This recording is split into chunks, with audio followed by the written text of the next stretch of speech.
Hello! It is a day of video game, which is to say, 4 out of 7 days of the week, I guess? That makes sense. Yes, hello Coyote. It's good to have you back. So today, late start, and I'm not in primo condition, so no Yakuza tonight, sorry. I'm also disappointed about that, but I don't think I would do a good job. So instead, I am going to update my Satisfactory a little bit, so we have a better chance of actually getting all of the stuff out of that event on the multiplayer game before the event ends. So hopefully that works out. And then after tootling around in Satisfactory, might play a little bit of Dungeon Defenders, just because that's my current addiction.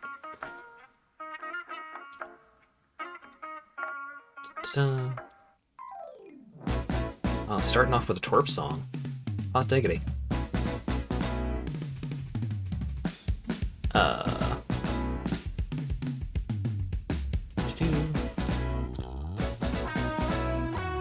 Intervention stream when? It'll happen on its own. Don't worry. I can't imagine that I end up playing Dungeon Defenders for another 100 hours. Maybe another 50. I could see another 50. I guess it depends on how much I can rope other people into joining me. Where are we? Right, we are in Steelberg. So this is Asp's. What was this set up for again? I don't even remember at this point.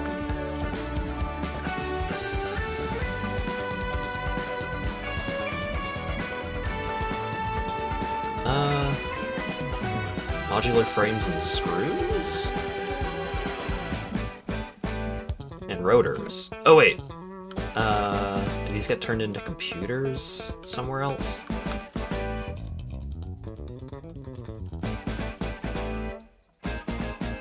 Still got a cool S hanging out. What the heck do all these do? So many parts of the factory I just don't recognize at all because they were just completed while I was off doing something else. Okay, what do you make? Heavy modular frames. That makes sense. And then over here, that's rotors and stators, motors. Cool.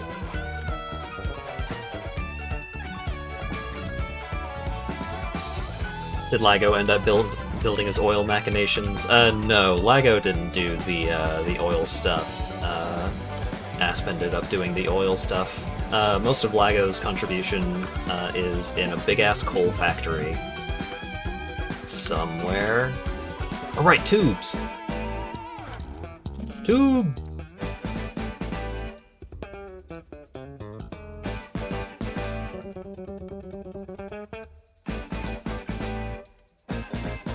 I guess I turn game audio back on. Even though it's probably going to be pretty quiet compared to the music. Also, let me know if the music is too loud.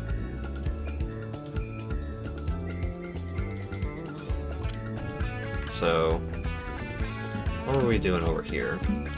This was Satisfactory Alpha. Back when I didn't know anything about anything.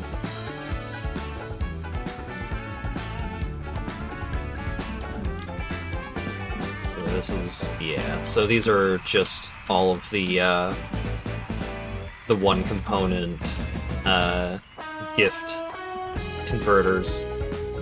So snow and ribbons and candy canes and so on and so forth. And then over here, copper and iron ornaments, which get turned into ornament bundles. But this is bullshit. This is nothing compared to the real shit, which is over here somewhere. Noticing you haven't built it huge lattice of overlapping conveyor belts, have you considered fuck the environment? I have considered that. Some areas are a little more fuck the environment than others. Like this one. With all our cool coal factories. And this is just, I think this is a quarter of the coal factories that we currently have running. Thereabouts. But here, this is where the focus is. This is where we're going to be working today. It's my Fixmas factory. So we've got all these trees making gifts. The gifts go into branches. The branches go into this doohickey and gets combined with ornament bundles to make decorations.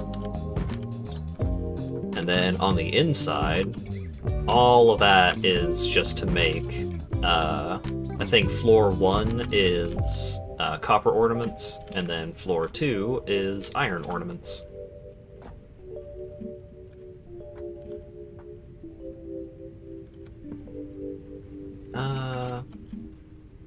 I'm just going to trust that Past Me had the rates at least vaguely correct. So we have 3 thingamabobs turning the ornaments into ornament bundles, and then 2 of the ornament bundle machines are going into decoration machines, and the other one is just going into this box. Did you commit factory crimes? This factory is actually quite nice. It's the other factory that has crimes. The other factory has the cube, which I guess I can show off again later. So currently my plan is I am basically just going to recreate this somewhere. I was thinking just like over there. But the problem with trying to mirror it directly is I don't think I have enough space before I hit this natural ramp.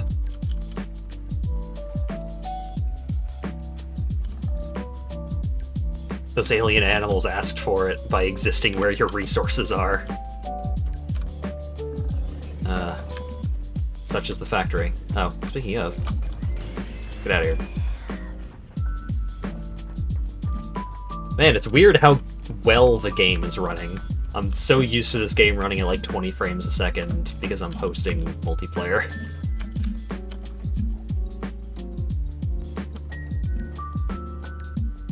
Okay, so let's measure this out.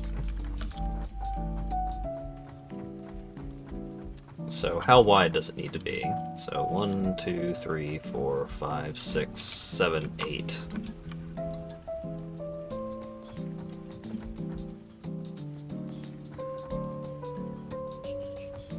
See how far 8 foundations takes us in this direction. 1, 2, 3, 4, 5. 5 before we hit the ramp, but if we just scoot it forward a bit. So that's 1, 2, 3, 4. What? My brain is not doing great today. 1, 2, 3, 4, 5, 6, 7, 8. Okay. Okay, we can make this work. We just need to copy this entire building. Probably not actually the whole building. I will probably just build a skeleton of the building. For now, I'll build the rest of the building later. So we build the skeleton of the building and then copy all of the machines, feed the resource belts over, and then we will have doubled production of Fixmas shenanigans. Was that a conveyor of chocolate bars? No, this is copper ingots.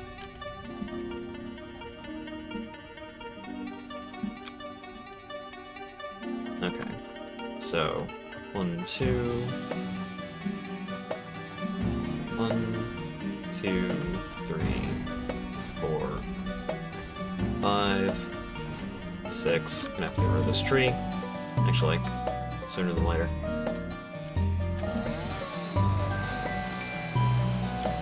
Kaboom! Goodbye, tree.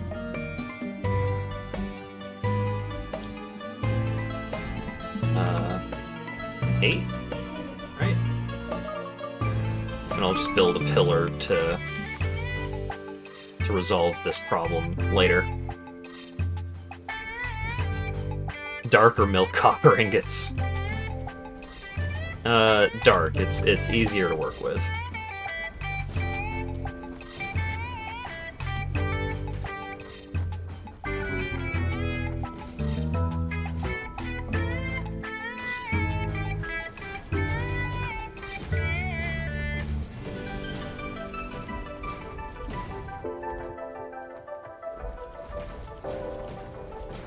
Also, yes, hello, Titus. Hope you're having a good day. Hope everyone's having a good day. My day has not actually been that bad, despite having horrible, horrible time sleeping. I guess caffeine will solve that kind of problem, to a certain extent at least.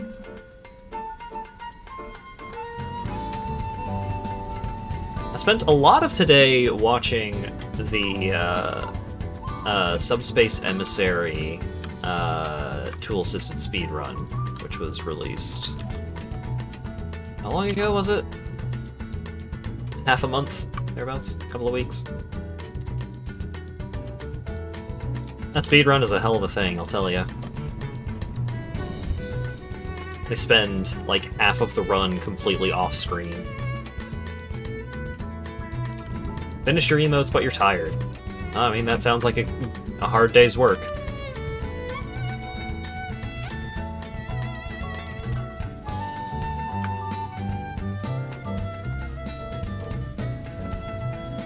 I'm looking forward to seeing that other thing that you were working on when it's complete. No spoilers, of course.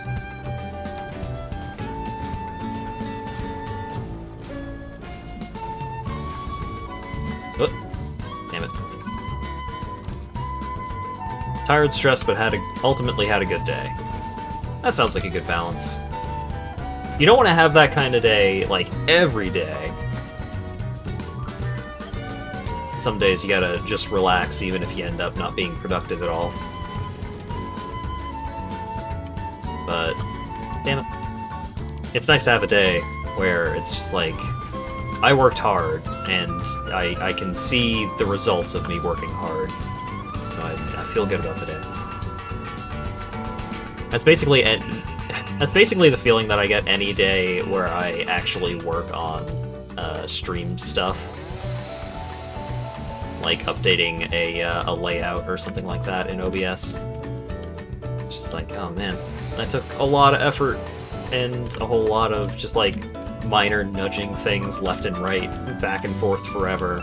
But now that it's done, hell yeah. Oh god.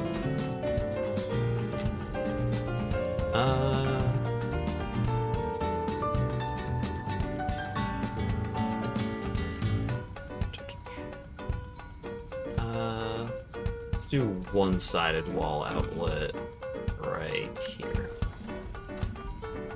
We'll connect that to that, and then that to that. Okay. And then we can get rid of this.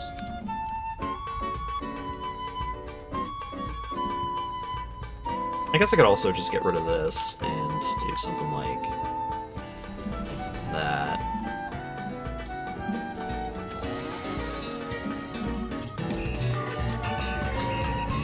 Hardly a workaholic, but you love and am slightly pleased with what you do, so it's a nice day to have. Yeah.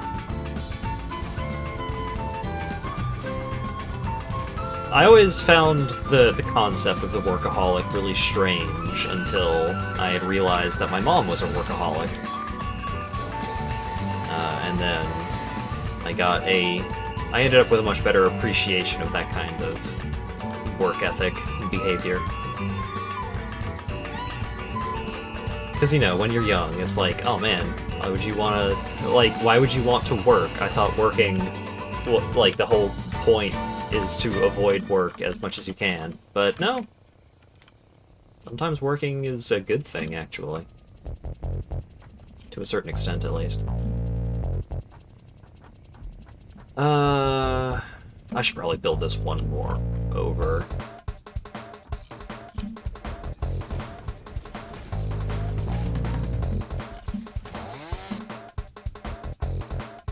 Maybe someday we'll actually use that sandstone deposit, but for now, it shall remain unused. God, I'm almost out of concrete. You're also a workaholic and it sucks. It seems it's very much a double-edged sword. Like overall, you would say, oh, I would rather be a workaholic than like a lazy person, but you know, there's upsides and downsides to both. I definitely err on the latter. Not necessarily because I don't want to do anything, but because I'm very much a momentum-based person. If it takes a lot for me to start doing something. Once I'm started, it's not too bad. But that initial push is very much an uphill battle. It's important to have mediation and everything. Yeah, you gotta have a balance.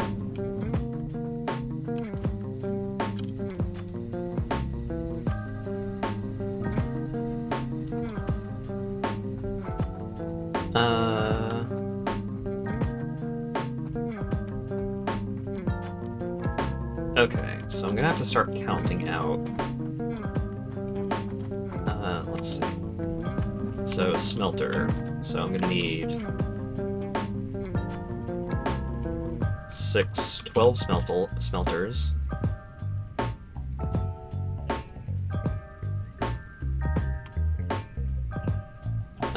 Four Fixmas trees. Okay. No, I'm gonna need a lot more than 4, because I'm also gonna need this setup over here. So I'm gonna need 8 Fixmas trees.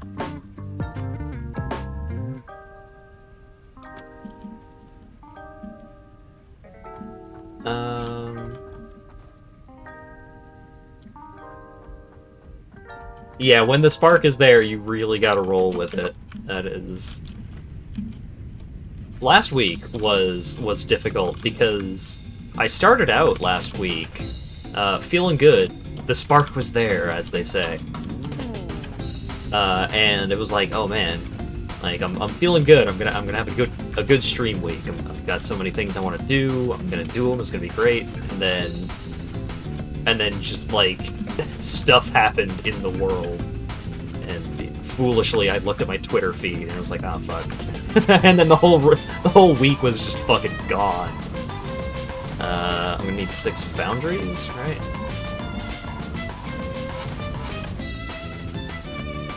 Two, three, four, five, 6. Let's see.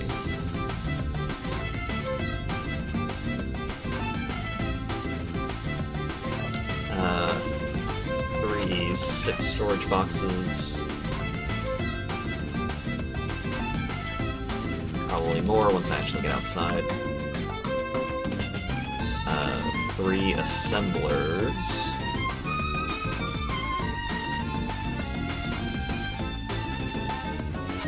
Technically, I might need more assemblers than that, but I'm being a big cheater and using power shards. So 1, 2, 3, 4, 5 constructors.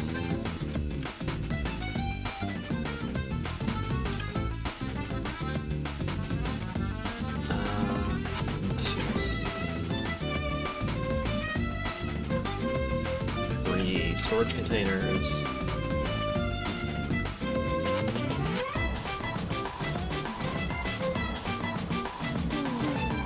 Two more assemblers. 2 more storage boxes. And then also just a shitload of steel beams for the conveyor belts.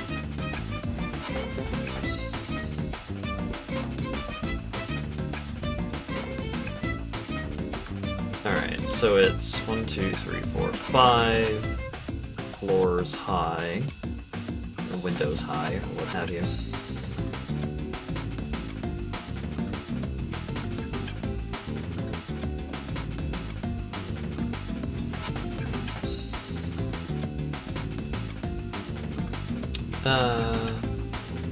Let's put the door there. Okay, so 1, 2, 3, 4, 5. Then that's foundation.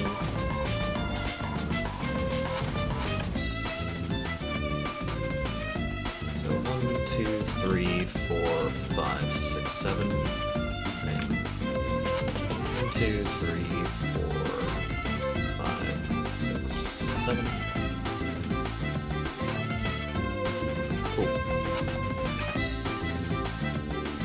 And then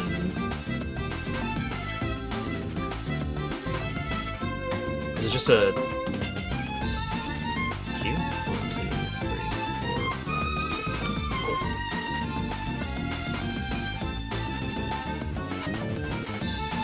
One, 2, 3, 4, 5, 6, 7.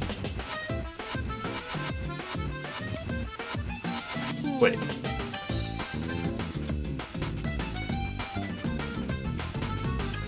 Oh, right, because these trees extend one past the building. Right. So I'm also gonna need to remember that I am mirroring this factory over here, which is gonna throw me off really bad.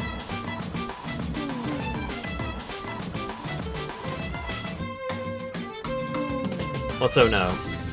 Look, I know they don't match, but at least they follow a pattern.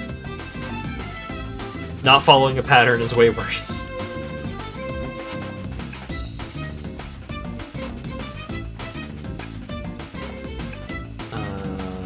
Is it in? Right.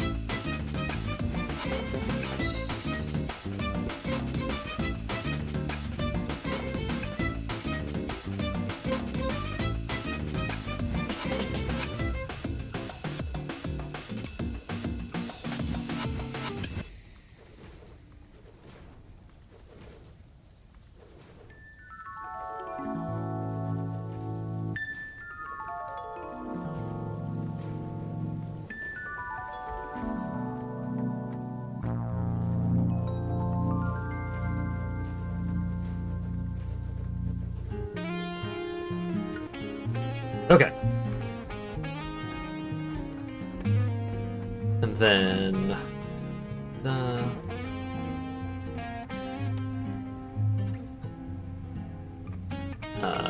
organization, ladder.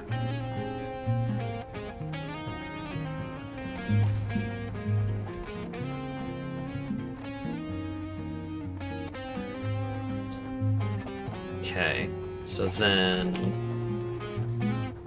over here, do single window, and then wall conveyor. Right.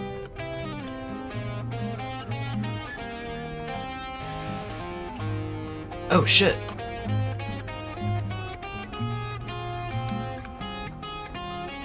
I didn't even recognize how perfectly that this situation is going to work out.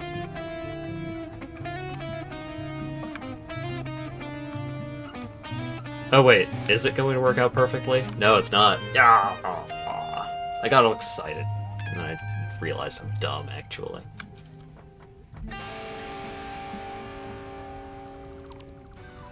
Because I forgot that this whole building is nudged 2 spaces over.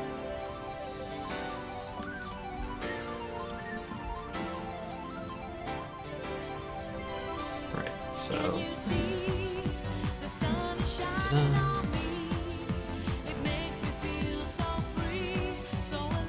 Then, same thing on this floor.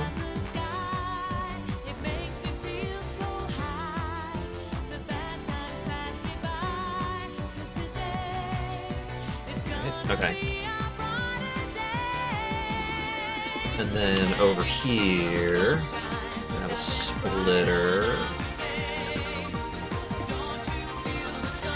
Okay. Then... Okay. I guess what I could do... Yeah. Okay, I know what I can do here.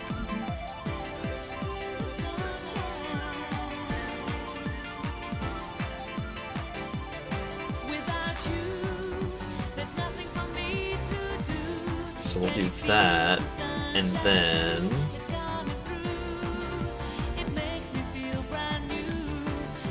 do it like... something like that, maybe?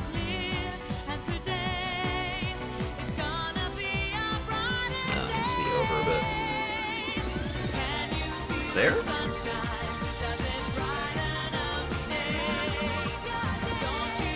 Yeah! Then if I do that... Yeah! Oh, baby. Beautiful. So now if I go up here... Yeah! Look at that. Okay.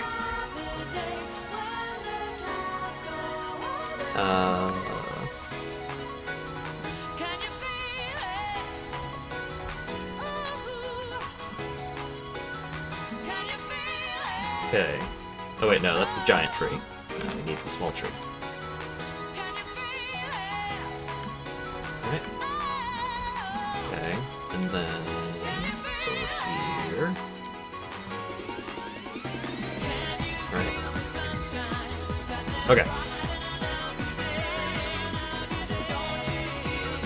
Okay. So...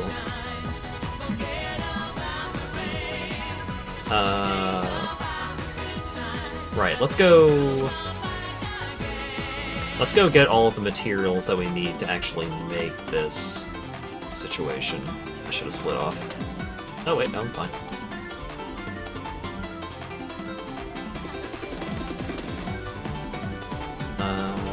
Okay, so all these biological materials need to go into a box somewhere.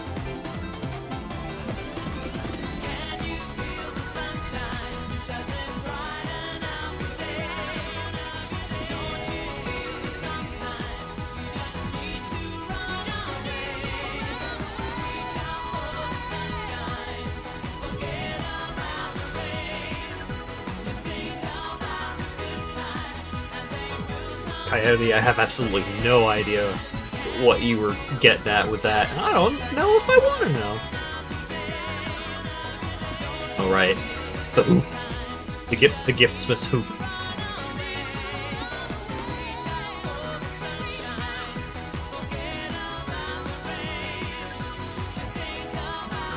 Then the non-stop infinite hypertube.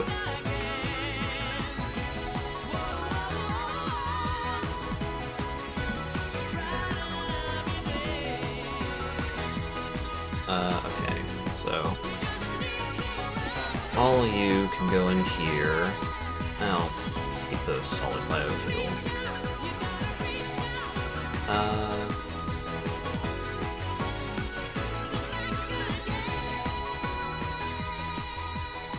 You've met many people and I'm one of them. I'm flattered. I guess. Limestone, get out of here. Oh, how's research? Oh, right, hard drives. Asp isn't around, so I'm not allowed to touch the hard drives. At risk of fucking up. I mean, I am allowed, but I don't wanna.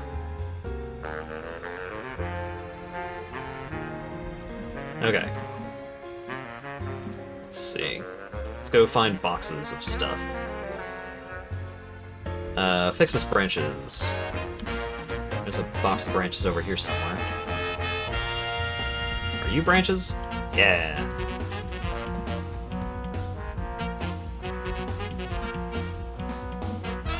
Let's see. Need a lot of concrete.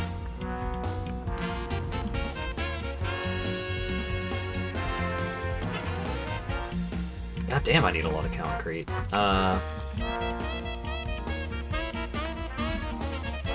Alright, time to remove all non-essential items from my inventory, I guess. Oh wait, no, I do need those. Don't know if I need 2 stacks of them, though. Or do I? I don't. Cool. Don't need snow either. Don't need those, I think. Don't need those, I think? Oh god, I'm gonna be really mad at myself later if I actually leave these Fixmas things in this random-ass box.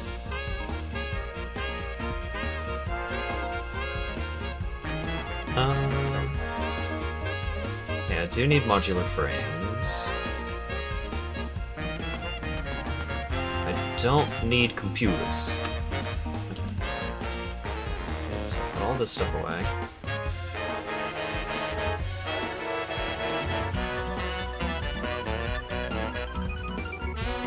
Okay, rods.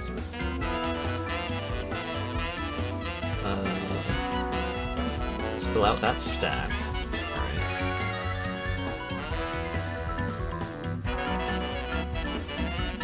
Okay.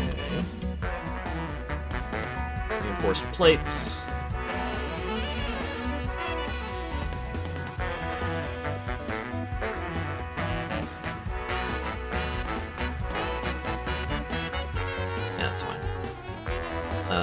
Rotors, which I think are over here somewhere? Right, a lot of the more advanced components are outside.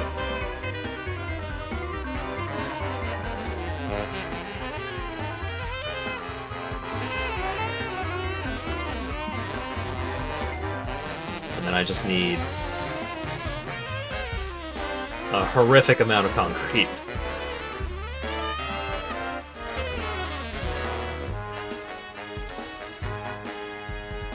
I emptied out this entire box, and I have half the amount of concrete I need.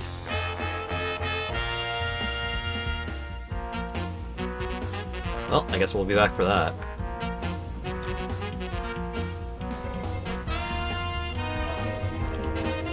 Pipe train!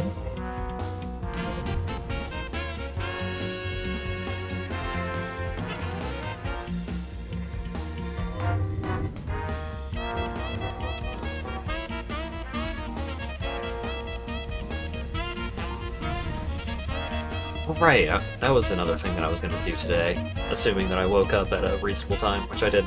I was going to go try and find some more music for the playlist. Hey, if you folks have any cool video game soundtracks that you can find on Spotify... Oh! That's why.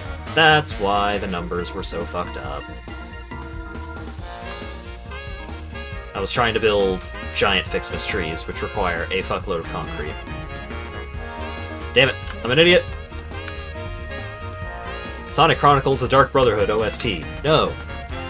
But the main thing about finding video game soundtracks for me to listen to on stream is that they have to not get me in trouble, like the Sims soundtrack, which makes me very sad. And they have to...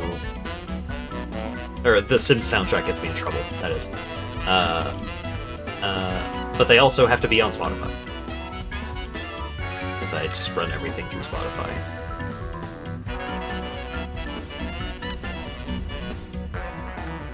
Skullgirls lobby win. Maybe someday.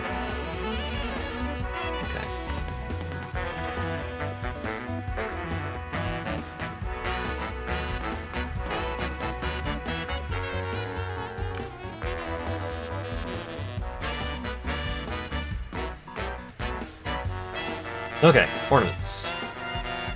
And I need some gifts. Ow. Okay. So that should be enough to make everything. Alright, I have this. I don't know if that's actually any faster than just using the hyper tube, but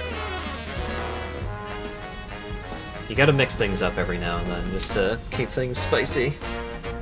Remember, be spicy and lend a hand.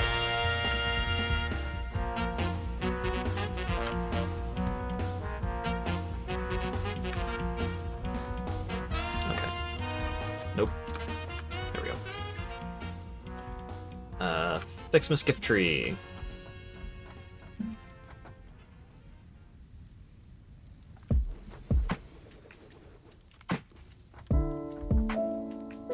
Not in the mood.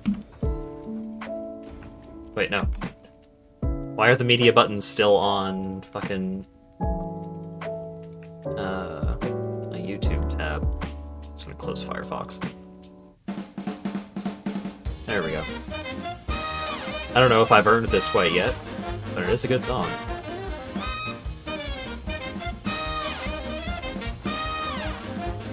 Okay. So now, conveyor splitter, which goes right here, I'm pretty sure. I don't know if it needs to go further out than that, but I think in the other building I just shove it up right against the tree. Yeah, I probably did, because I do remember. There we go.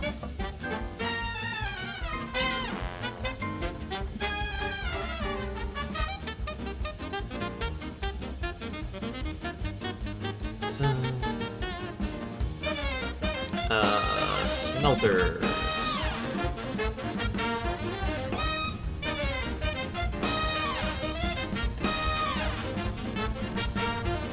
Alright, what is a good way to figure out the positioning of the smelter?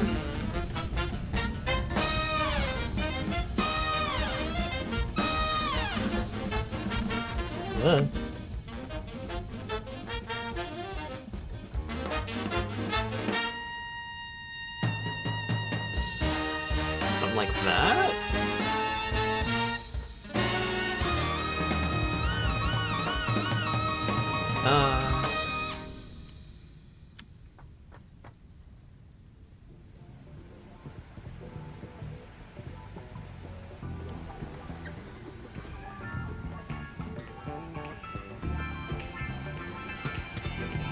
Something like that? Or is it's like that one particular...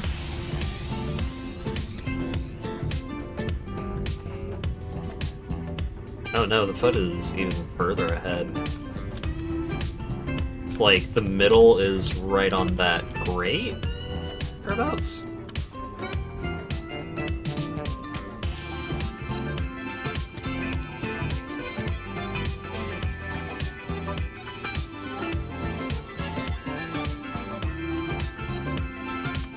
That? I think that's right.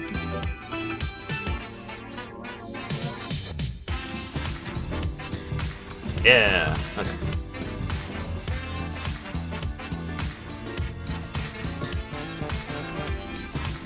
Okay.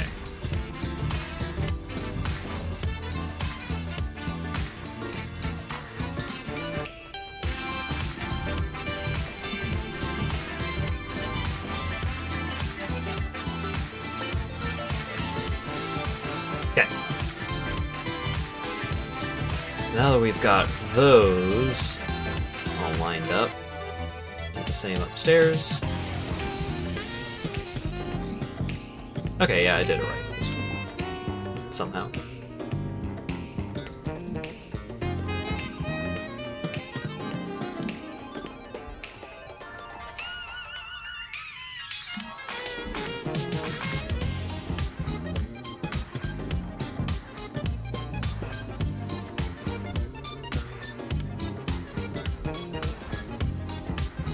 Alright, so then line up the splitter right here.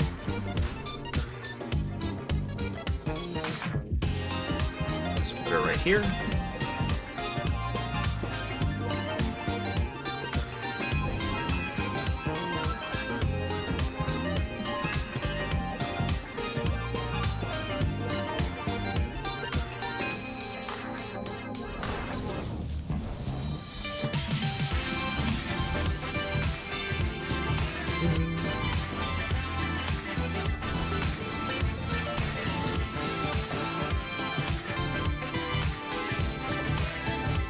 Your ovens are a bit close to the trees. It's fine.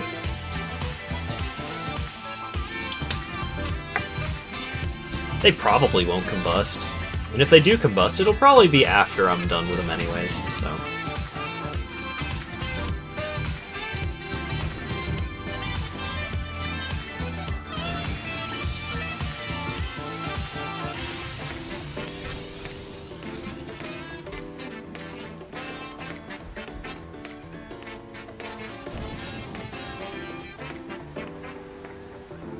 Okay.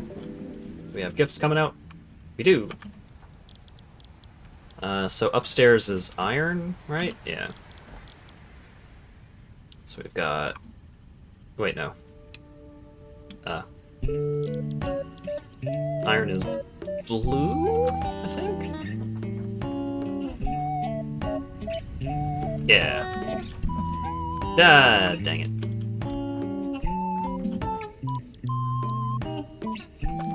You know what, I'll do that after I finish setting this up. Fir trees are famously hardy. Oh yeah, especially ones that have all sorts of ornaments on them. Never seen one of those combust, I'll tell ya.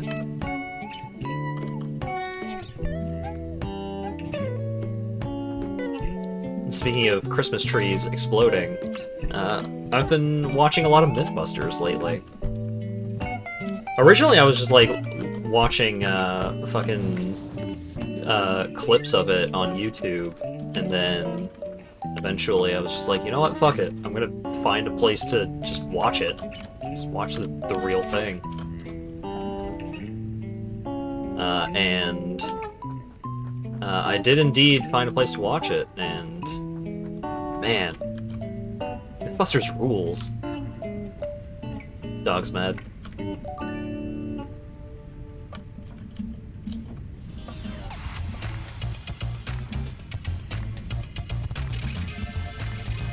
Wait, this is the finish factory. What am I doing over here? It's like, oh, hey, everything's already done. Yeah, of course it's done.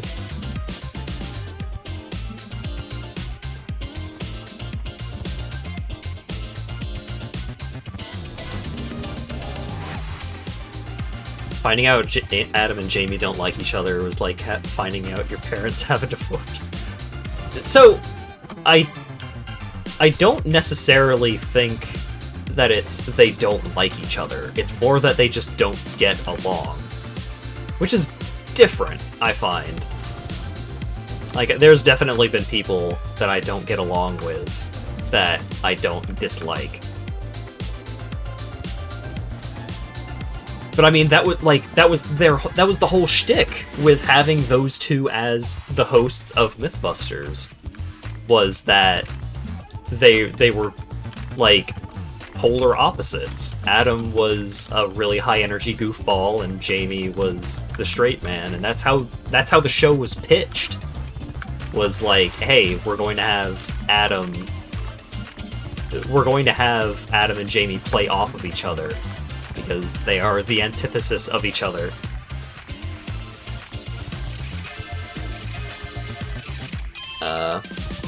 But you know, all of that aside, it's...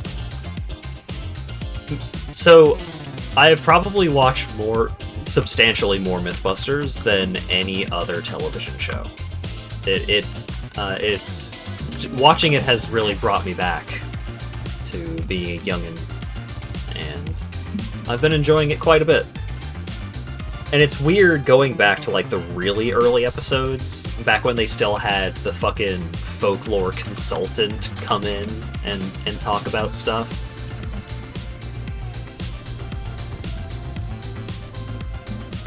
It had a different energy back then, because they also just went like through an entire myth. Like, they wouldn't cut between the myths. They would just have the one that they were working on, and then they would finish it, and then they would cut back, and then they would cut to a new myth. Rather than, like, you would have multiple storylines going on at the same time. It's really interesting going back.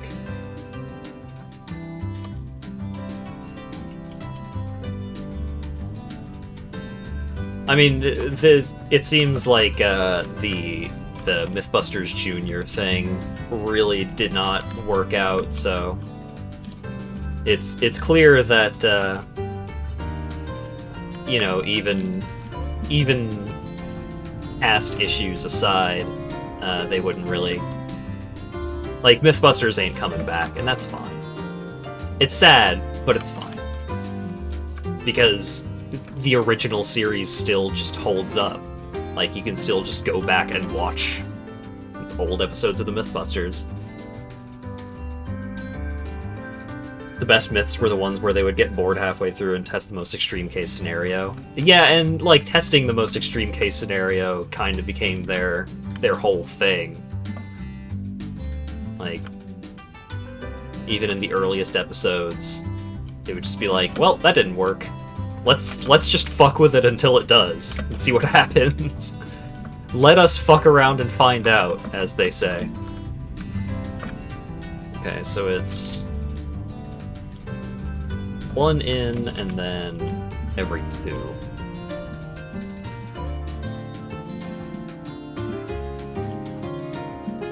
I wonder at what point I'm going to, like, when it's going to get to the point where it's like, okay, well, just mirroring the other, or, like, just copying the other factory no longer works.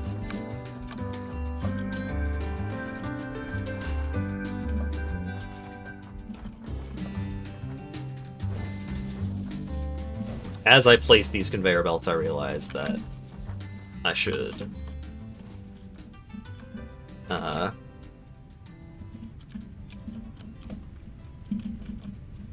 oh, actually, it'll still be mostly fine. Okay, so Foundry's right about there. I can do that.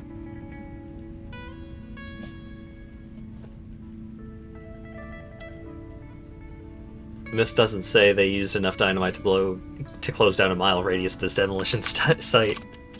Even in, like, the 3rd episode, back when they, like, did not have enough, like, clout to just do whatever the fuck they want,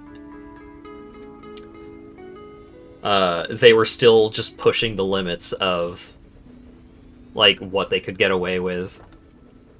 The fire marshal, like, hey, can we just use this entire can of black powder? And the fire marshal just laughs nervously and is like, that's probably a bit too much.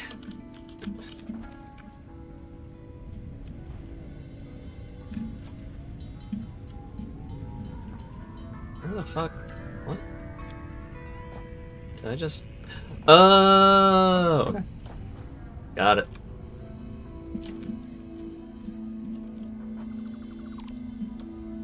I forgot a step.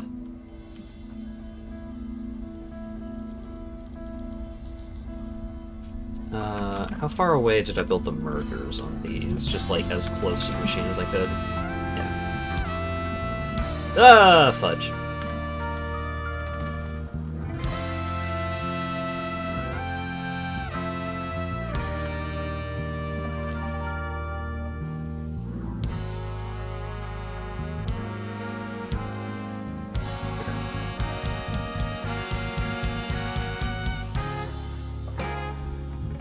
I feel like I'm missing something.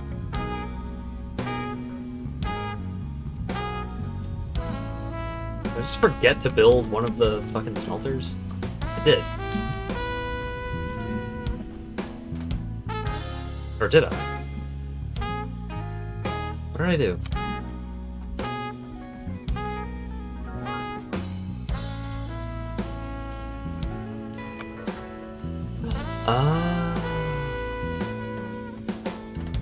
I see what I did. Oh, wait.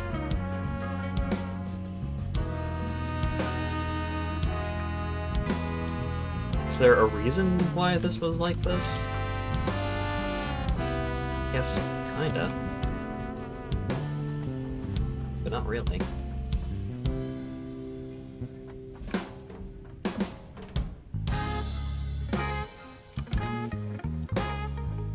Well,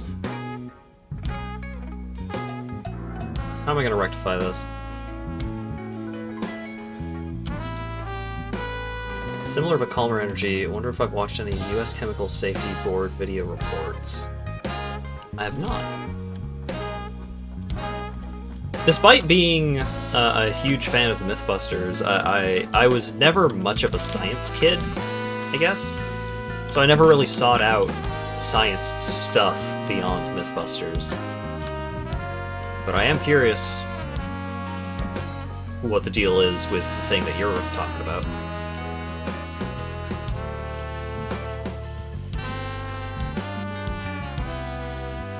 How much effort would it be to just, like, scoot all of this over? I'm just gonna scoot all of this over.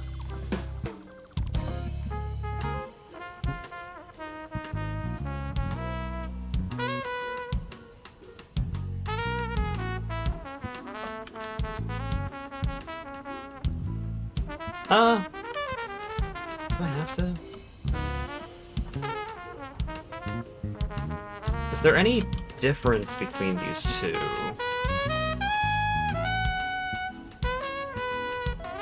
No, I could just scoot this over and just, like, do a copy rather than a mirror. No, let's do a mirror. Or at least try.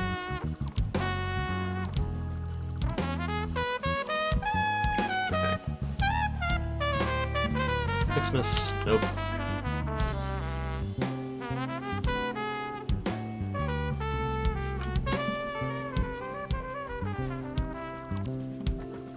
Ugh.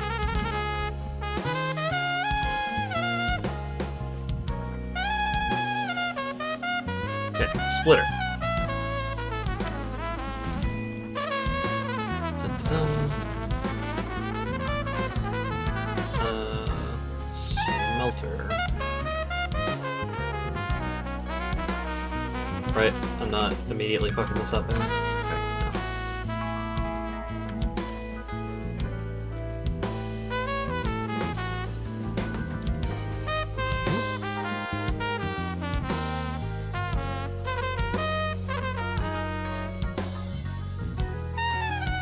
Okay.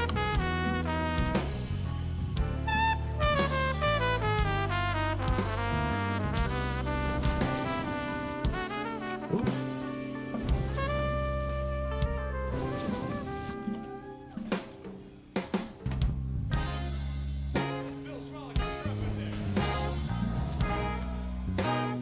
I kind of wish I knew what the guy was saying in the background there. It's not quite as clear as Brian Shue on guitar, but it's definitely there. Okay. I've rectified the situation. Merger. Da-da-da-da-da.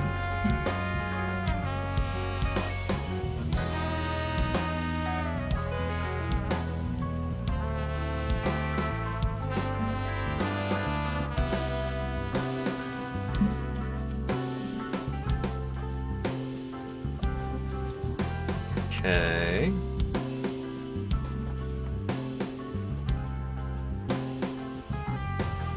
Okay, so let's try again. We're back to the step that we were at least on the upstairs. Okay, so it's just right input.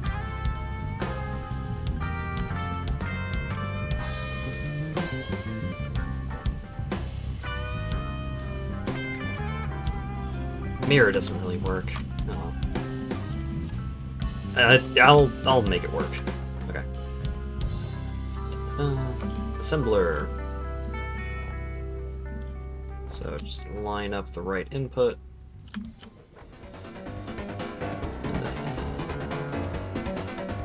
It's too far forward.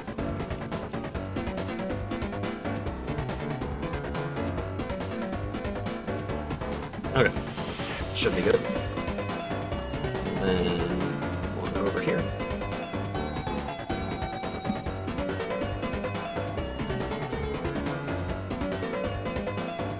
One over here.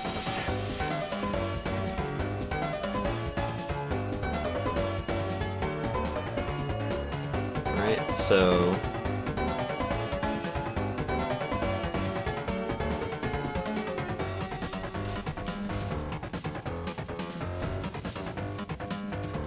Oh, okay. No, that's fine.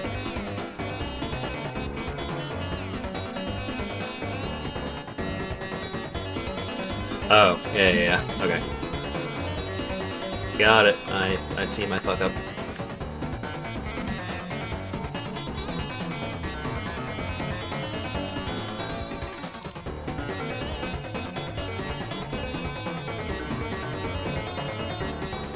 No. Okay. I suppose I'm not terribly surprised that I'm doing such a poor job of keeping my thoughts in line here. But no, mirror. I said I should mirror it. God damn it, I gotta mirror it.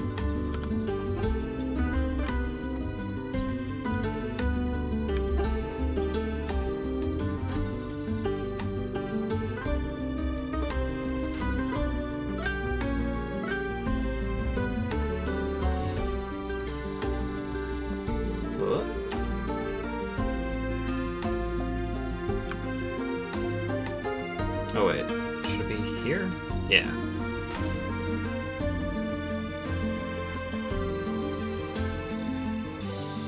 So this time we're doing it on the left one.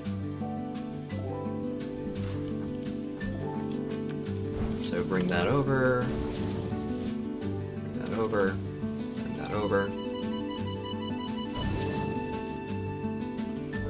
Bring that over.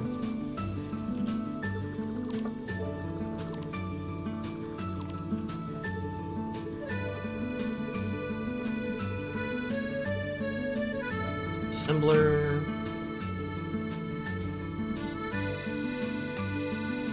Ooh, there we go. Okay. So they're really neat in the way they aren't science videos per se, but this is what happened, this is why, this is how it could have been prevented. All of your engineering safety entertainment comes from, well, there's your problem, but that is a much more rowdy program. Interesting.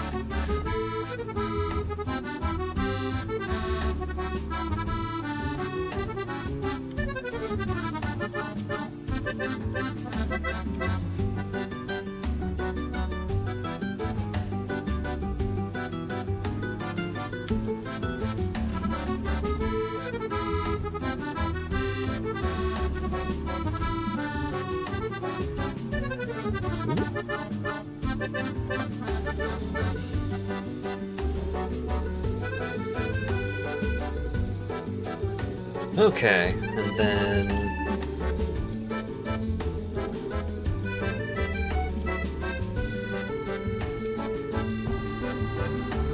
Okay, so is this actually going to work?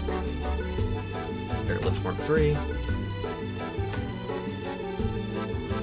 No, you have to build the lift first. Right? Pretty sure this is how this works. Works having some quotations around it, but bear merger, bear splitter.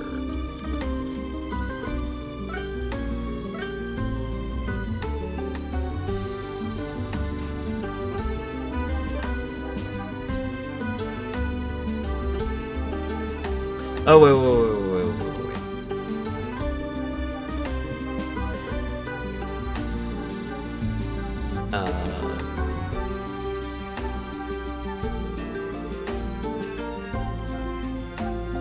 I built these manufacturers too far forward, I think. Or these assemblers, or whatever the hell they're called.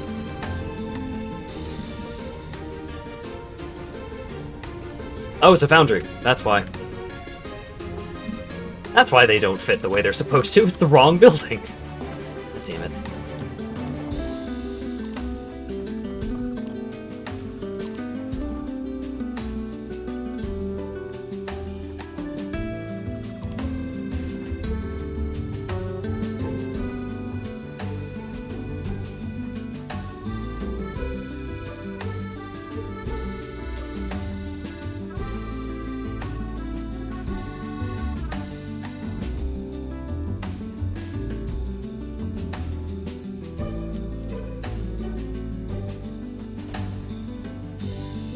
Okay. There we go.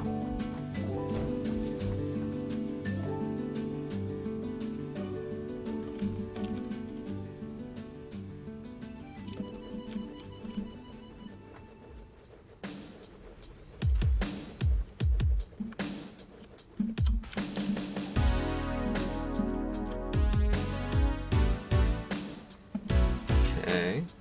Then over here.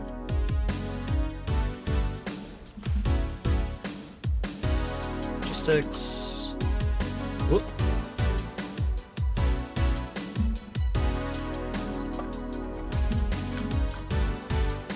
Hey. Perfect. Whoop.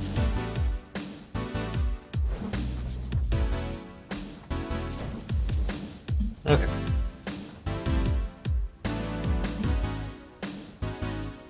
So now, set these bad boys to iron ornaments, and then hopefully all of this shenanigans has been a learning experience for replicating it downstairs. Organization, storage container. Oops.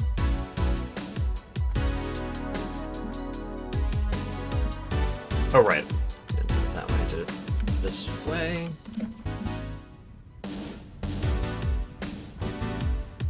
And with the foot right on the edge there.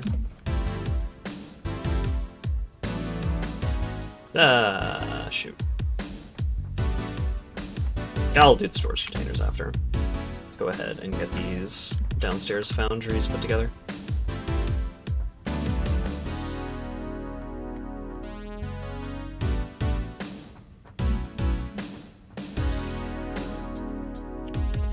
Okay, so merger.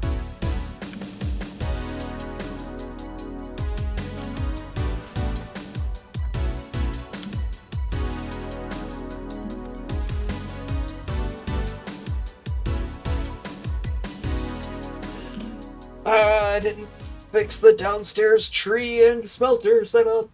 I'm a fool.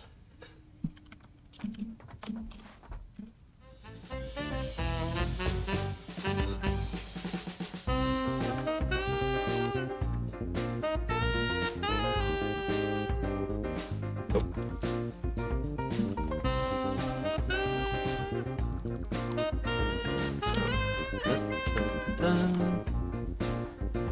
So,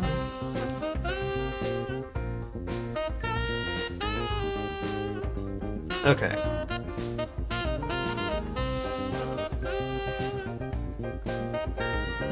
Nope. Did it wrong again. There we go.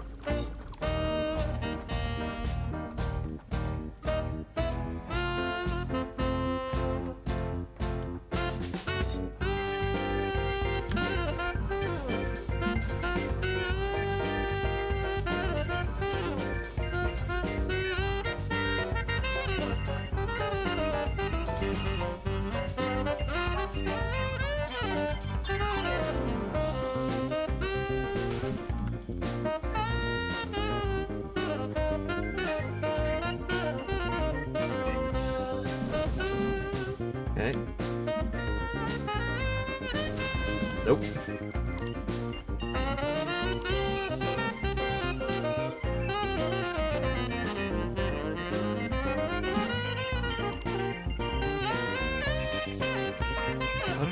How did I screw up? Alright. Did I make the tree in a weird place?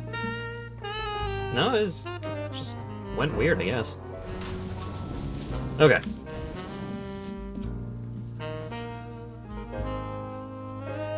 I think I can hear that Lawyer Dog is up and about, which probably means pizza relatively soon.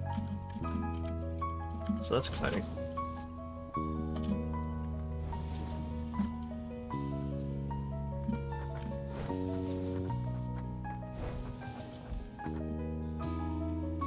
So, merger, that, connect, connect. Foundry.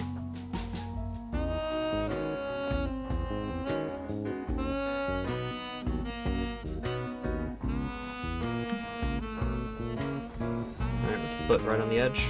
Okay.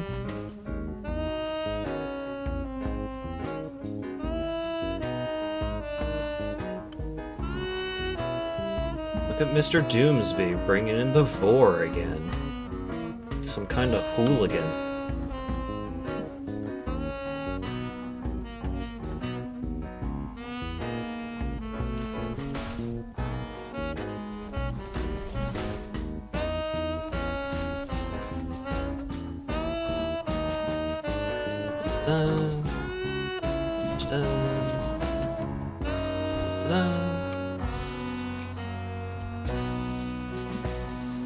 Okay, and then splitter.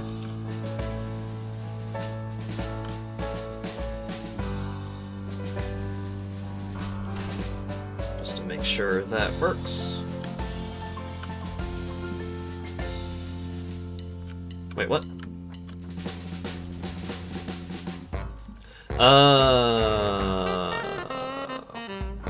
That works way better. I just did a bad job on the upper floor. Oh, I'm gonna have to fix that. Oh, that looks so bad in comparison. Gosh dang it. At least it's a simple fix, just nudge everything forward by one little unit of measurement.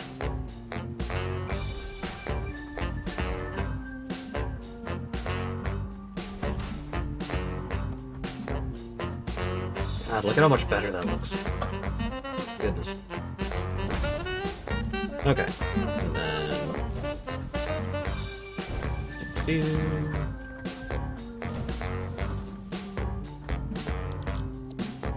Copper ornament, copper ornament, copper ornament. I'm also gonna have to figure out how I'm gonna get the power lines situated in this building, but we're making progress. God damn it, Doomsby.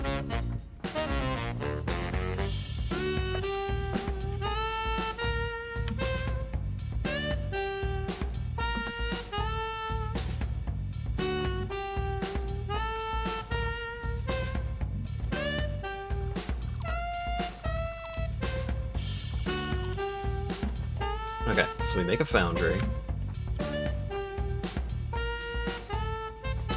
Ooh. Line it up with this, line it up with the others, and then bam.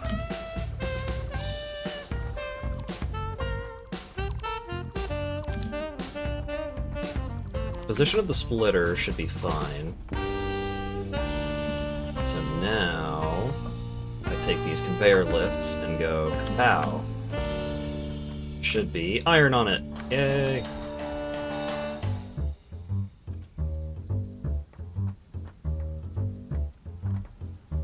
So much effort to fix a dumb mistake, but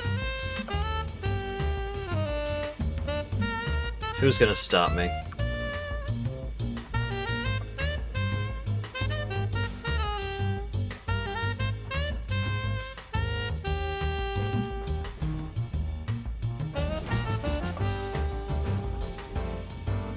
The person most likely to stop me is myself.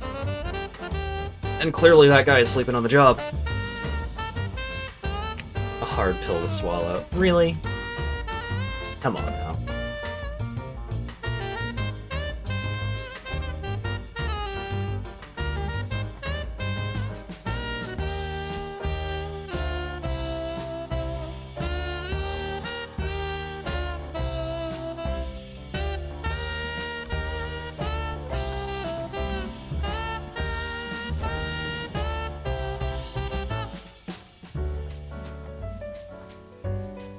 God. So it's like overlapping by one little nudge. It's like that. Hey! Let's see if we can get 3 for 3. Nice. Okay. So now set all of these to iron once again.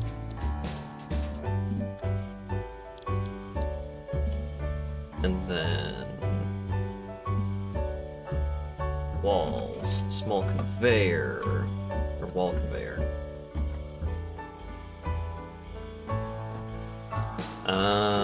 That's not gonna work the way I want it to. Oh no!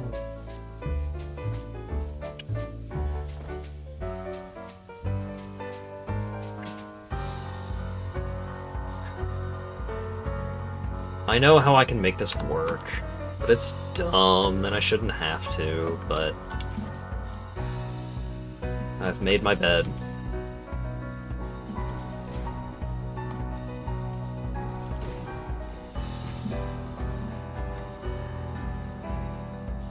So what I'm gonna do is I'm gonna put this along here. And then I'm gonna take one of these.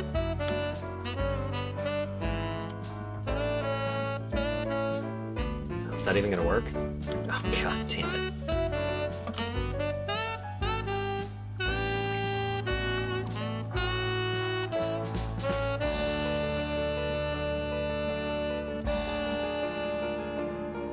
Oh wait, maybe it'll work. No, it's probably not gonna work like this, but worth a shot.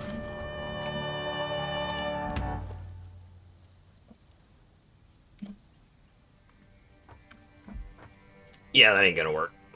Okay. So instead, what we're gonna do here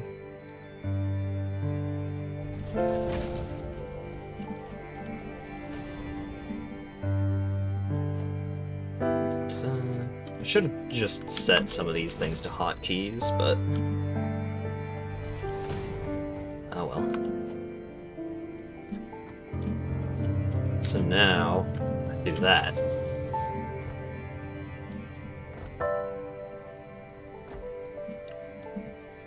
I hate it, but it works. People are far less likely to look at this. Oh wait, no, it's probably gonna. Yeah, this problem is gonna show up elsewhere. Oh well.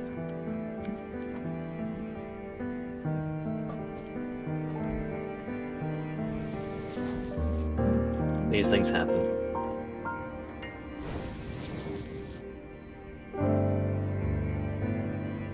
Cat's made his bed and will now eat pizza on it. I can't remember the last time I ate food in bed. Even though my bed is, like, very, very close to my desk. I was gonna say, oh, it's like a foot or 2 feet from my desk, but then I remember, like, well, now I have an L-shaped desk, so how far is it from which part of the desk? And also I don't know how measurements work. Okay.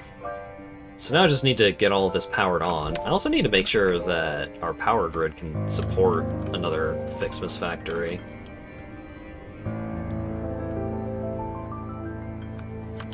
How are we doing? Oh yeah, we're good. We're good. He says, confidently. Moments before disaster. Flirting with disaster every day.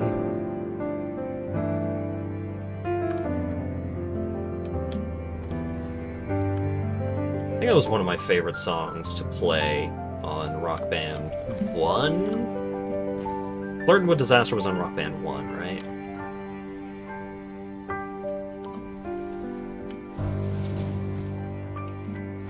That song was the song that made me realize that I loved playing the drums in Rock Band.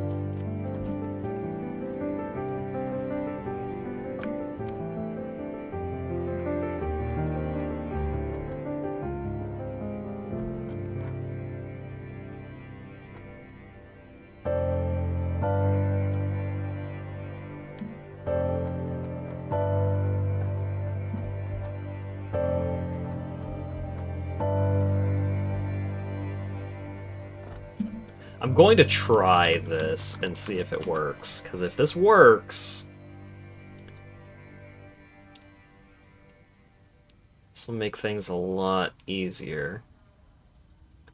So nudge it one more over. It doesn't work. Well, worth a try.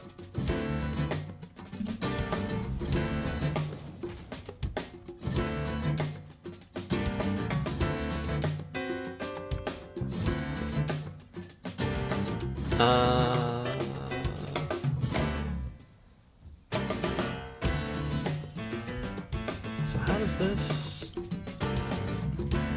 Right, I have the belt kind of curve around a little bit. Okay, okay. We're good.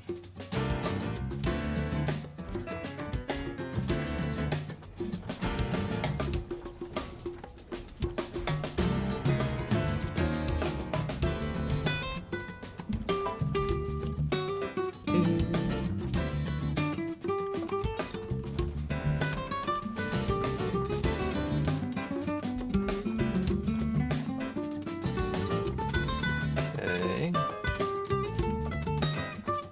Bear lift.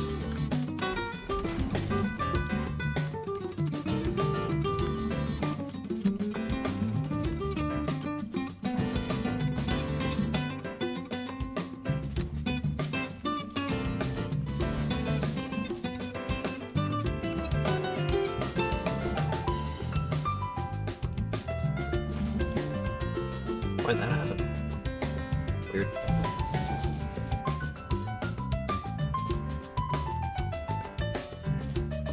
Hello, Dylan.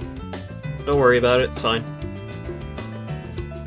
I wasn't really planning on making this a big Satisfactory multiplayer stream. I just wanted to do this one thing, which is get the second Fixmas factory going.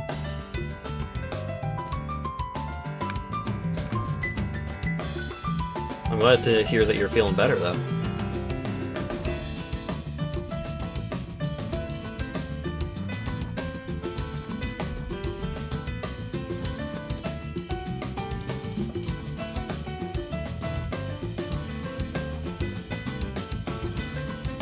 Okay, so these are assemblers, right? They're assemblers.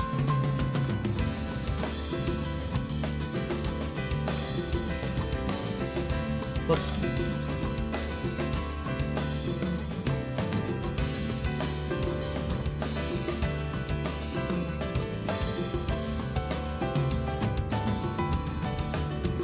Whoops.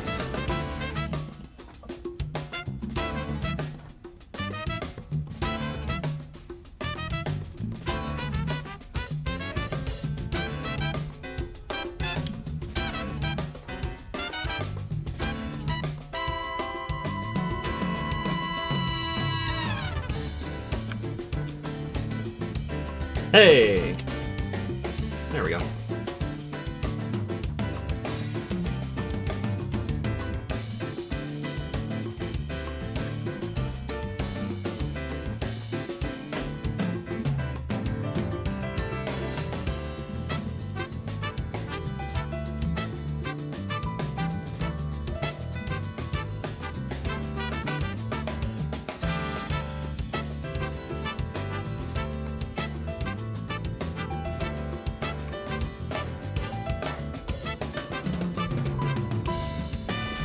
Okay.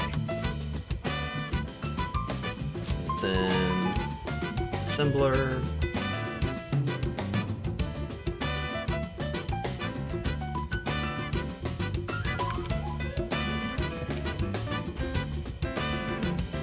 Second line up.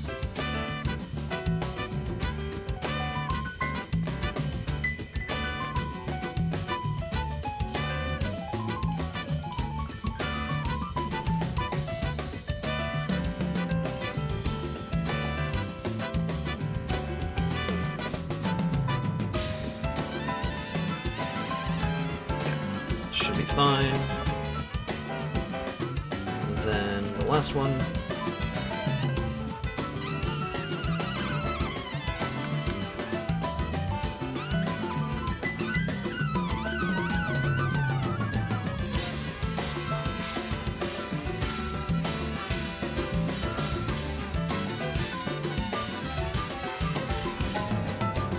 Ooh.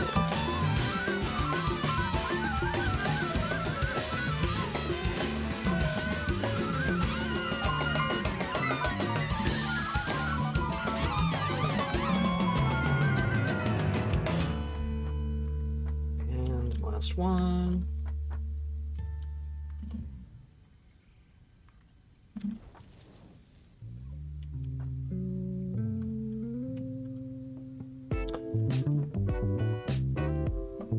I need to actually go up to the second floor to see if those are lined up, because I'm starting to think they're not. I'm starting to think they may be a little fucked up. Yeah, so that one's correct. Wait, are all of them correct? That one was shy.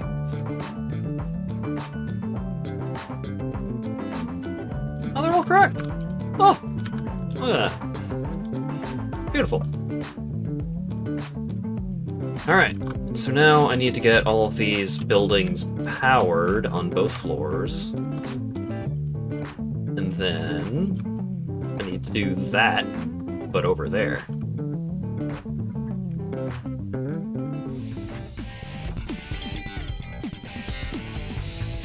Shouldn't be too bad.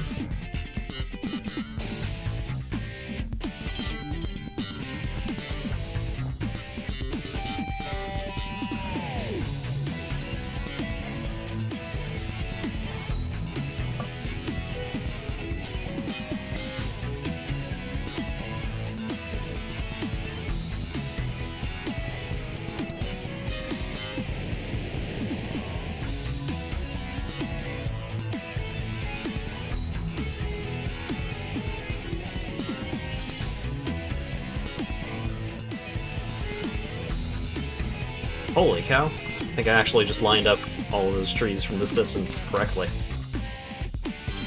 Amazing. Okay.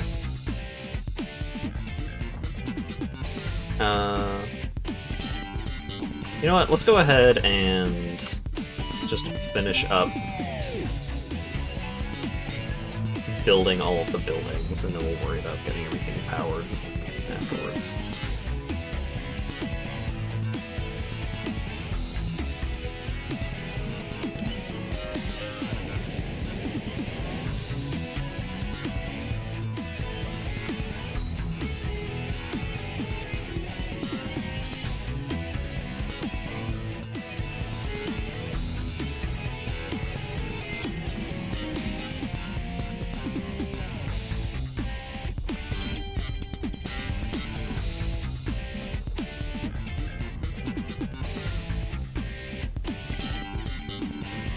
What?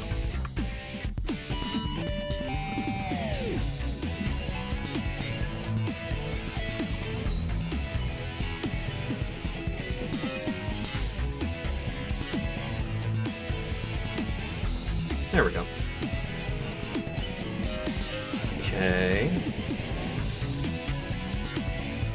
Oh, right, the dumb situation that I have with the Fixmas trees. That's gonna require being up close and personal. So it's what? They all merge onto the same belt and then are distributed between the 5.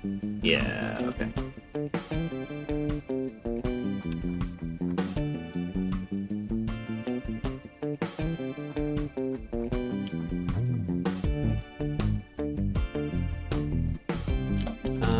How far away were the mergers away from the trees themselves? Were they like way inside the tree, or? Okay.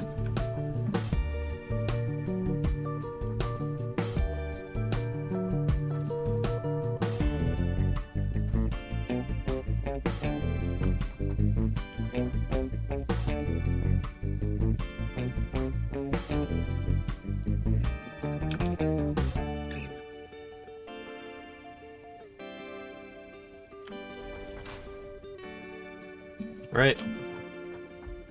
So like that, the right side kind of lines up with the black line, right? Let's find out.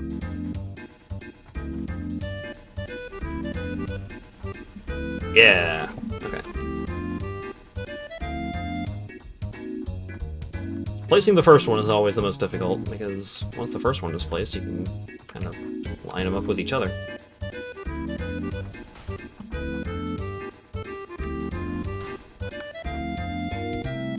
I'm out of rods. Oh, God. Dang it. I knew I'd have to go back to the factory for something. I just wasn't sure what.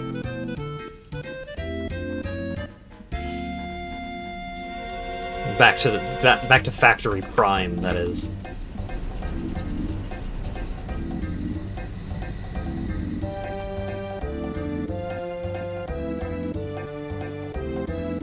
Pretty sure I'm not actually gonna get this factory finished before pizza time happens, but it'd be nice if I did.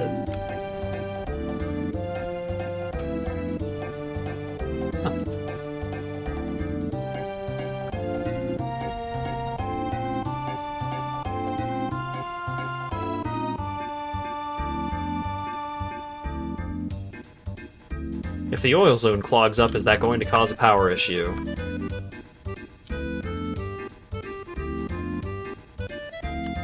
Do we have any oil power plants?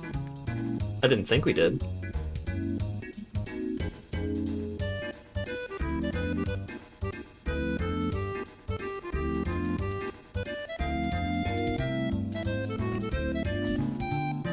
You're unsure. Well, hit up Asp on Discord, I guess. See if he has anything to say about it. I genuinely have no idea what's going on with the oil and oil products situation.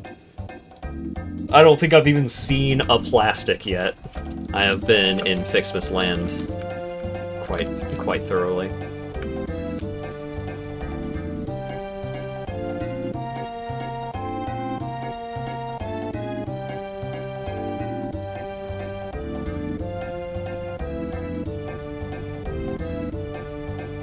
Alright, there's no escape over here.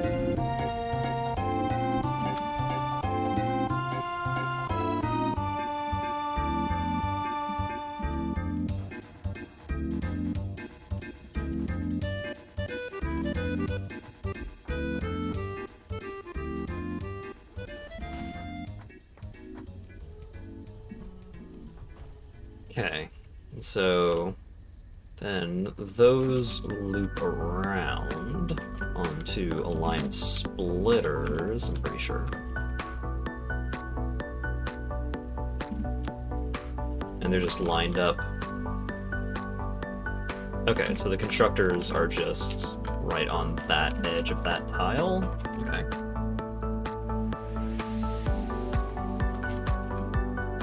There's no escape over there. Ominous. It's fine. Just don't try and leave if you're over there. Be not over there, and then you can leave.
Can't afford. No! Back over here, I guess.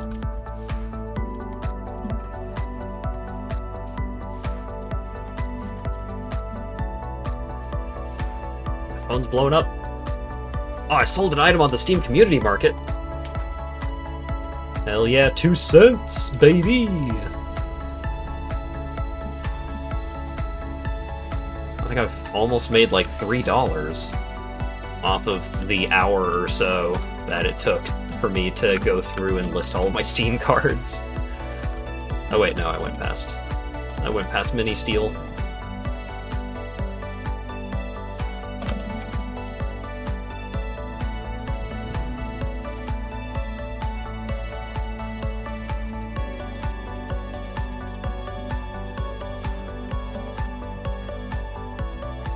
Almost as good a return on investment as streaming. It may actually be a better time to it may be better income per hour. It's hard to say.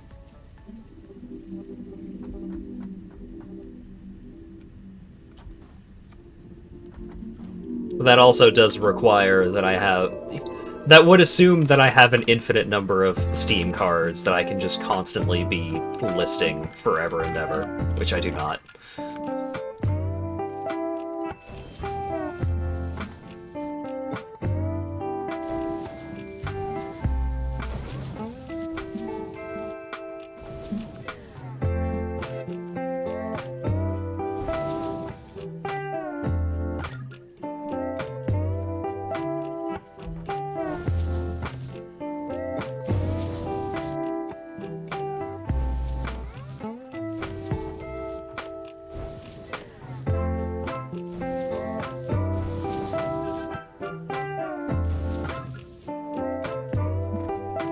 Just gonna make a fun little loop-de-loop of presents. Just do their thing.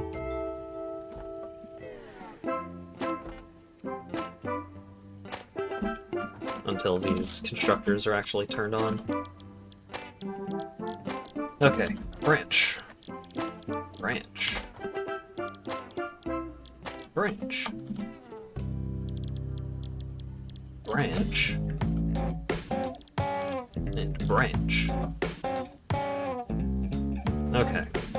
So, that's all of those. Now, what was the positioning of these?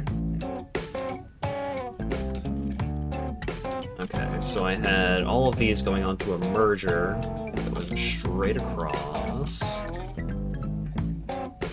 One full tile difference between the mergers, and then splitter, constructor, gap, constructor. Let's see how much of that I actually absorbed. Can't afford. Well, now there's a 0% chance that I'm actually going to remember all that.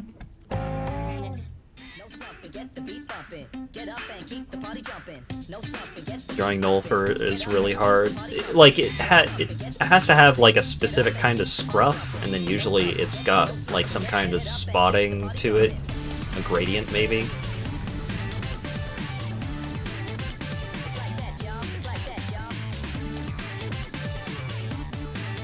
Does seem like a challenge. I'm glad this stream is offering some reprieve. Now, where are normal plates? Found them.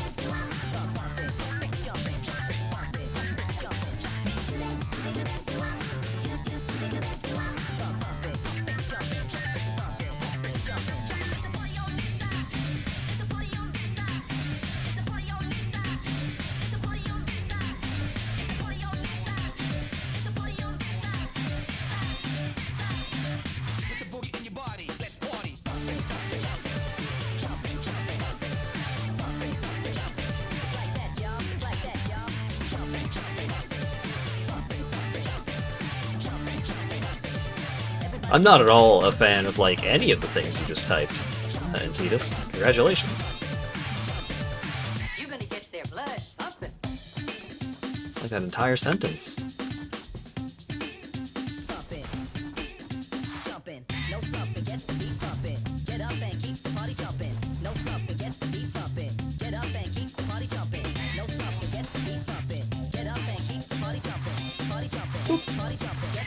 Okay, so full tile gap,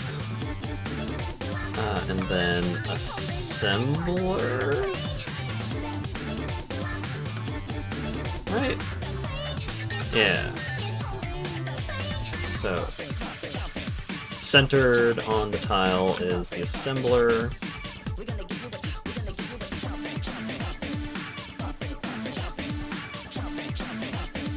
Is it forward or back a little bit?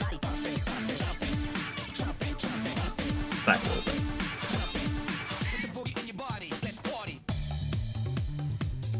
Okay, and then same over here. Hey!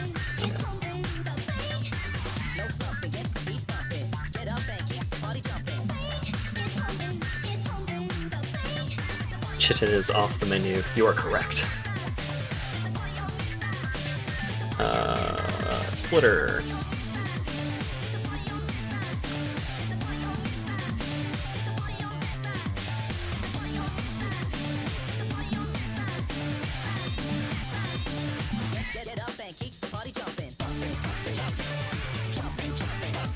Oh, whoops.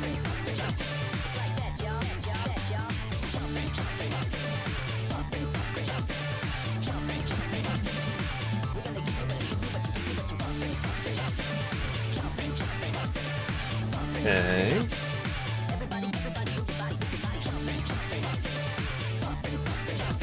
Now connect all of these. You're gonna get there. You're gonna get there. Blood, up and blood, up and blood, up and blood, up and blood, up and blood, up and blood, up and blood, up and up and up and up and up and up and up and up and up and All of these are properly set. Yep. And then each of these is going to be making decorations. Now I just need to figure out how I'm going to get decorations over this little gap.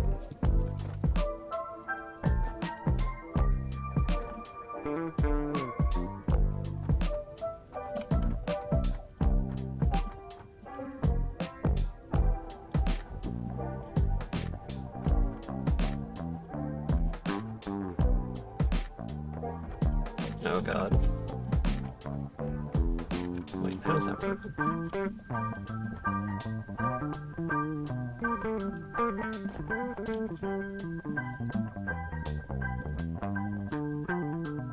Wait, what?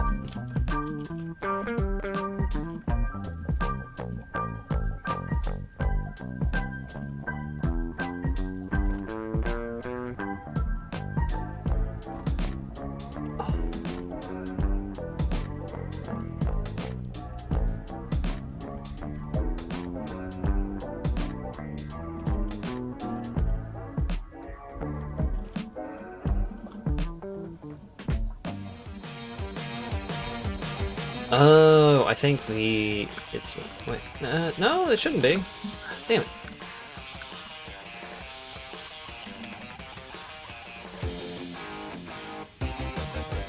Okay, so what if I do this, and this, and connect these two?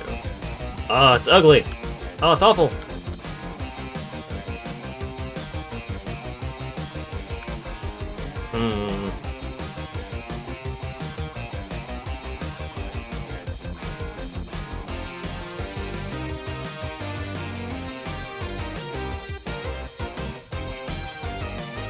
I mean, I guess I could just nudge this over a little bit. Just confused as to how this happened. Ah, that's how it happened.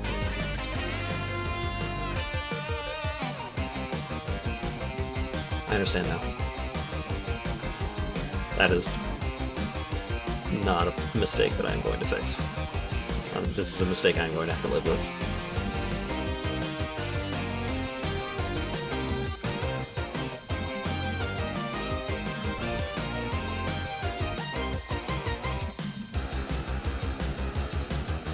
Okay, so each of these is making decorations.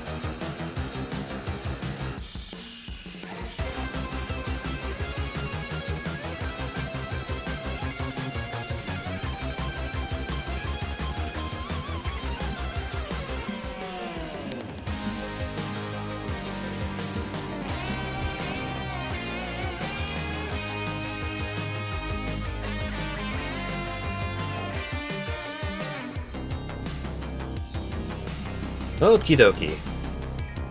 So everything should be in their proper places, set to the right recipe. Nope.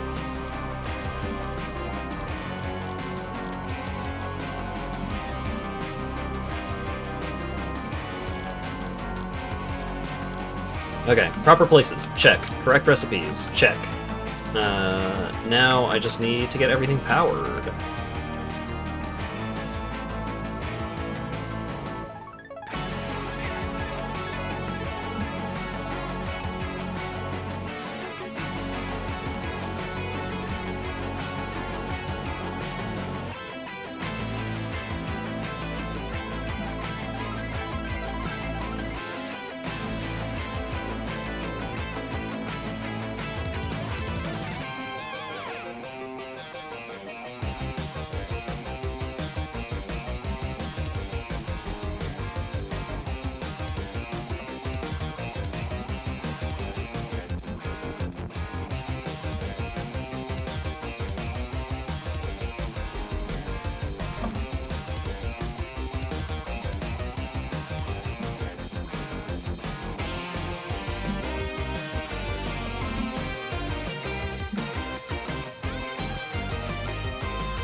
I'm quite interested in how much the power usage is going to jump once this whole situation is put together.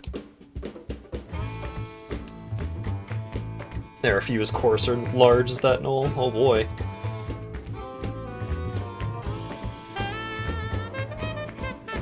Talking about character stuff in Quest End. I've been, despite it having some mixed tones, I suppose is one way to put it. I'm glad to see that Quest End Hawken has been pretty active lately.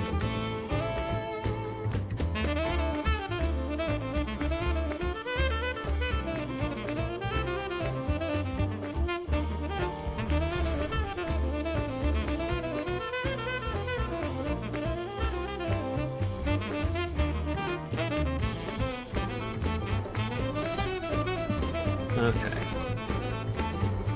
I'm not gonna do all the windows right now, but I'm at least gonna... Oops! I'm at least gonna get the first 2 floors worth of windows put in. Did I just... Damn it. Why does that keep happening?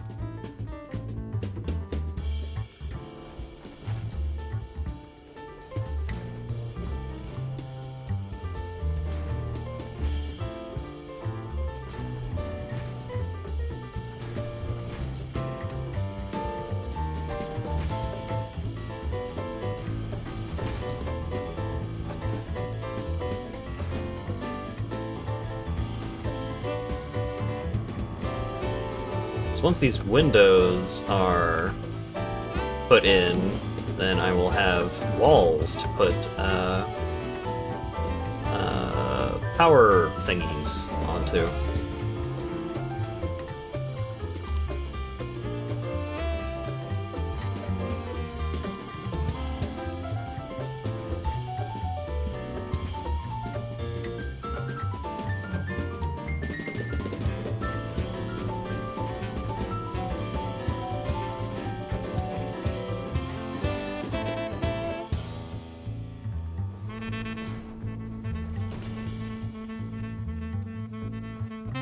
Okay, now the question is, where are the power thingies gonna go? Is that an electrical term? Power thingies? That's close enough.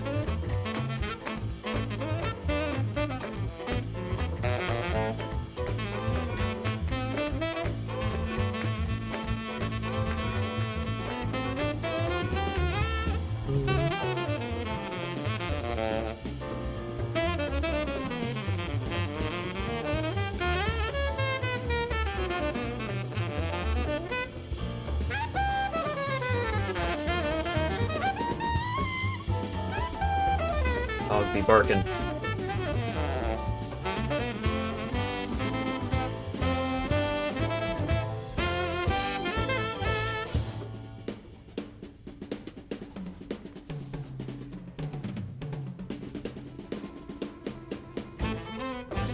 so all of those are powered, but... Oh wait, these are also powered.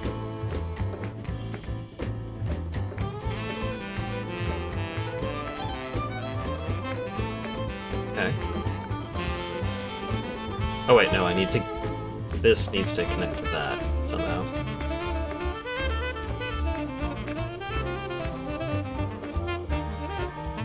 I hate it when I get caught midair during an autosave.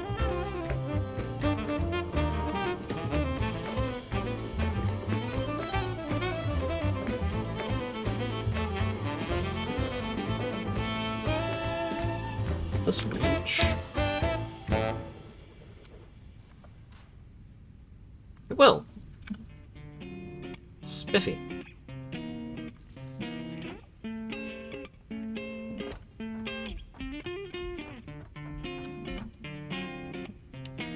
Oh, whoops, I goofed. I want to be symmetrical. This needs to go up here.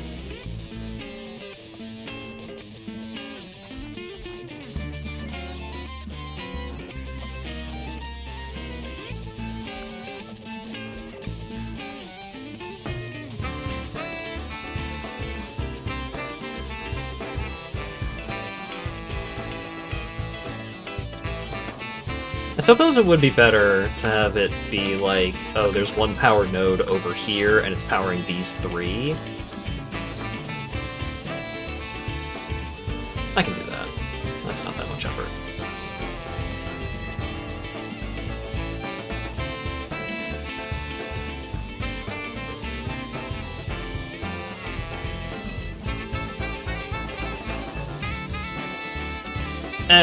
You know what? Never mind. I immediately decided against it. I'm just gonna have these power lines going through the trees. Just to spite all fire safety code.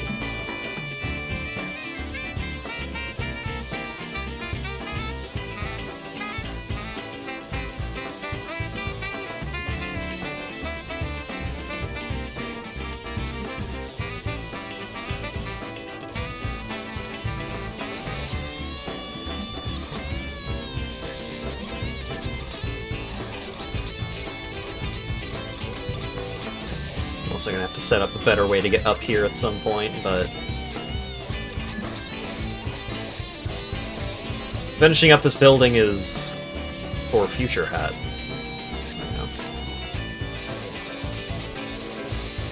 Current Hat's goal is to just get this building functioning.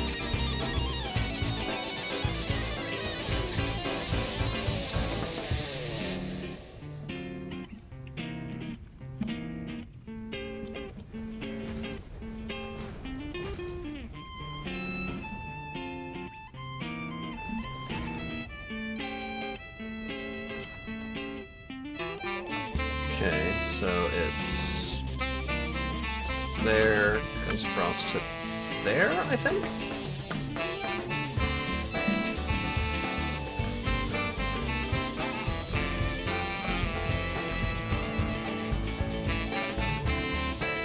Did that go where I thought it would? It did.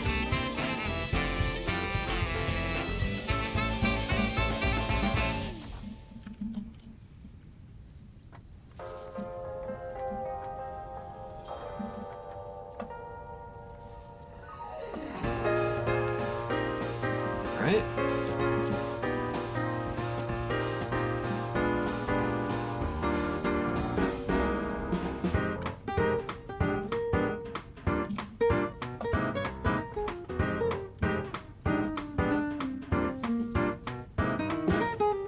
And connect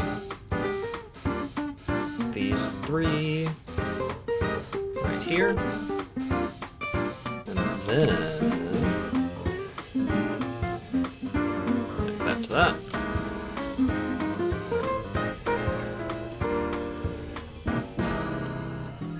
And then that to that. Alright. I think that's it. I think everything's powered. Sweet. Okay, now I want to see how much power this whole situation is using. Oh, wait. I need... Do I have any power shards on me at the moment? No. Because currently this factory is not going to be functioning at 100% efficiency because I need... there are a couple of buildings that I need to power shard.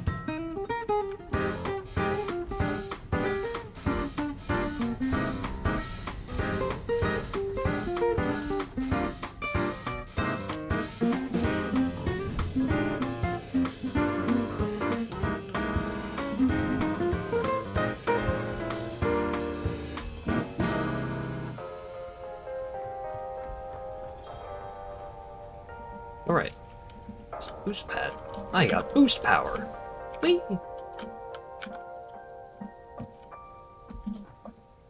Power shards! I don't remember how many I need, so I'm just taking all of them, and I'll put the rest back afterwards.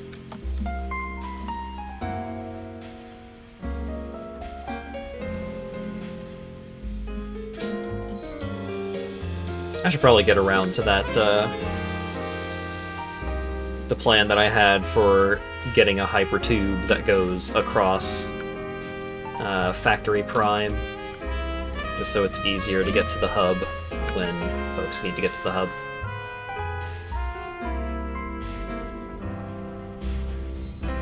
But that's another thing for future Hat.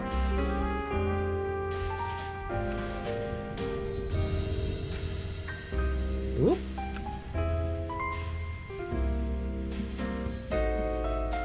Okay, so I'm pretty sure, what was it? So it's each of these are just 250% clock speed? Okay.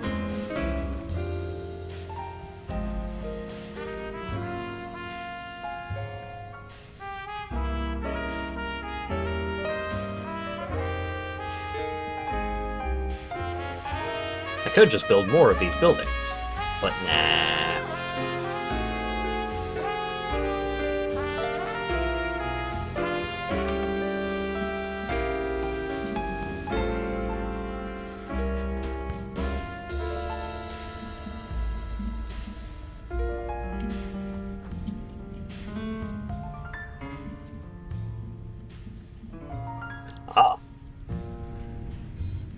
I was wrong about everything being set to the right recipe. I was a fool to assume that I did everything correctly. Okay. So now... those are good to go.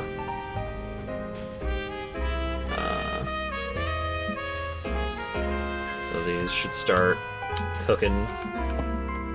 Should go back up to the second floor and double check all the recipes. Pretty sure all of the tree builders are going. Yeah.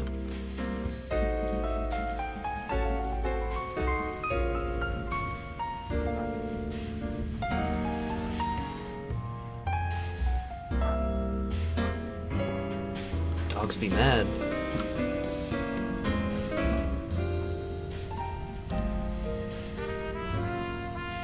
Why are you... ah, yep, that makes sense. Smelters that I nudged over to fix the layout. Okay, now everything should be good to go.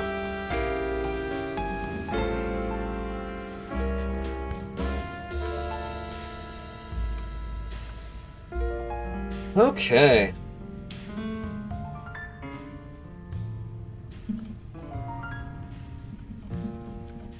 I guess I could do a quick test to see how much power this whole situation has taken up.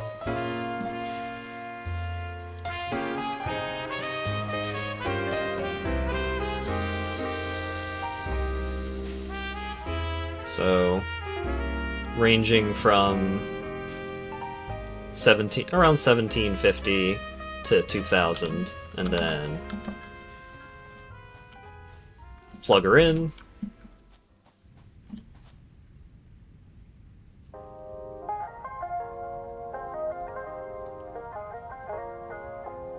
No, that's not a massive jump, actually.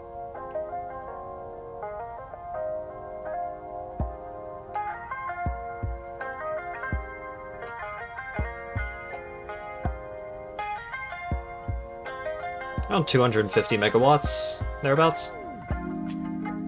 Not a big fan of that low on the power on the capacity. Should be okay, but something to keep an eye out for next time multiplayer shenanigans actually happens. Why are you yellow? Waiting for branches.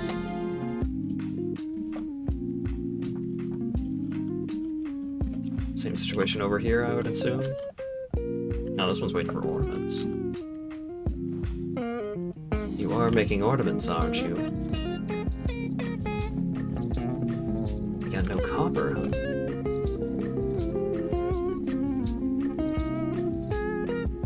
Other copper ornaments.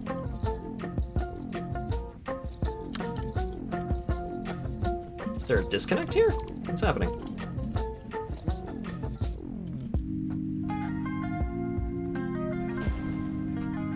There we go. Weird. The rest of you are good, right? I feel like I'm going through my code. It's like, oh god. Just kind of nudge everything a little bit. Just poke things with sticks. Here we go.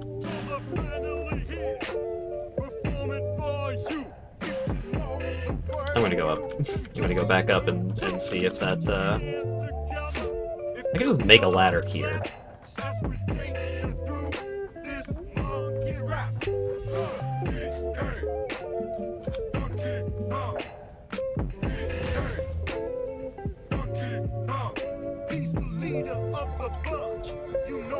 Aha! How did this happen?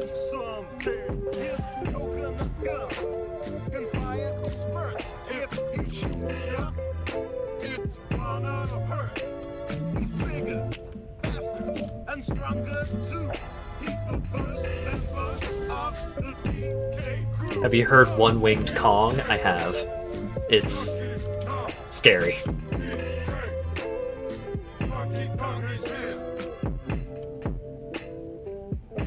Okay.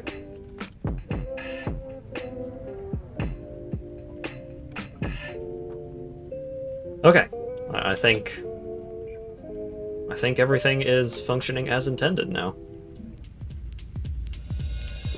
The music just turns me on. Cool. Alright, so what I could do is I could just leave this going until we have everything we need to finish off Fixmas stuff. I don't think I'll do that, but I could. But now that we have a second one of these Fixmas factories on the go, we should be, well, especially considering that I spent around 2 hours putting together the second factory, so that's 2 hours that this factory has been doing its thing. So assuming we do 2 more multiplayer Satisfactory things, or maybe just one really long one, then we should be able to finish off Fixmas. Hopefully.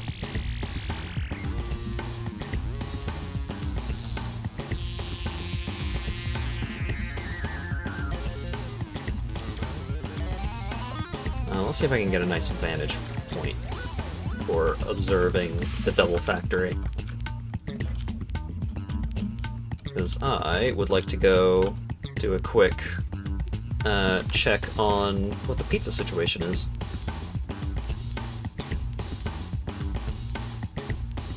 I kind of like the 3-gift moon situation that's happening on the left there. How goes the factory? Done! Well, I mean, the mirrored Fixmas factory is put together and functioning. Why did you put in the walls for the conveyors to go through, but nowhere else on that level? It's a to-do list kind of thing. It's just like, I am going to finish putting the rest of the windows on the second floor of that building, but for now,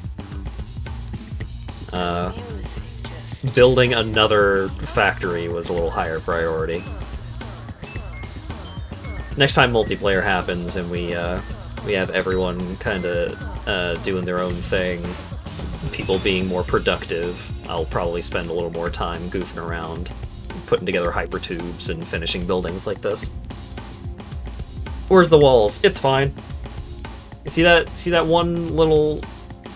Here, let's... This is holding up the building. Right here. See? It's a load-bearing series of three windows. Don't worry about it.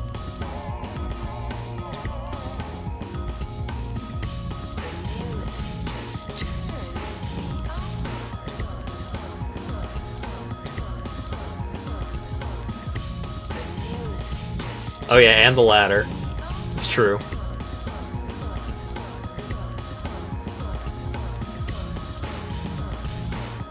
Whoop.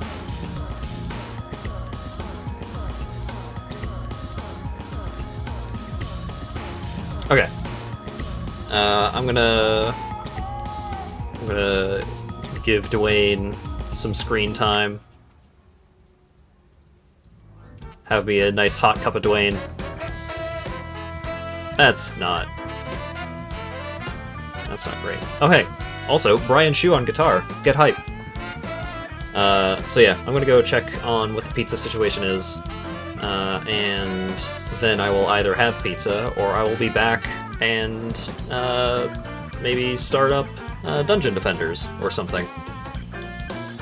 Back in either a moment or a bit.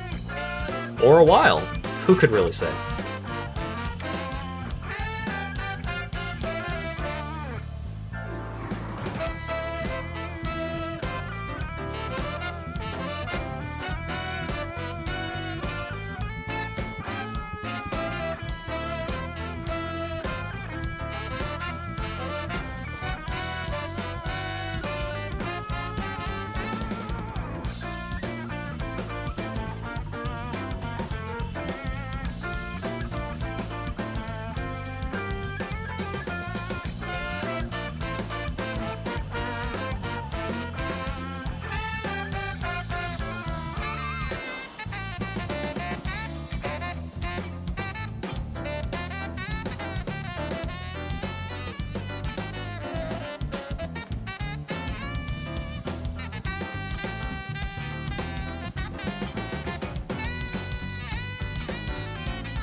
Turns out it was a moment.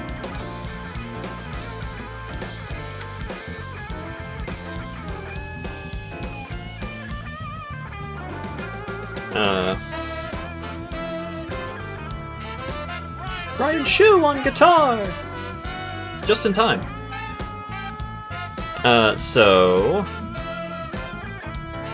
Pizza's gonna be about 20-25 minutes, thereabouts. So, I am going to start tootling around with Dungeon Defenders.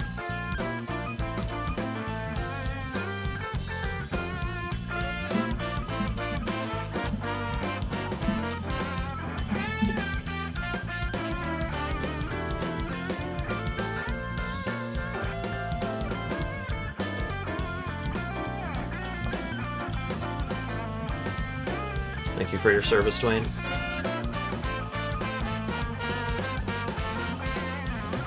Boop.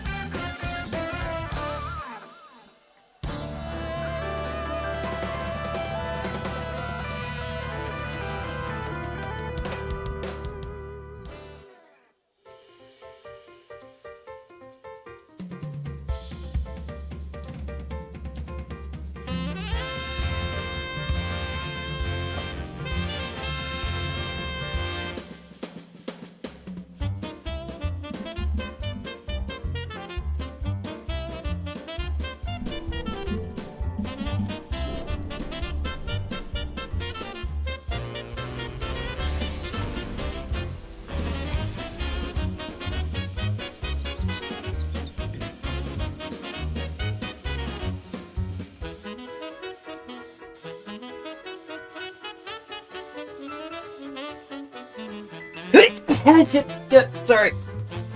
I wasn't prepared.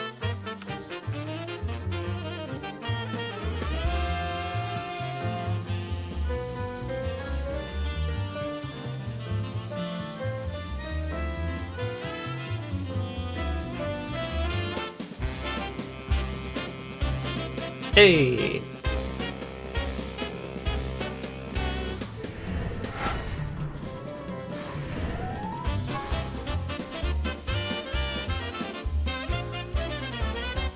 Now, what am I gonna do here?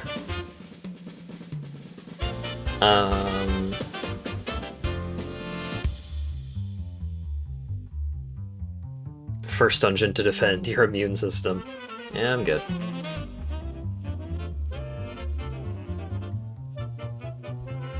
Oh, what was that? I had a really good, leveling setup. Oh wait, no, let's do Dread Dungeon. Yeah.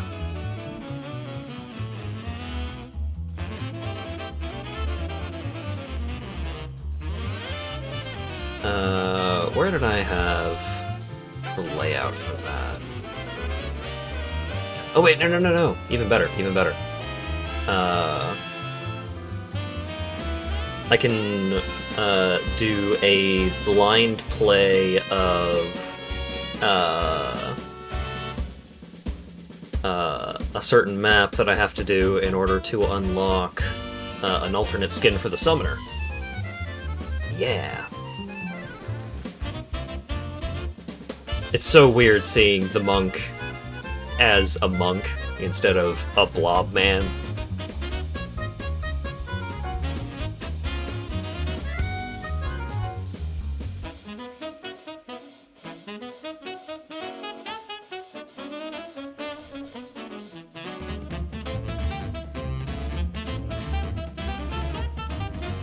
Let's see.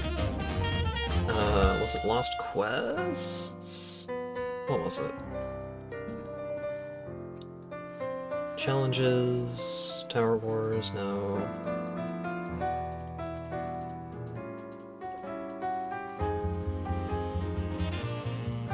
It wasn't a challenge. Oh, right. I could unlock the Obama skin. Oh, 2+ heroes required. PvP battle for presidential supremacy.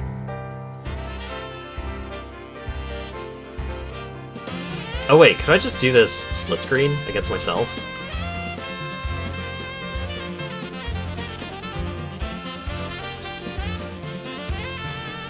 Yeah, let's see. Let's see if I can get.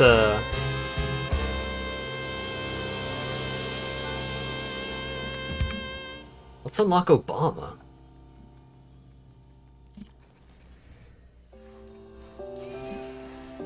I don't have any idea how this thing actually works, but...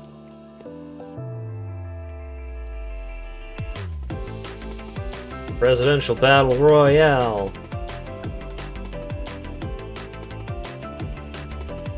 Defeat everyone and reach the score limit.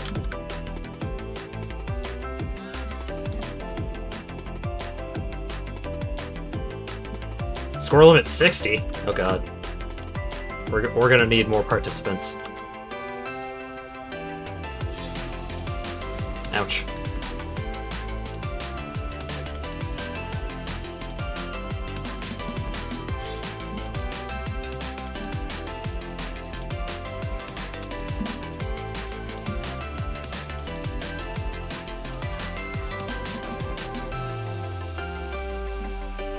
Well, let's just go full screen. Oh god. Apparently Mario goes Super Saiyan now. Yeah, I saw that on Twitter earlier. It's just like the fucking battle against what appeared to be the final boss battle that was just in a trailer. They make Mario go. It's like the boss battle against Chaos in Sonic Adventure 1. It is very baffling. Shoot.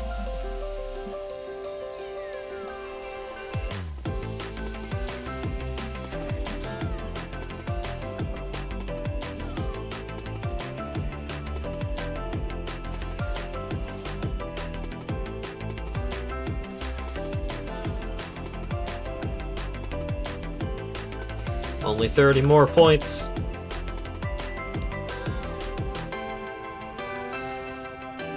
And finally I can unlock not only the Obama skin, but the Michelle Obama skin, the George Washington skin, and the Mitt Romney skin.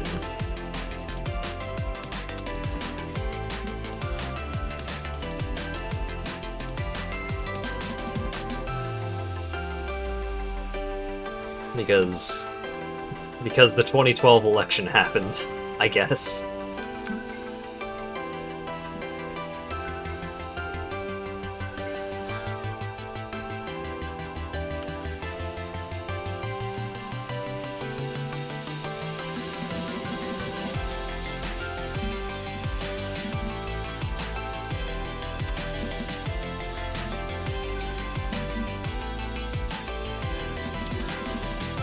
Dang it.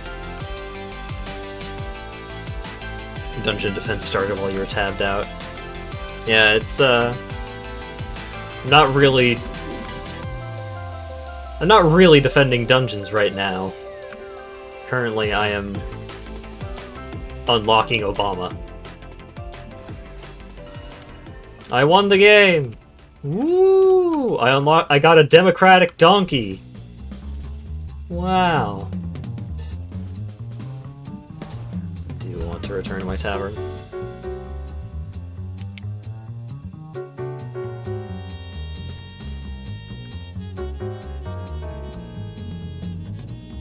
Okay, what the fuck is a democratic donkey?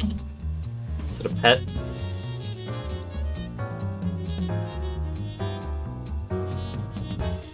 Jesus. Look at that. Look at the fucking thumbnail for this monster. And it's bad. It's a bad pet.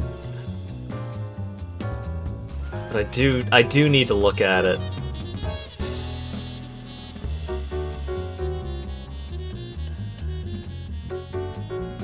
Why is it like that?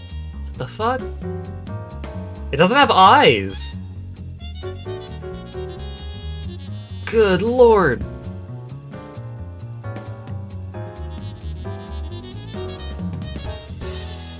It's so scary!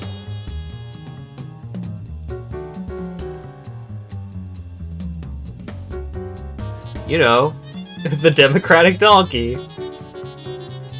Too real. Okay. Give me back my fight horse.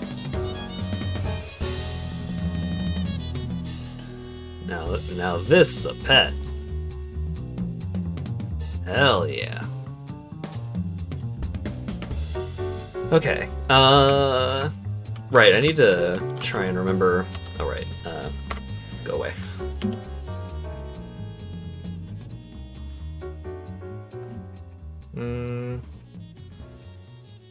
PvP... Delay mining complex? No, that's the one that you have to do to get the laser. There's a mining laser weapon that you can use to cheese a certain map that some people use for, like, incredible amounts of progression skipping. Like, you can go from...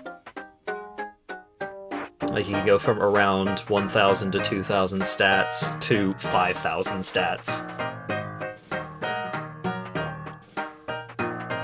Coastal Bazaar is good for genies, I think? What the heck?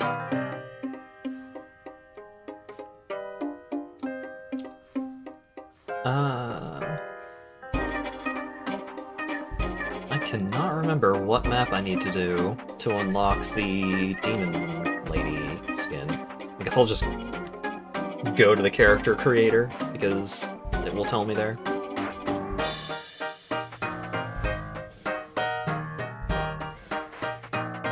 Alright, change. Create hero. Summoner. Change outfit. Delay mining complex. Oh, okay. On at least medium. Alright, I can do that. Probably.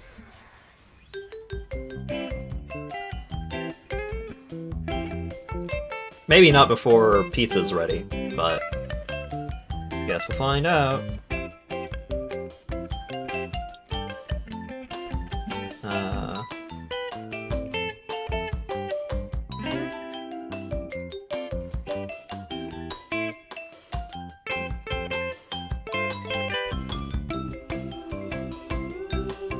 Where was it?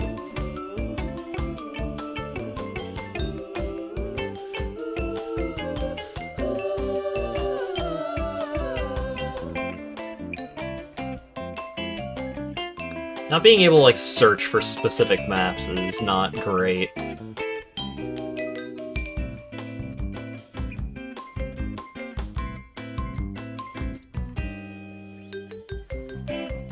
Especially considering that I'm blind.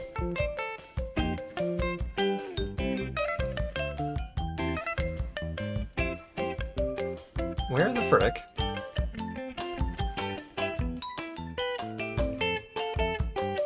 There it is. Has to be on at least medium. I think this is... Is this the one that has the moving crystal? I'm not sure. No, this seems like a normal map.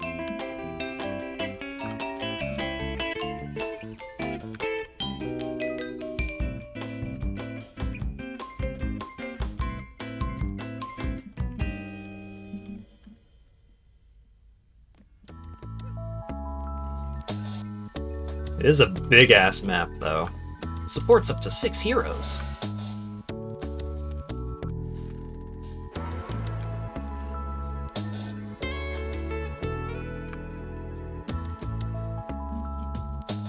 Okay, so do enemies spawn here, or do enemies spawn at the same spot below it? They spawn below it, okay.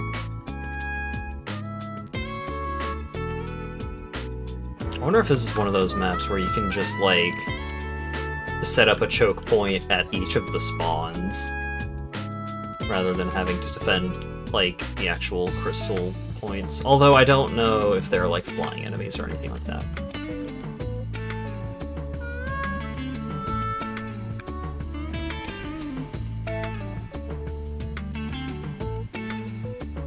It's hard to tell how good auras are actually going to be on this map. What I could probably do is I could probably just set up some tower beam buffed lightning towers and just obliterate everything that way.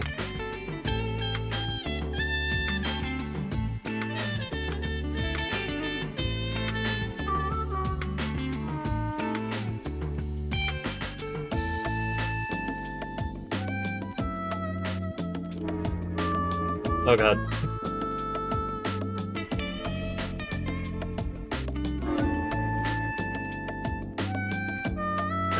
I see the gimmick of this map.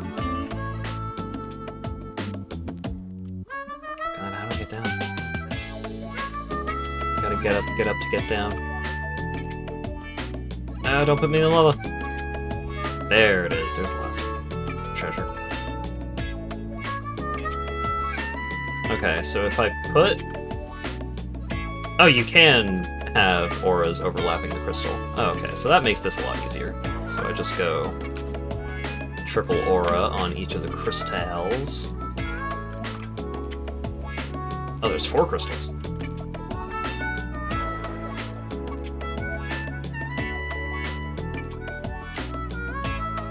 So on medium, just the triple auras alone is probably going to be enough to handle most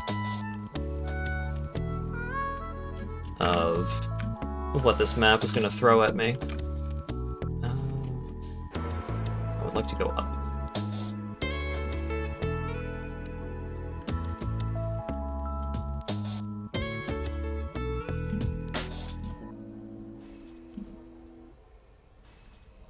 So it'll probably be triple aura, and then some apprentice towers, and then buff beam. And that will be my MLG Pro Filet Mining Complex solution. Because you can just do a lot of maps like that once you have high stats, but mostly just because I'm playing on a relatively easy difficulty. I'm playing on a difficulty that is way too low for what my current stats is. That fishbowl isn't Nessie? You're right. So the thing about Nessie is that better Nessies only have higher upgrade potential. So like a low quality Nessie can be upgraded like 50 times. A high quality Nessie can be upgraded like 200 times. But Nessies always have the same base stats, which is +4 to hero stats, +4 to tower stats, or +100 to all 4 hero stats, +100 to all 4 tower stats. Meanwhile, the fishbowl has really big stat ranges. So as you can see right here, I still have a bunch of upgrade levels to go, and yet the fish in a bowl is giving me +400 to 2 tower stats, +300 to another. Fish strong. The fish in a bowl is generally like the pet that you will see builder builds use for a good while, because it takes a while to outclass a good fish in a bowl. Okay, so now swap through Crispin. I could probably just start with like 1 or 2 lightning towers. How much do they cost again? 120, so let's just start with 1. 1 lightning tower on each of the crystals.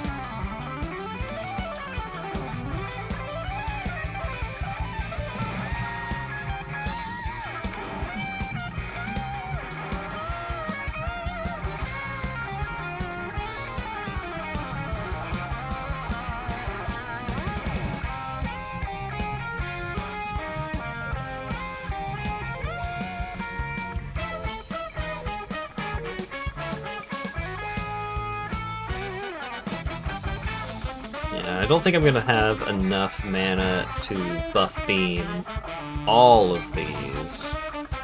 I could buff beam 3 of them. You know what? Fuck it. No buff beam this round. Let's just see. Oh man, the fish in a bowl is fucking up the effects from the aura. That's neat. Alright. Let's see if any enemies can get anywhere close to any of these towers as they are built.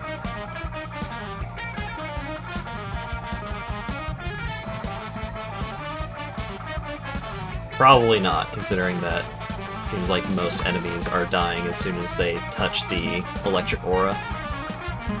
Which makes sense, this is medium. Currently, most of my builders are well-geared enough to do Nightmare, which is like 3 difficulties higher.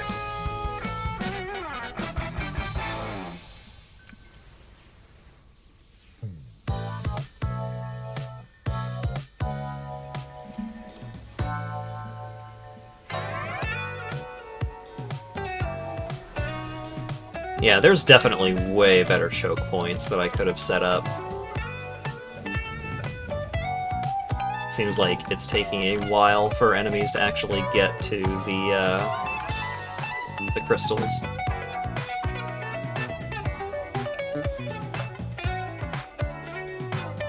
Good to know.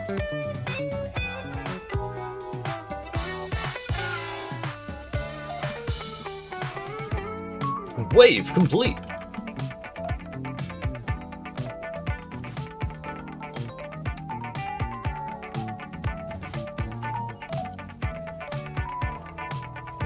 Swap the beat.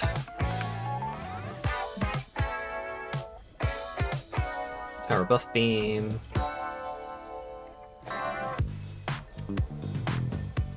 We'll just do a buff beam like that. Oh right, beat has the snail. So the snail can also have pretty solid builder stats. Like you see, I have almost 400 in 2 of them. But the cool thing about the snail is that the snail makes you go very fast.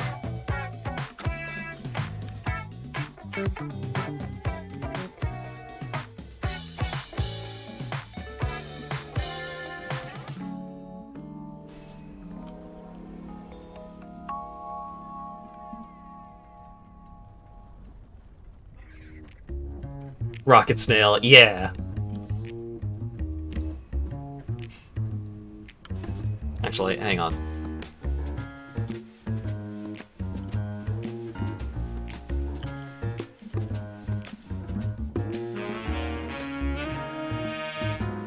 Oh god, what was the name of that song?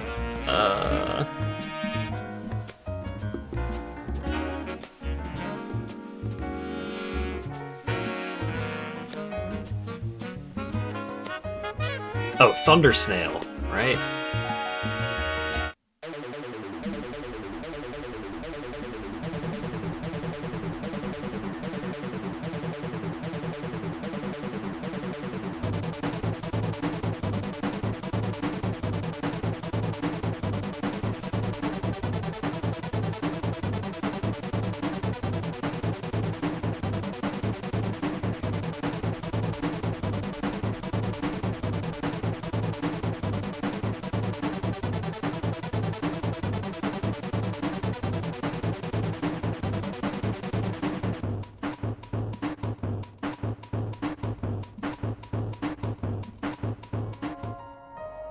Okay.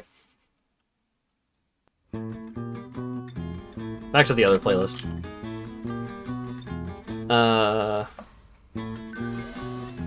Let's just have Crispin build some more towers. Let's go ahead and start the wave. Like, with the tower boosted auras and towers, I cannot imagine that I am going to lose this map at all.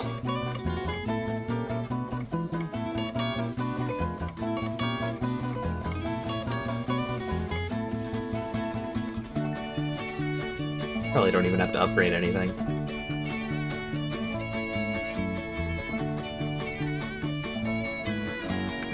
Although there might be a boss. I hadn't really thought of that.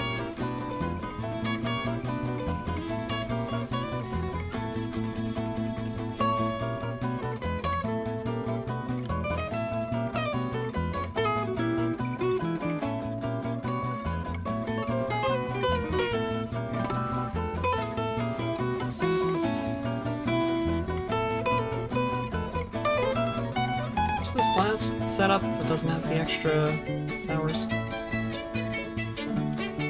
at the bottom, so it must be up.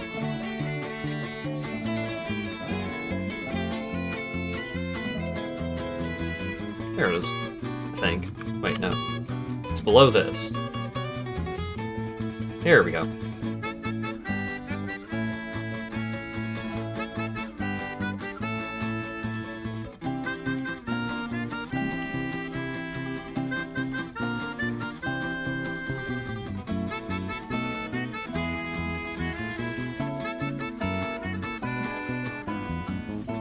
It's still alive. Oh, there's just a handful of kobolds. It's taking their dear sweet time.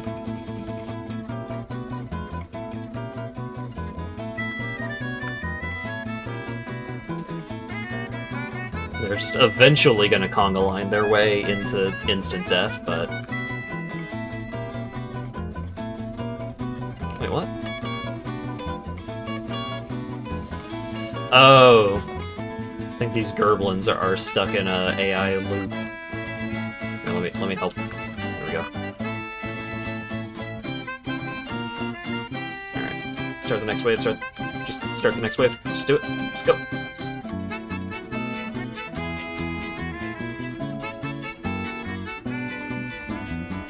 There we go.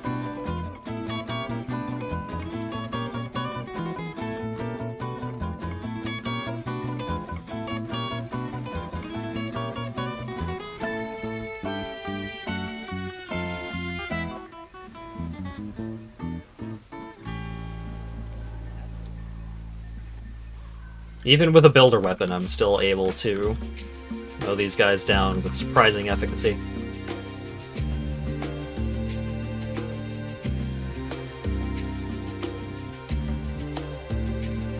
Ouch.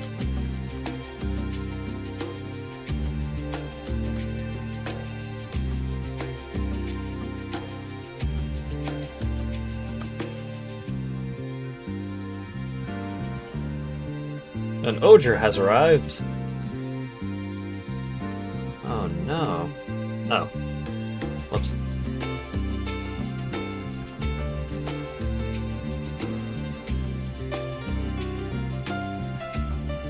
Oh right, I'm on Crispin. I was like, oh, I guess I'll have to go switch to my apprentice after this. I'm on the apprentice. Or I am the apprentice.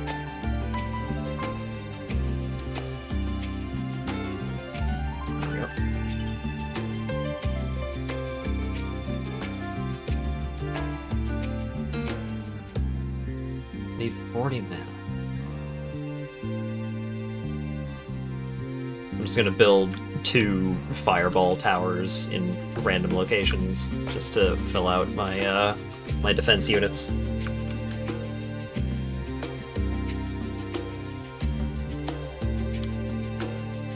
Start the next wave. Start the next wave. Go, go, go, go.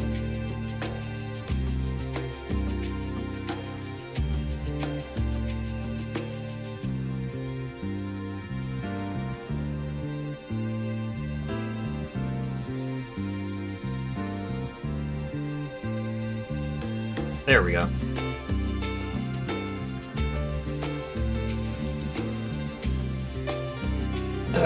Got Redux installed, getting config file sorted. Nice.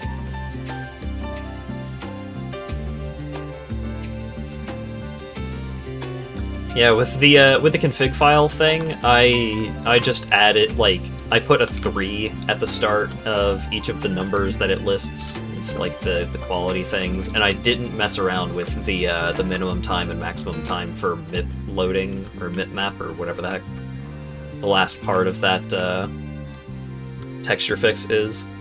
I just did the first couple of things.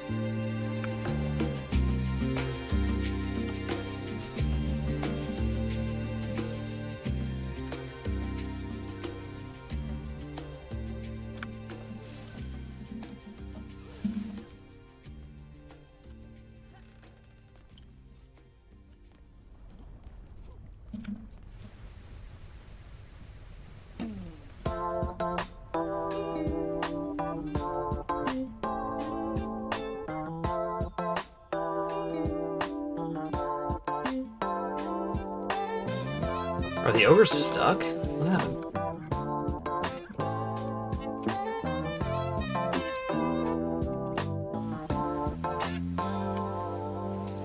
Doing okay, buddy?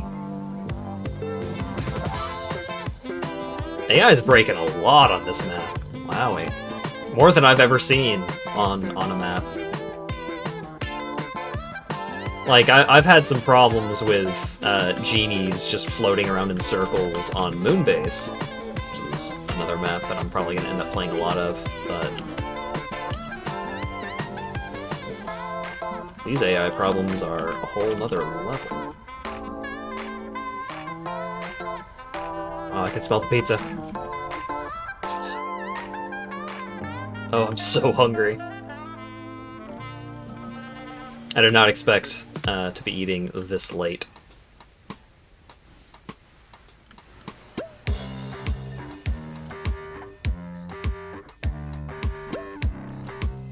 But that will make the pizza, I would say, all the sweeter, but no, not really. Sweet is not really what I'm going for when it comes to pizza. Insert argument about pineapple on pizza here, I guess.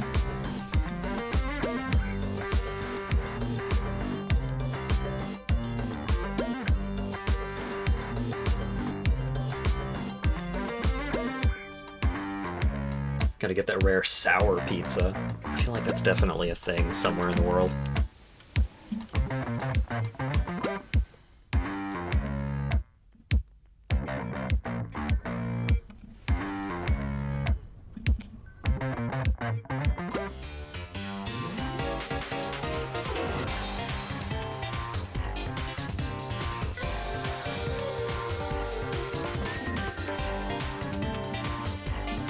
I'm just gonna hang out around here because this is a spot where all the enemies keep getting lost.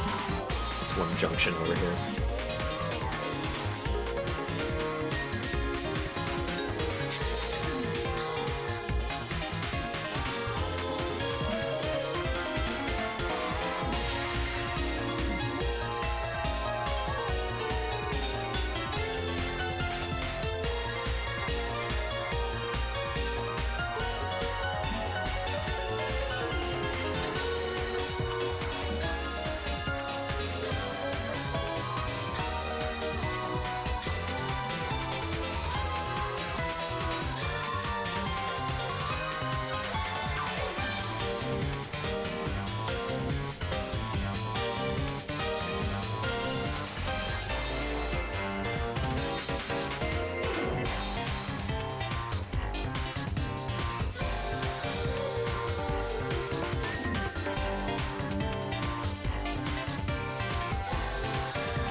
Yep, I made the correct decision hanging out over in this part of the map because the ogres got stuck in this cave again.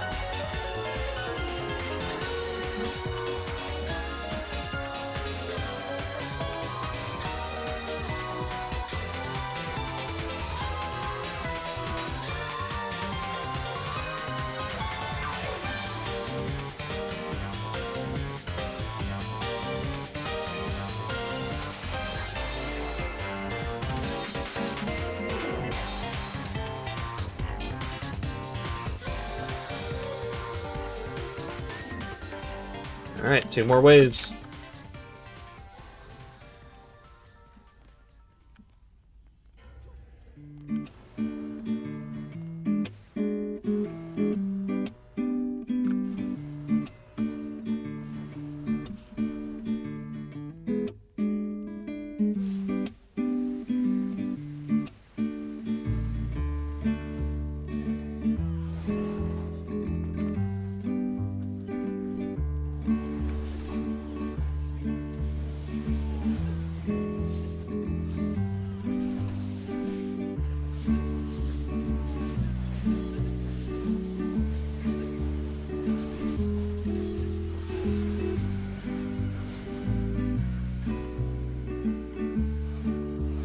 Pizza! Oh boy, oh boy.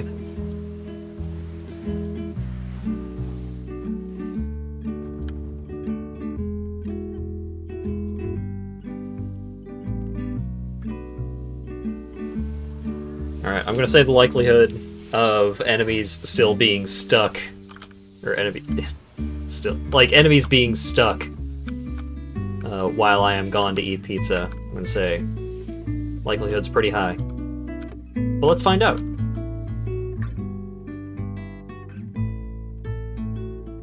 With Dwayne. Dwayne, keep him company while I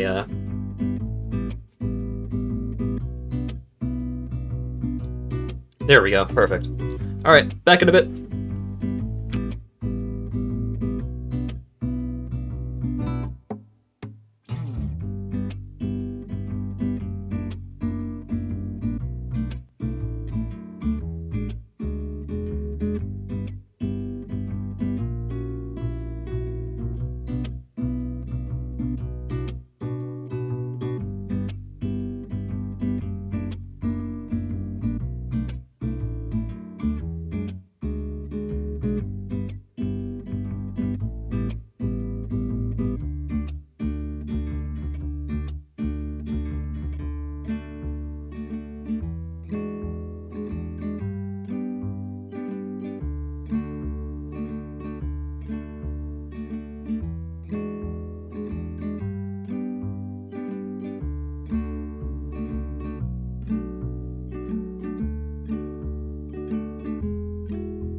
Okay, I'm back. Greetings and salutations.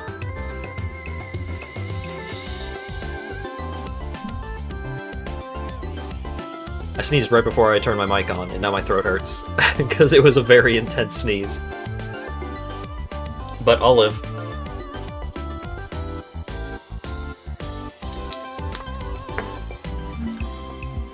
Okay. Next level.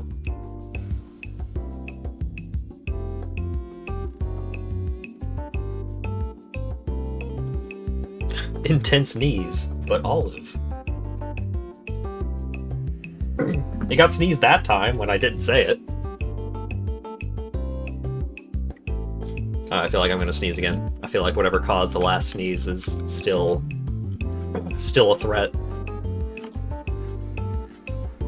Did I get anything for clearing that map? Garbage, garbage, garbage. Garbaggio.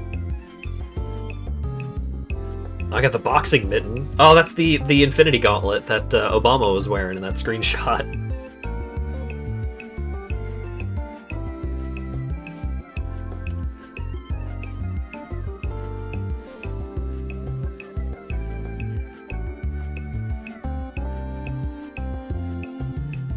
God, I hate the Democratic Donkey so much.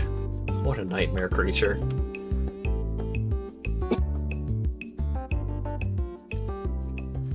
Okay, so what am I gonna do now?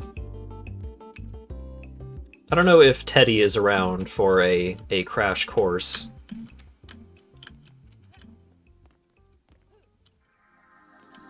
Oh, speaking of, apparently you have a level 29 apprentice. That... If only it were basically any class other than apprentice.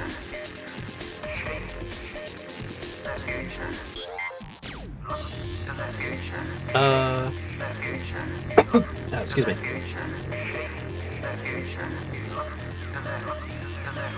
Alright, do you want to play some, Teddy? I don't know if it's too late for you. Why do you have a fishbowl hovering near your head? It's my pet. It gives me a lot of stats.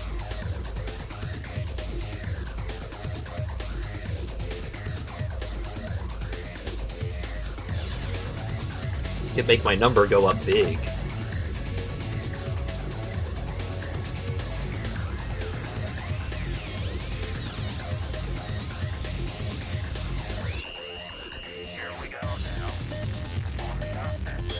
You can play for about an hour? Alright, cool. I will be in the Gamers channel. And I guess I can switch over to the Discord scene. Hey! Thought you had this installed, but you do not. Darn. I mean, it's not a big game, it's like 4 gigs.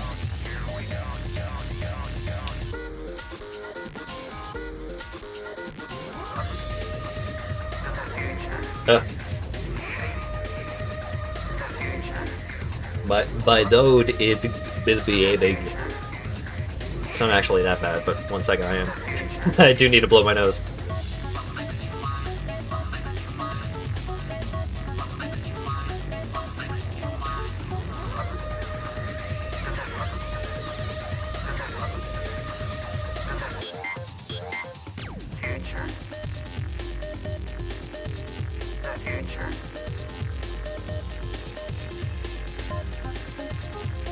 Okay. Let me get Chrome2.exe running. Like Chrome. Hello.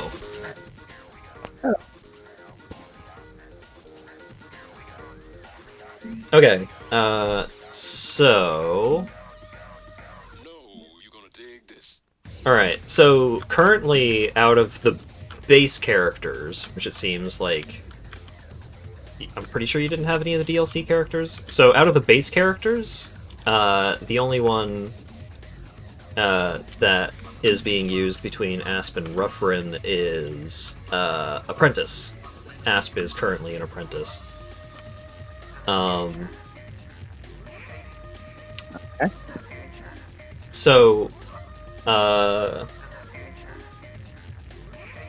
if you want to be a builder type character, out of the three that are currently being unused, being Squire and the Squire's counterpart, the Countess, the Huntress and the Hunter, or the Ranger, I think, and the Monk and the Initiate, those are just pairs of the same character, basically. Generally go for the female version because... Or the gender swap versions in general. I don't remember if it's specifically the female version, but the female versions are usually faster. That's usually what matters most.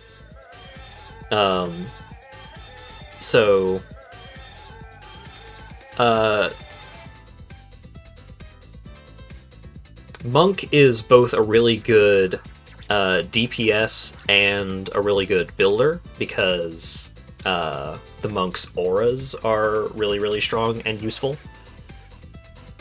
Huntress is also a pretty good DPS character, or her traps can be pretty good. Squire is overall the weakest, but personally, I've played a lot of Squire / Countess, and the biggest problem is that, like, their towers are really limited. Like, often they have just relatively small cones of, like, which direction they can shoot. Okay. But, I mean, I've enjoyed playing Squire, so... Whatever you want to do. Can you get lasers? There is a character that is devoted entirely to lasers. Series EV. That is the character that Ruffin is playing. All of their... They build, like, walls and damaging tripwire kind of things. But they also have the tower buff laser, which is extremely powerful.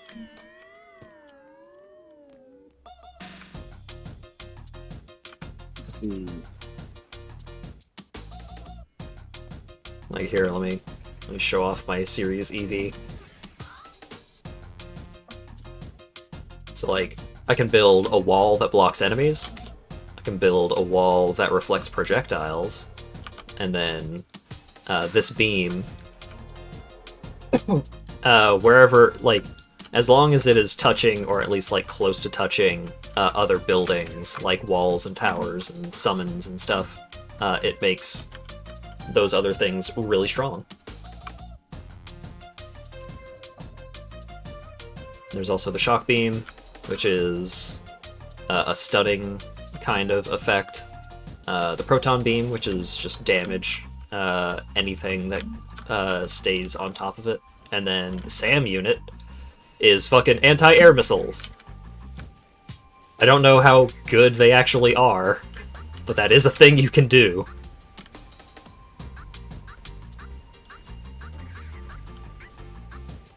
I think I'll pick Initiate because I remember you mentioning another stream ago that you could really do with the auras. Yeah, so Monk and Initiate being the female version of the Monk, is really, really good to have. Like, whether you want to be a DPS-focused character or an aura-focused character, or like a building-focused character, they are generally very, very helpful.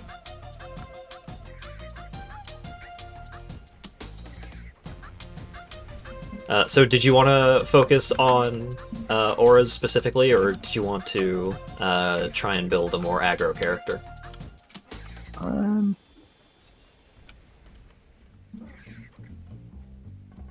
I haven't played this game for like 9 years, so yeah, that's fair. If it turns out that you don't like it one way or the other, I can hook you up with enough mana to do a respec. So. Okay, so now I have to figure out how to join the game. You can just do it through Steam. Oh, did you make your character in the ranked multiplayer? Which one should I have? Ranked. Okay. Yeah. And now lots of things have just popped up saying things, and I don't know.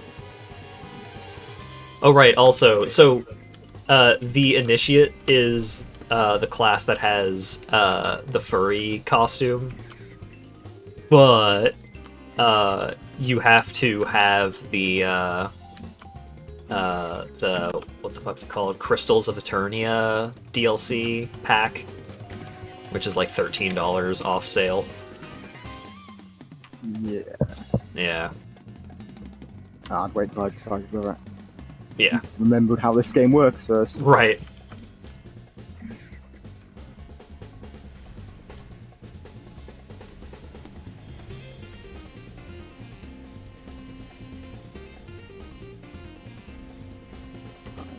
Just going to leave this crystal as classic because customization options, I have no idea. You unlock a lot more over time, just by like earning achievements and stuff. You unlock a lot of stuff. Okay, alright, here we go. Okay, play online, and there's a bunch of options. Play online should just be like, it gives you the option. So like, just make a private game when it gets to the when it gives you the opportunity, Okay. and then you can easily join from that.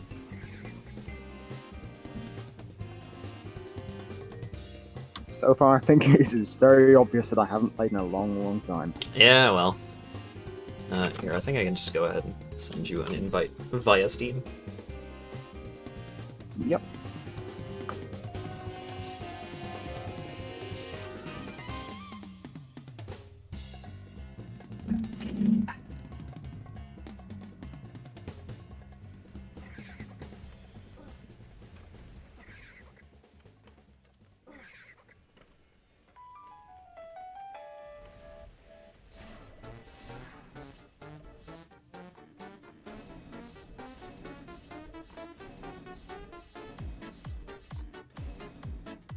Hello!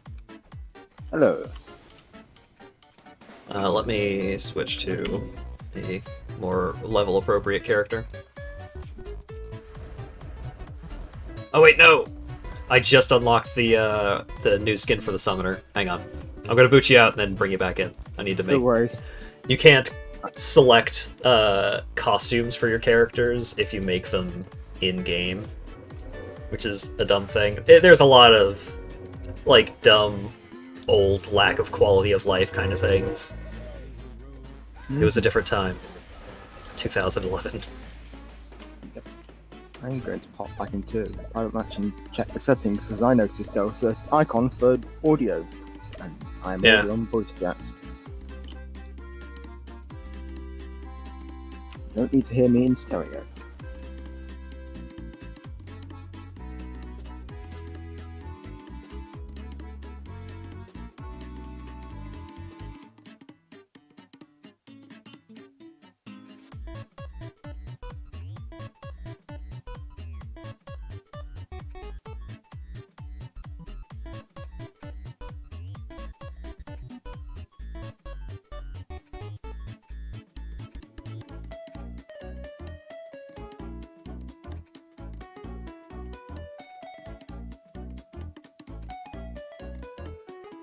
Sure.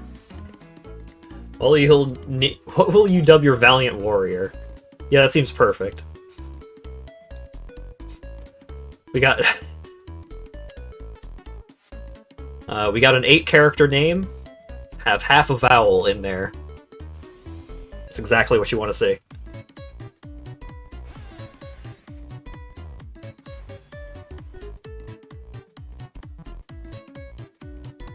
Oh, I guess I could... Oh, wait, shit. I was gonna say, I guess I could, make a standard tower builder character for showing you the ropes, but it's probably fine. Summons aren't that different.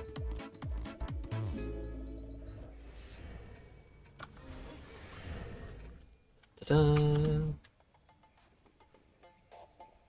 Bam.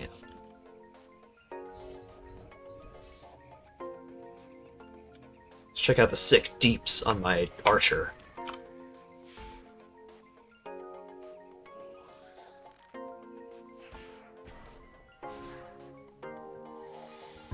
Wow. It's like that one Superman antagonist with the impossible name. Sorry, I'm not enough of a nerd to recognize it.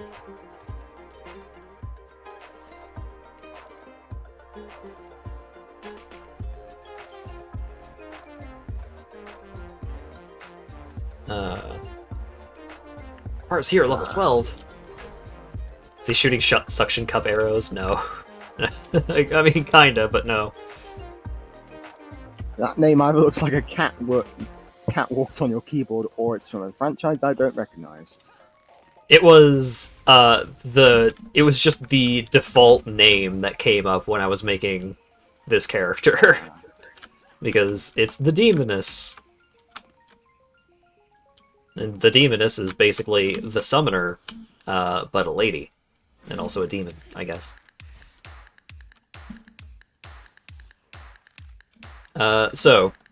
Basic controls. Middle click to bring up your radial menu. So you can go up top and see all your different auras that you can summon, all of your hero abilities, or any, like, castable abilities that you use yourself are under hero. If you want to rebind any of these abilities to different buttons, like 1 to 0, then just mouse over that ability and hold the number button that you want to bind it to. Generally, I would try and keep repair defense and upgrade defense within easy reach, because those are ones you're going to be using a lot. So yeah, basics are, tower defense. You summon dudes and buildings and walls and such in order to stop them from getting to your home base, or in this case, your crystal. Mm-hmm. And you can hit them yourself, and you can make numbers go up. It's got everything you can possibly want.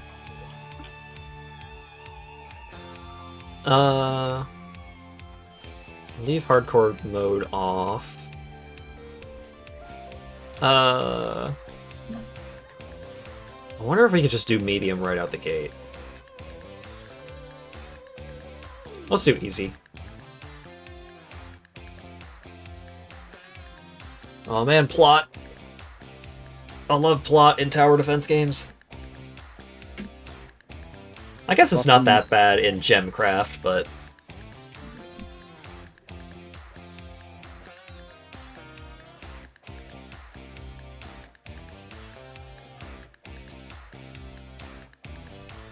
Yep, whoops. Oh no, I skipped the plot. Sorry. Oh no.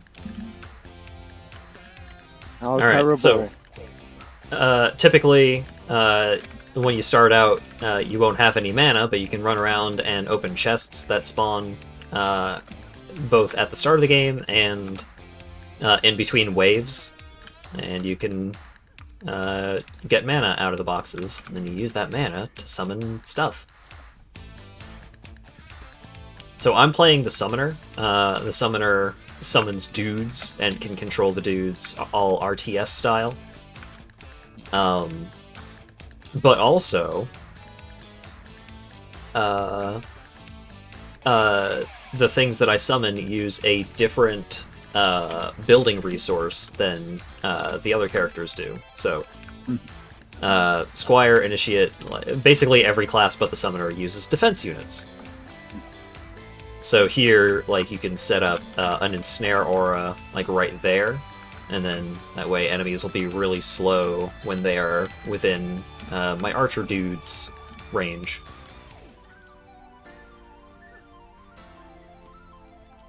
And also, mana is not client-side, it is server-side, so it's like, oh, I got the mana out of that box, but I want you to summon another Ensnare aura, so I will press M, and there you go.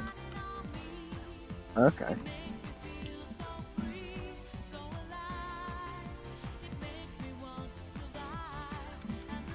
Oops. Alright. So to start a wave, you can either go up and use E on the crystal, or you can hit G on your keyboard to ready up from anywhere.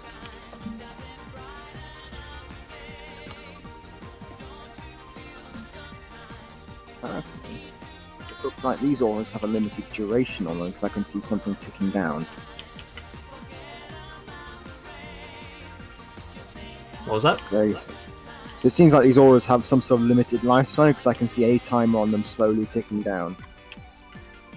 Yeah, so, like, it says Ensnare Aura, like, 158 out of 165 and stuff like that.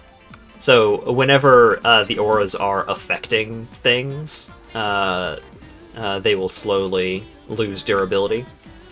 But in order to bring their durability back up, you can use your Repair Defense ability and just fix them right back up to full capacity.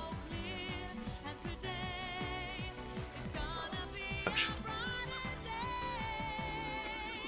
So, one of the big downsides to playing the Summoner, at least in the early game, is that the Summoner cannot fight. I have no ability to hit things. I rely entirely on my summons. Okay. So, what should I be leveling up as an aura monk? If you want to be an Aura Monk, then what you want is... early on, I would say just put most of your points into Aura Radius. Because that makes the radius of your auras substantially bigger. Other than Aura Radius, Aura Lifespan, or Aura Health, or however it says, is also really good.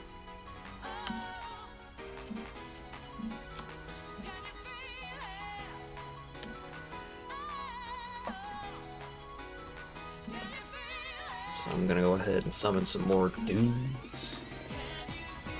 One of the downsides to playing an Aura Monk is that generally auras are set up at the start and don't change a lot over time, but as you unlock more auras, then you'll have a little more opportunity for progression.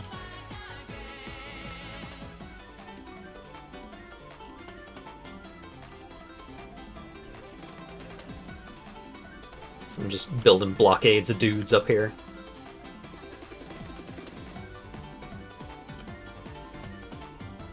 Oh yeah, you don't have to hit chests in order to open them. You can just bonk into them. Just for future reference. Okay.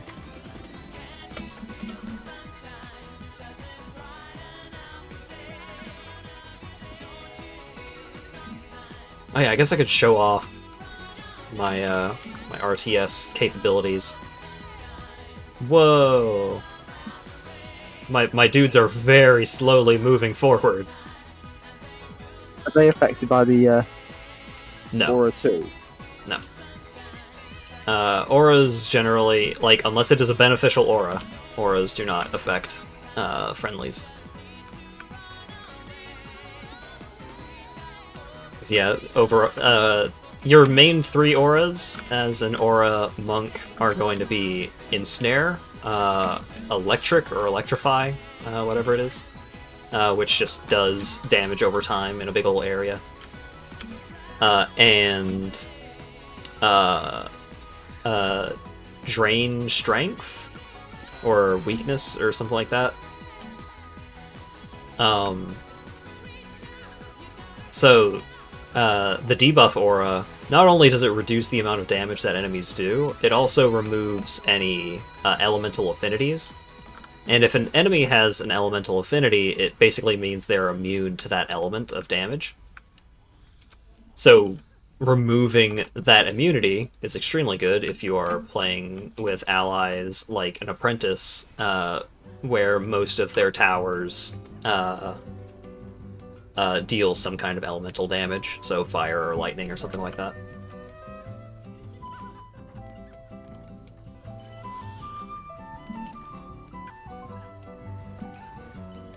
Also, any gear that is not picked up off the ground by the end of the wave, or the end of the build phase, rather, just gets sold automatically, and the profits are split between all of the players. Okay. So there's no need to manually pick up items.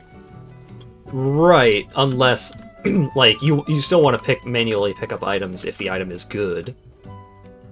usually if you're a builder kind of character, then generally you only really care about your building stats.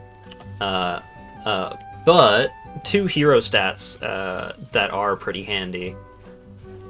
Like, you don't want to prioritize hero stats over your building stats, basically ever, as a builder, but hero speed and hero casting rate are both handy, because speed makes you move around fast, obviously good, but hero casting rate makes it so that you can make buildings faster, you can repair buildings faster, you can upgrade buildings faster. Yeah.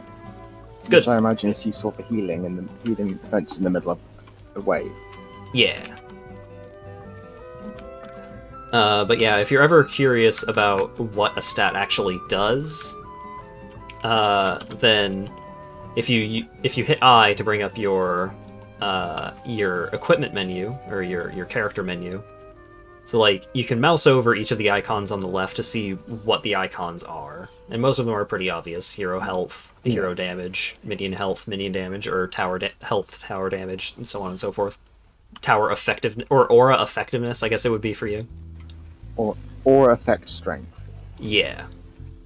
And then you have your damage resistances, which only really matters if you are going to be out in the field a bunch, so mostly DPS characters. But if you look over on at your gear on the right, you can click on it, and that will bring up like a detailed stat breakdown for that piece of gear. Gotcha. So you have to click into a piece of gear to view what its stats do. Otherwise, you just see the little icons. Right. So over time, you'll start to recognize what the icons mean just by looking at them. But early on, it can be handy to actually bring it up and look at what it is. But another handy thing that you can do, I wouldn't suggest doing this quite yet, but if you go over to the Forge here, you can go to either hero info or your item box if you want to do this to items that you have stored. You can click on an item, and then at the bottom there will be a meter that says investment.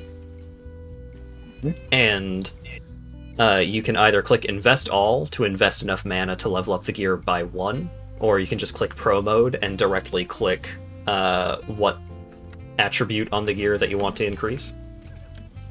But you can level up gear, and it is extremely helpful once you start getting gear that actually has stats on it. You know, you don't really care about boosting your resistances, especially early on. But once you find a piece of gear, like some boots that have +1 to aura radius, or something like that, then you'll want to start upgrading your gear to maximize those kinds of benefits.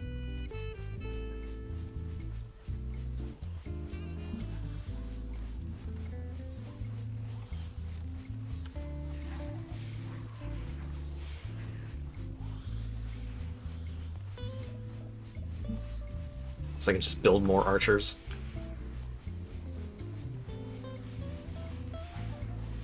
Easy mode on the first stage. Surprise, surprise. Not much of a challenge.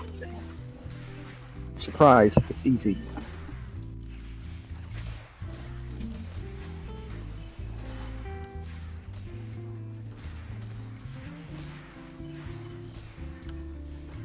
Oh no, I'm actually gonna have to repair my dudes. Uh-oh.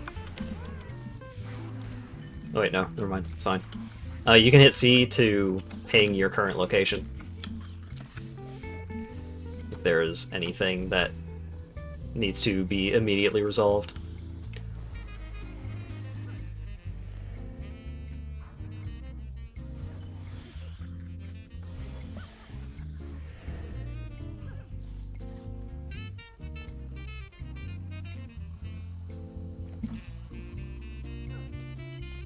The demon is his stupid platform boots. So goofy.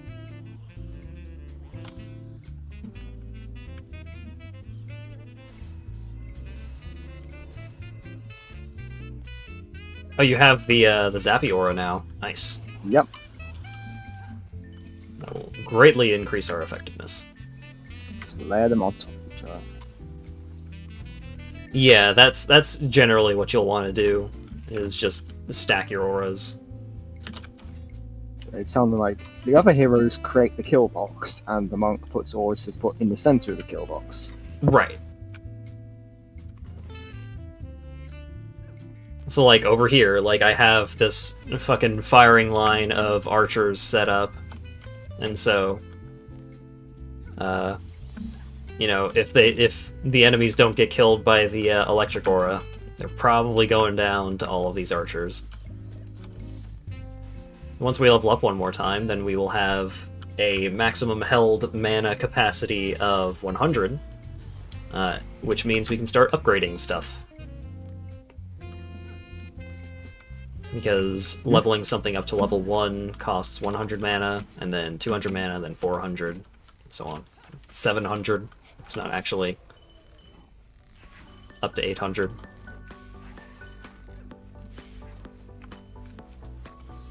And up close, rather than on stream, now I can actually see these crystal arches. Yeah, they kind of, they look pretty goofy. Without, I mean, like, they look kind of goofy in general, but especially before I did the texture fix, these were just slimes, basically. They were just blob men. Yeah, I think I said they look like green army men. Right.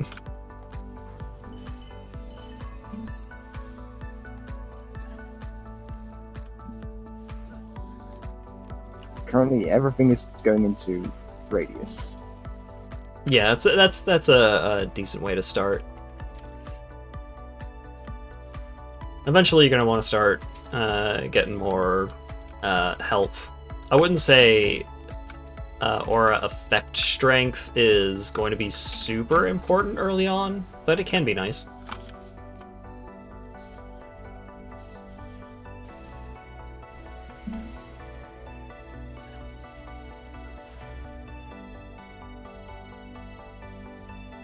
I do like how the demoness actually like flaps her wings and flies around to do the hover, rather than just the summoner, which kind of floats.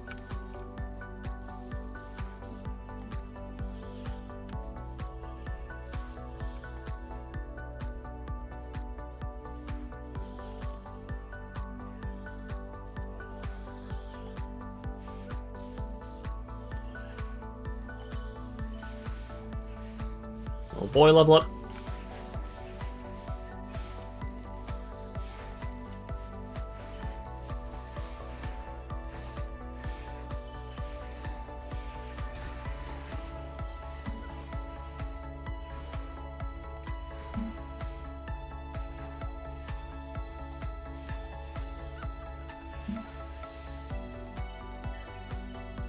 And we did it! We won! Every time being close to those crystal arches, you can just hear the sudden shatter sound. It's really loud for no reason. Yes.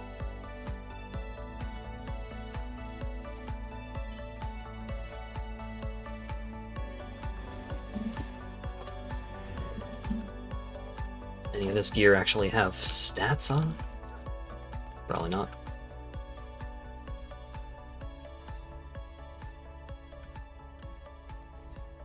The early level, I assume I should basically just follow the little hand symbol on the items. This is pretty low level gear, I'm assuming. Yeah, so eventually it'll start, like, pretty quickly even, it'll start being a concern where you don't want to pay too much mind to the thumbs up or thumbs down thing. Because I don't know how the how that actually works in terms of like how it's coded, but I mean you can't set a filter or anything for it, so it's like, oh, here's an upgrade to your gear, and that piece of gear has all hero stats, but you are a builder character, So that piece of gear actually does nothing for you, because Yeah. you don't really have any use for that. So I imagine that icon will get less useful once you start seeing more varied items other than this is slightly better generically. Right.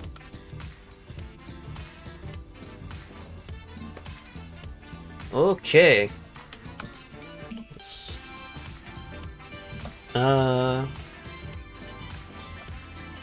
go to the next level and then jump back to the tavern, because sometimes you get, like, extra bonuses for exiting the level through the crystal rather than exiting through the pause menu. But for this, we're going to try bumping the difficulty up to medium. Okay. Because easy mode, you know, it really is easy. It feels like the default level of difficulty is intended to be medium or thereabouts. What it says on the tin. And also we can turn on hardcore mode, which gives us much more loot, but if we die during the wave, we die in real life. Except no, it means we can't respawn. So, be careful. How horrifying. Will those towers do without you? It looks like a casual game. It's not a particularly hardcore game in general, but the deeper in you get, the higher difficulty stuff you start doing, it gets pretty rough. Not just from things having fairly high stat requirements, but also like, you need to have better strategies. It definitely feels like a game, or at least visually, a game where, of the time it was released, which is not really saying much, but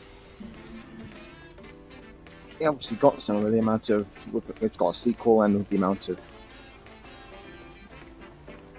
what's the word? You see references of it popping up in loads of other games. Cultural relevance, I suppose. Yeah. Yeah. It is... I recall it being a big deal because it was like a big downloadable co-op multiplayer game, but it wasn't just like,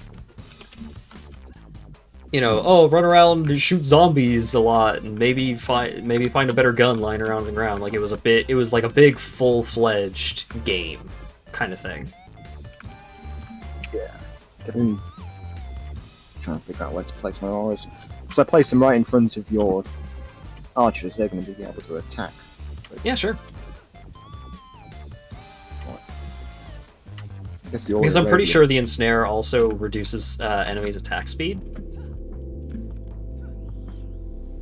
So even if the aura ends up overlapping a little bit, that's still fine. With super heavy meta progression. Yeah, I mean, like, you can totally just play through this game without paying too much mind to, like, what you want to do, like, what you want your end game build to be. To just play through the campaign on medium. Most of what you can do, like, you're probably gonna get there eventually.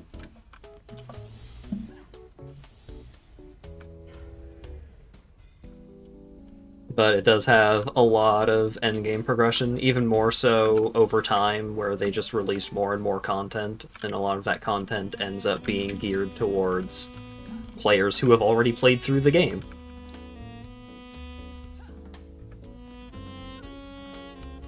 It's more like Borderlands. If you miss a few sessions, you're behind your friends and kind of useless. It depends, because level is much less significant than gear, and there's no, like, bind on pickup kind of gear. Like, if your friends are playing without you, then you can just be like, hey, try and make sure that you're picking up some extra gear from me so I can catch up next time I play.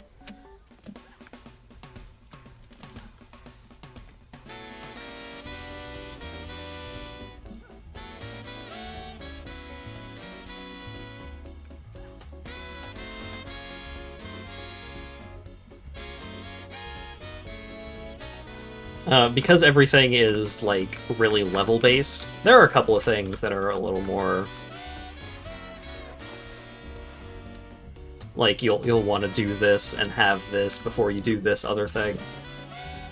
But it's not as big a deal in comparison to just, like... You know, even if you do end up behind on gear, it's not super significant because I guess it depends on like what extent we're talking here, but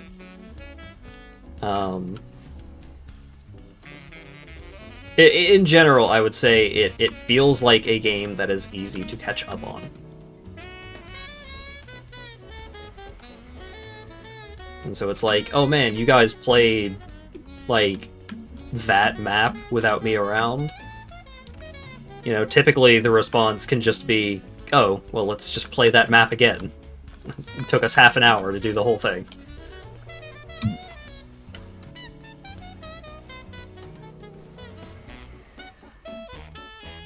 And until you hit certain thresholds of progression, usually it's, you know, even if you do end up replaying a map a couple of times, because it's a loot game, sometimes you'll just find better loot by redoing that map than the first time you found it going through the map.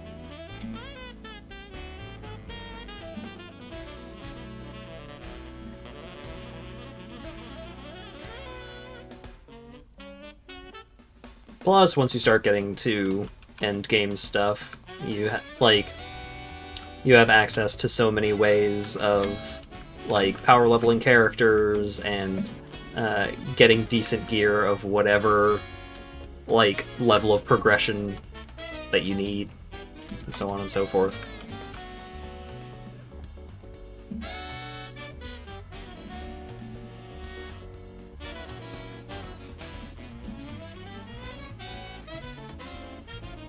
It's what makes you want to play Orcs Must Die 2. I heard many good things about the Orcs Must Die games, but I played them and I just didn't get into them. They just didn't click with me.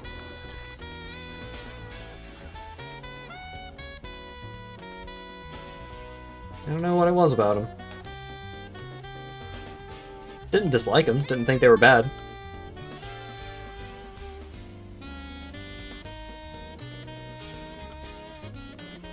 This character model is a lesbian, and you can say this with 100% confidence. I would not. I would say that is not inaccurate. Very strong potential for that to be true. How far did you play? The first hour is pretty slow and boring. It ramps up pretty quick, but I've played 160 hours of this game, thereabouts. Once you start getting to end game, like, combat goes a lot faster in general. You need to be a lot more mobile, a lot more active in general, because just a lot more is happening moment to moment. Like, oh, we can upgrade stuff now. So now, like, if we don't have anything important that we need to build, we need to make sure that we are constantly using any mana that we're picking up, because, you know, like, if too many mana crystals are active on the map at the same time, then the oldest ones start despawning. So, alright, well, now I need to make sure that I am actively picking up as much mana as I can get. And while I'm doing that, I need to, like, make sure that I'm using that mana to upgrade stuff. Efficiency. Oh, you're talking about Orcs Must Die. They also end right as they're ramping up to a fun level. Yeah, well,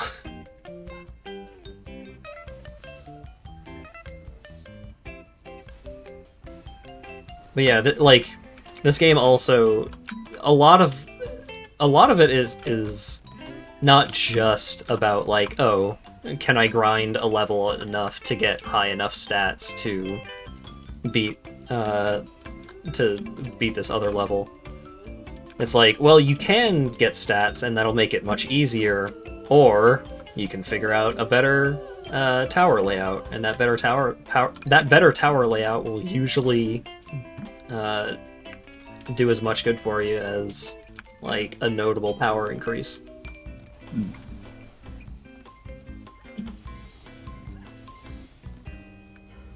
I'm just trying to compare this to what other tower defenses games I've played in the past. I have played I've played Orcs Must Die. It's interesting. I'm not sure if it's really comparable because it's more about setting up your favorite Rube Goldberg machine of death and destruction. I guess I didn't really get to the point where in that game where you start involving a lot of strategy. Well, in this one, like you have the fundamentals of setups that you'll generally like stick to a lot of the time, but then you also have like weird map layouts, and you start having to worry about special enemy types and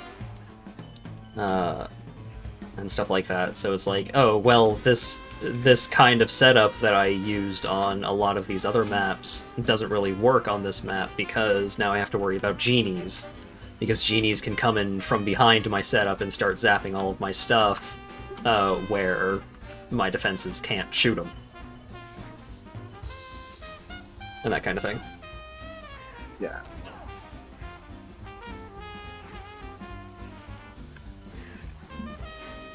I mean, the captioner isn't wrong, Coyote.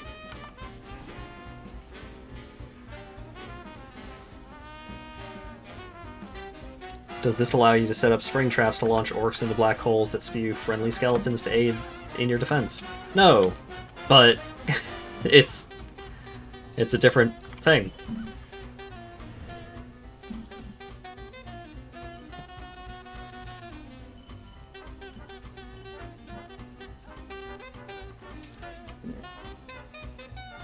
I mean, if you are in for it for the Rube Goldberg more than anything else, then yeah, you're probably going to get more out of Orcs Must Die. That's not really my jam. It's like different metrics you can consider a tower defense game on, like determining how much is mazing and how much is just building a wall. Mm-hmm.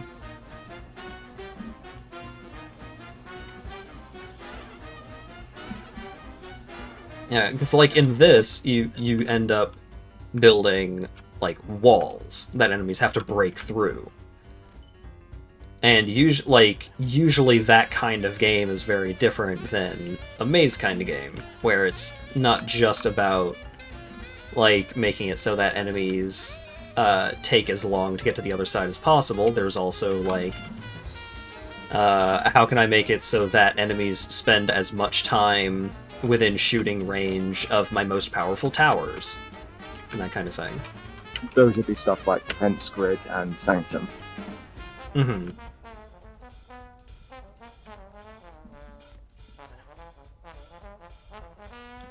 With this, because it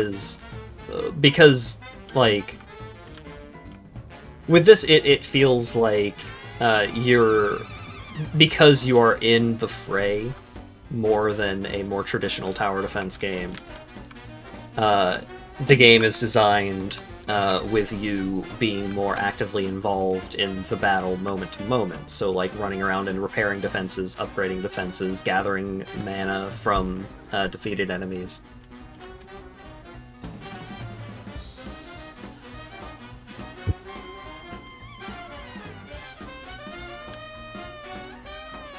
And also, the way that you will play changes based off of your team composition, your current character. Like, if you are playing solo as a monk, you are going to play the game very differently than if you were playing solo as an apprentice or a huntress or anything like that.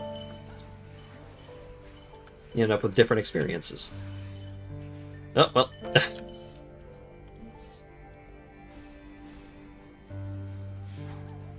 was about to ask, did you die? So I'm summoning something. Well, no, two of my minions got exploded by a kobold. Because I was too busy wandering around aimlessly, rambling about game design to keep my things repaired. Ah, the WoW style of the kobold rather than the actual good style of the kobold. Yeah, it's unfortunate.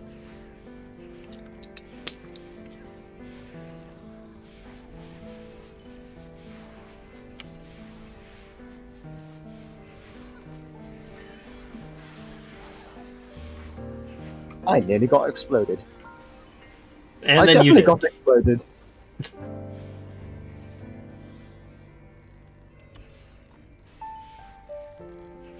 I think I need to start upgrading these auras.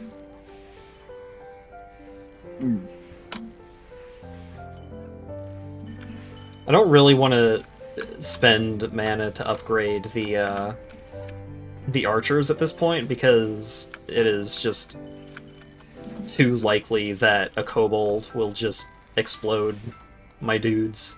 While with the auras, kobold can't blow up an aura. Okay, just stay there. Yeah.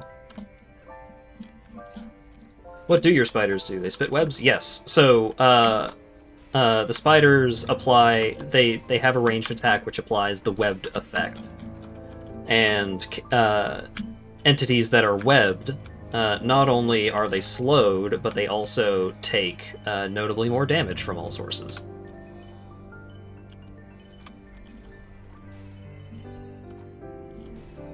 So, they don't do as much damage as the archers, but they're really good to have at least one of in any individual setup. Because extra damage is good.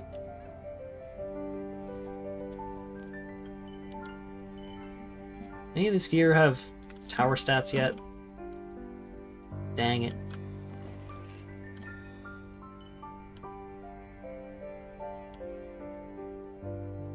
Electric ore is now a big enough radius that I can put one at the base checkpoint in front of each door. Cool. Oh, do keep in mind that enemies, while enemies are in this radius around the door, like that red and pink circle, they are invulnerable. Yep. Can I get that? Or is it just back here on the... Do you need more mana to do? Oh, you already got one set up on each of them. Nice. I will spend my mana to upgrade. Yeah, I figured there was no point in putting a snare aura down there where there's nothing that would be able to fire upon there. Yeah, I mean, you can, because, like, if they are ensnared, then they are spending more time in that other electric aura, but it would mean that we would have to be a little more assertive in keeping those repaired. But it's probably still a good idea. Here, have some mana.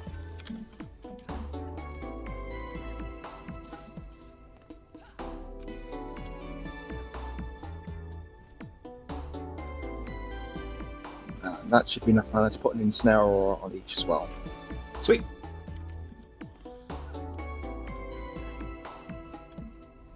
Oh, whoops. I didn't replace the archer up here. Oh, it's fine. Hopefully they don't even get to my archers at this point. Because this is the last wave. Alright.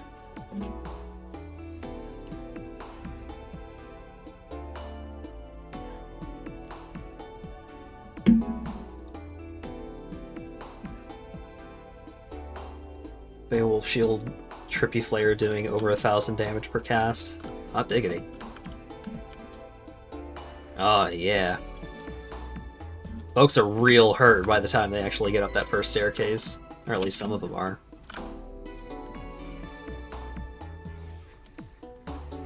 I was wondering why this guy was, like, completely unharmed when he got up here. He was... Electric Element Man. So he was immune to the Zappy Aura. What level do you get your Drain Strength or Sap Strength aura. I think it should be your next one. I get the healing aura at level 7, and the strength drain aura at level 11. Okay. Enrage aura is 15. The Enrage aura is also not particularly good. Strength Drain, Ensnare, and Electrify are the good shit.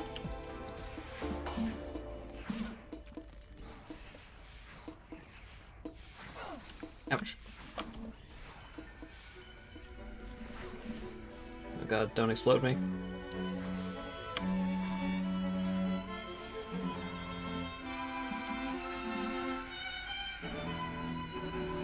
Ow. Oh god, another one. Stay away.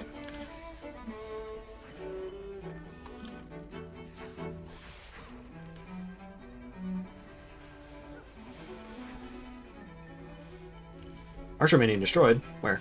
Over here. Oh.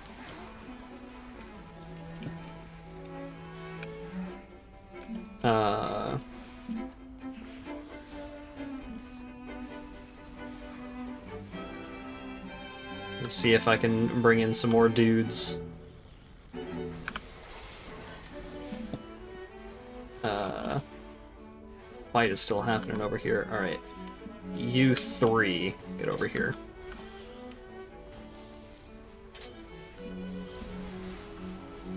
Oh my god, don't hit the crystal. Damn it.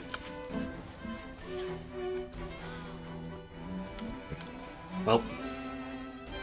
This giant club with Cyclops? It's an They're kind ogre. of tanky. Yeah, the ogres are bad news. Yeah, you see that.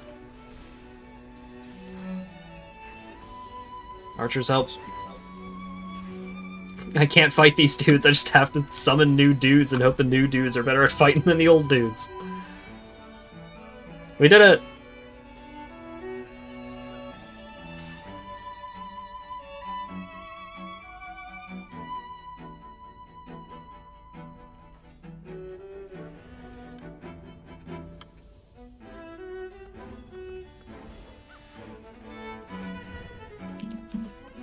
So, abilities. Are there something to care about? So you're the initiate. What are your hero abilities? Defense boost and... remote defense boost. Something called enemy drain. And aura of fire.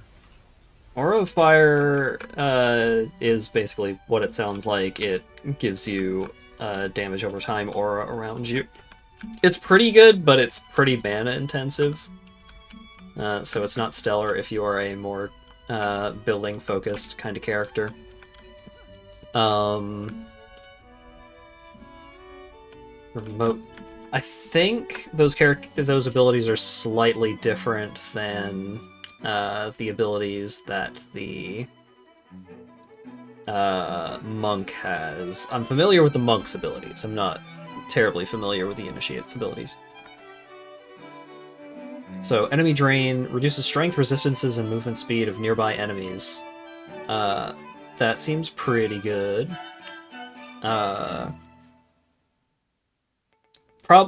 Maybe not worth the mana relatively early on, but maybe if you're like pretty late in a level and like basically everything that you care about is upgraded already and that kind of thing, then maybe.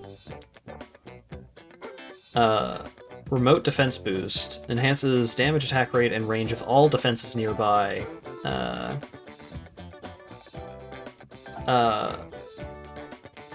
Yeah, that's pretty good. So that's...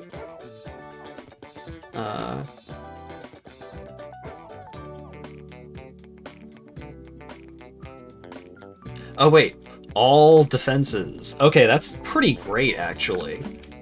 Because that makes it so you buff all defenses. Not nearby defenses, all defenses.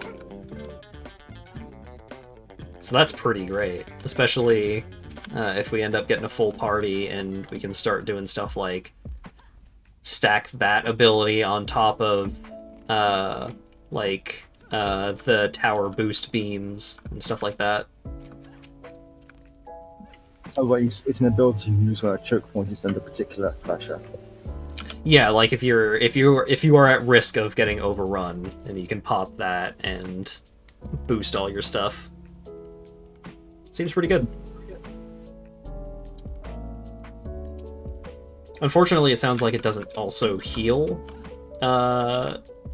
defenses, which so the monk's abilities are hero boost, which buffs you and nearby heroes and also heals them over time, and then the defense boost, which buffs nearby defenses and heals them over time.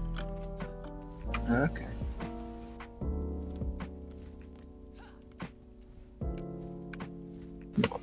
So I thought the gender swap versions of each hero were perfectly equivalent, and that is why I put monk in the name. So maybe I should have put initiate. Oh well.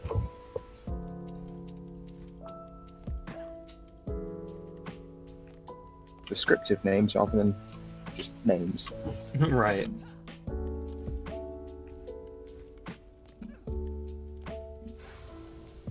But yeah, it like those abilities can be nice, but generally hero abilities don't come up a ton.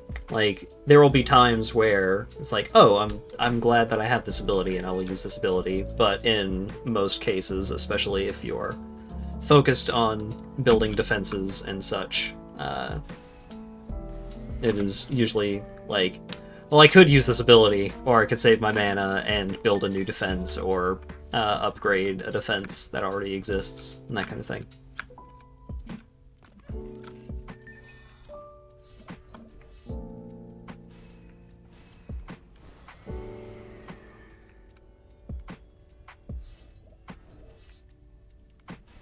Still weird to me playing a summoner and actually having a walking animation instead of a floating animation.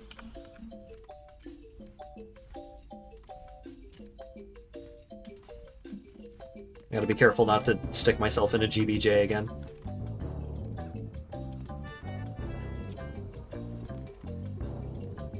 GBJ? I got myself stuck in an enemy spawning room because a lot of levels are not designed with the summoner's ability to hover in mind. So like, check this out. I'm just straight up inside the geometry. Worst sin of all, clipping. SV underscore cheats 1, no clip. Got enough mana to put down another aura, or are we... I am 10 short. Alright. I am at a flat 0, so...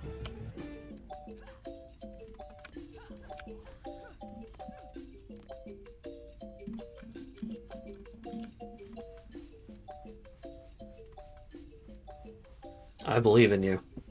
In your ability to defend off these foes.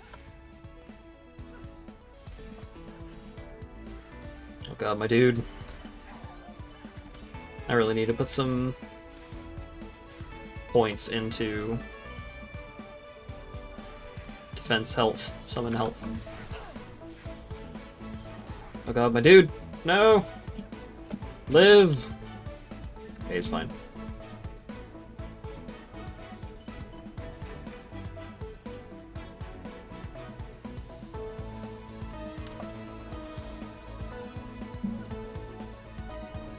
Live!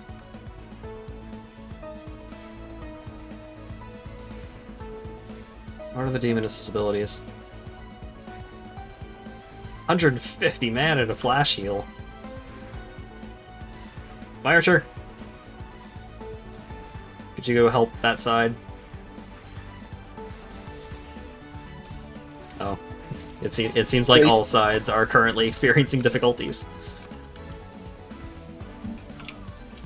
Ow.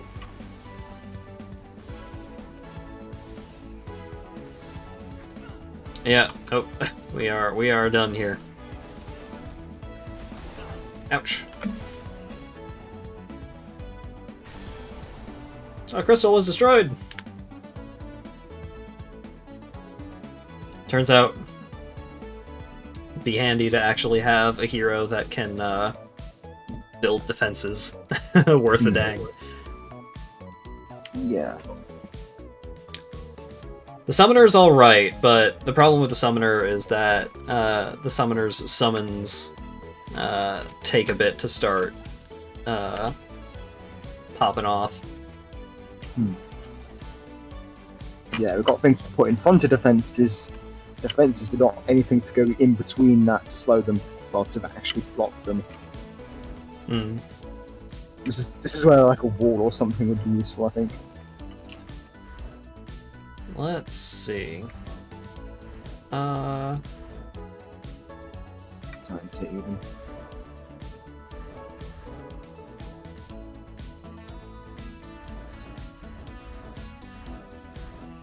I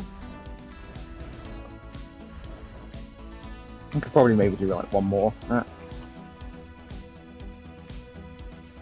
Okay. Well, now that you have the hang of things, you could we could have you switch over to your apprentice, unless your apprentice isn't a ranked character. It's not a rank character. This was from when I played the game back in 2011. Right. Well, I also had some ranked characters from back in the day, but that's okay. Here, let me make a countess. I think a countess might be able to put in some work here. Why did this tavern get so big? Since when is there an outside to this tavern? I know, right? It's crazy. When did this happen?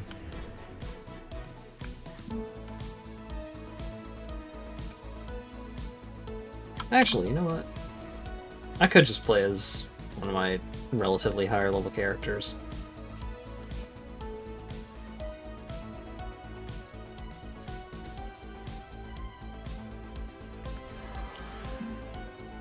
I'll be a slightly less bad summoner. Slightly. Just slightly.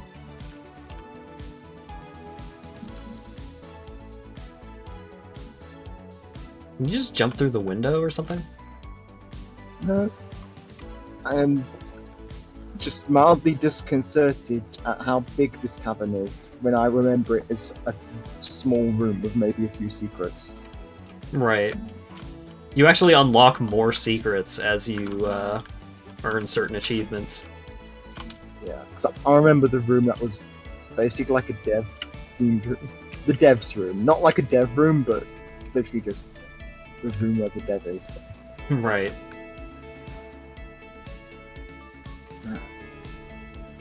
Game stopped doing that for some reason. I remember like the Insomniac Museum for longer that shit. Oh, yeah. That was the good stuff. Alright, let's try that other level again.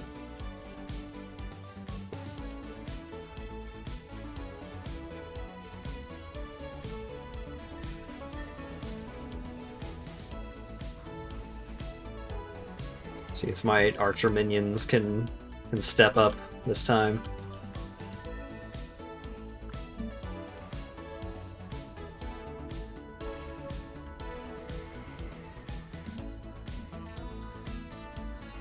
Hat has fries. Not even fries, fry. A singular fry. I was going to name this character Hat Has Friends, and I could have cut out the spaces and at least had Hat Has Friend, but I decided not to, because I thought this was funny.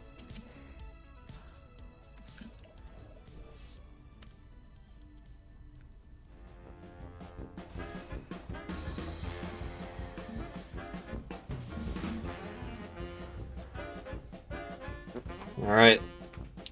Got Botanic Panic going. Very hectic fight music. Let's see if things go a little more in our favor this time. I almost jumped into a tiny pool of lava.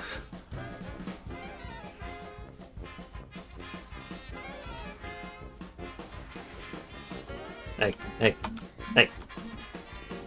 go to the crystal.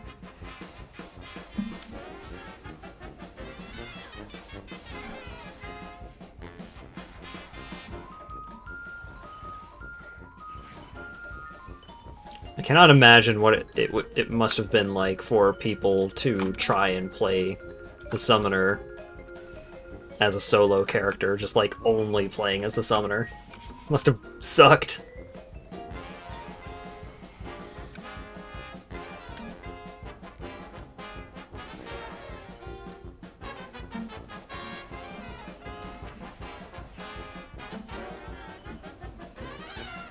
Give me the mana. I need friends. I need Fry. Crystal, no. Yes. Okay. Bring in. Oh god. Oh god, Teddy, no.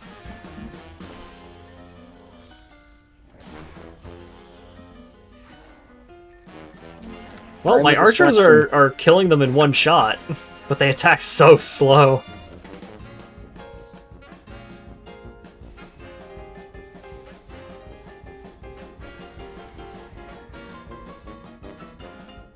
Even with superior stats, struggling.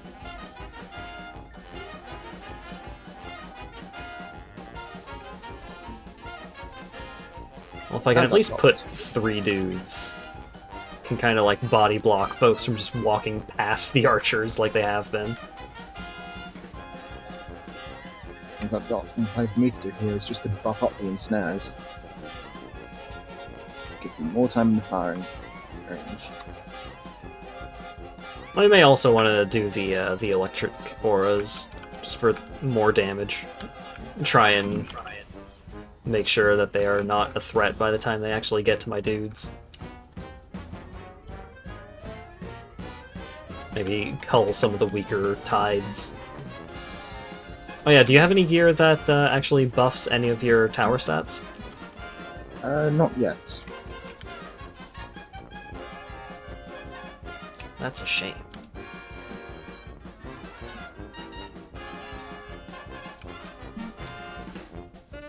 Oh,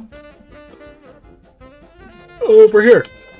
There's a pair of gloves that boosts tower stat. It increases the rate at which the effect procs. So for your electric auras, that would make them damage enemies more often.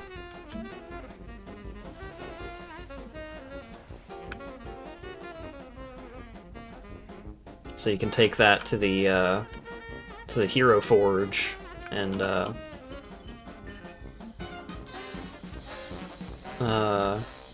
use some mana to upgrade that ability. It'll make your auras better.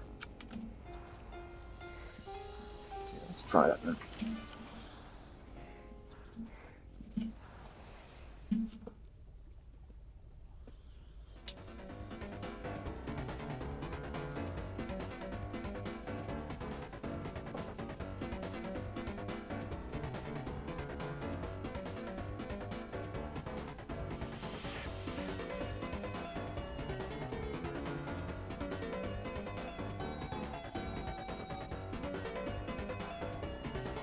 That is now a significant buff.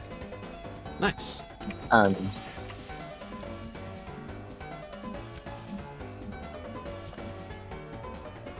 excellent hit drop. Okay. So everything has a electric and an ensnare aura, so I think that's good to go for the next wave. Alrighty.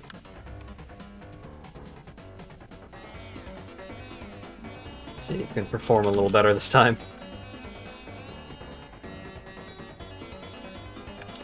Do I have, like, any... Oh, I have 0 increased minion attack rate speed thingy. Definitely need some more of that myself.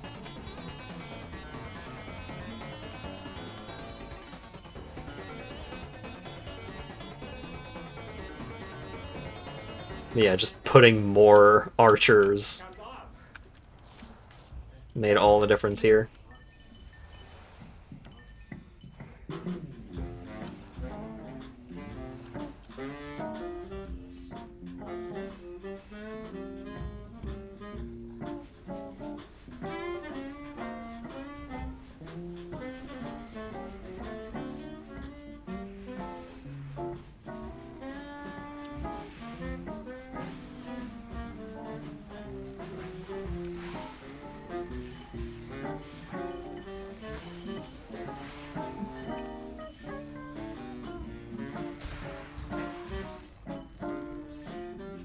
we go. Yeah. Attack with upgrading anything, just make a pile of dudes.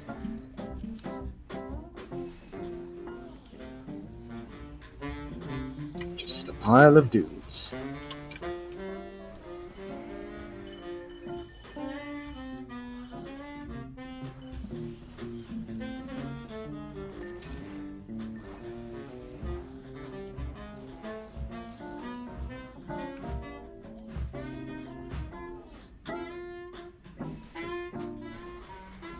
Also, they can shoot through each other. Yes.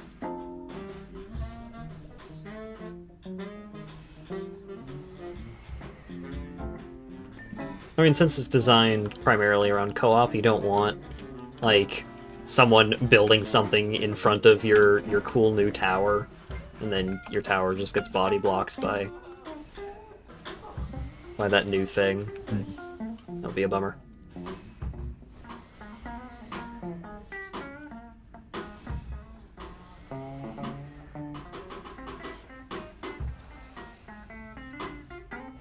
Always up, always maintain.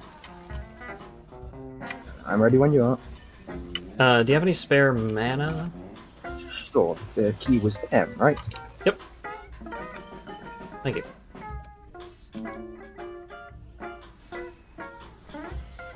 So I don't know if it's this wave or the next wave, but eventually we're gonna have flying enemies coming in. I did think I see aware of the wyvern, so I don't know if that was a, hey, you should get these defenses up, or hey, they're coming right now. That is... these enemies are coming in on the next wave, so get your defenses in now.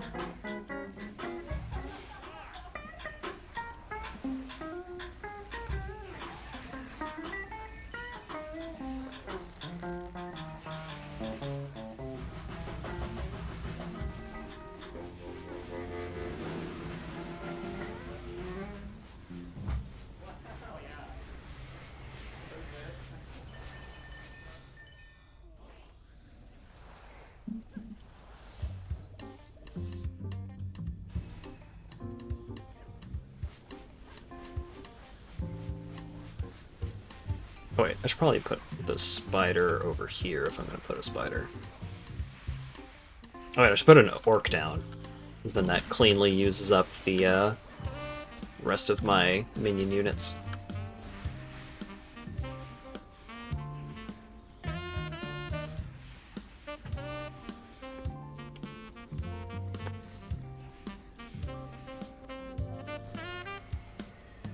Something that you can do for building more defenses is you can build some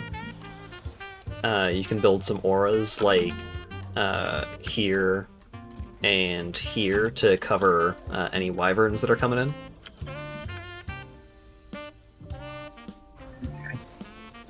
And snares, or You can do both. You have plenty of defense units.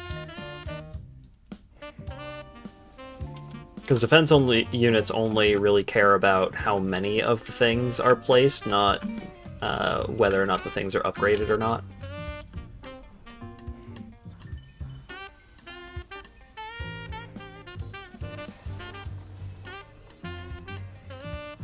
So when you're actually playing with other people that are using like tower building classes, then usually you won't want to use up defense units on stuff you don't have to, but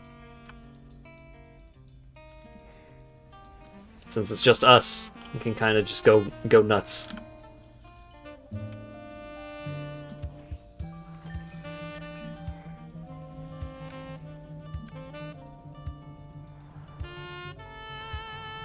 you've been upgrading the defenses. Hmm? I was just trying to upgrade some of the auras, and noticed they're already both level 2. Yeah, you can also upgrade the minions as well.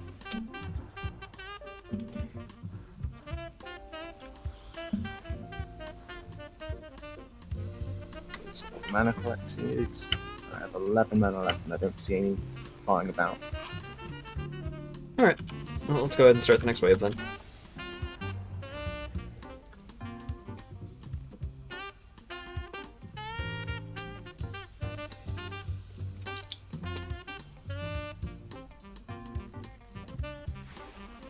Kaboom! Wyverns didn't stand a chance. That's why it's just. I thought they were going to come in from above, but no, they just come right out the lava. Yep. The spider enemies come from directly above. They kind of just airdrop in. That sounds unpleasant. It's a pain.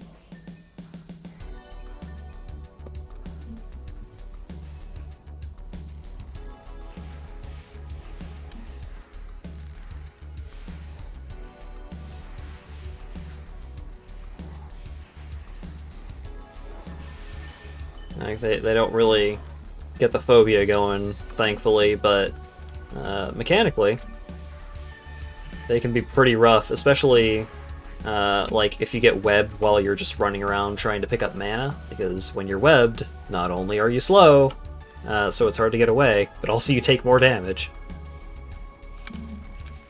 So there's been many times where I've just been doing like high-level content, and I'm just like, doo-doo-doo, roaming around, picking up cool, picking up some gear, picking up mana, having a good time, and then a spider webs me, and I just fucking drop dead because a dark elf warrior comes in with his dual scimitars and eviscerates me.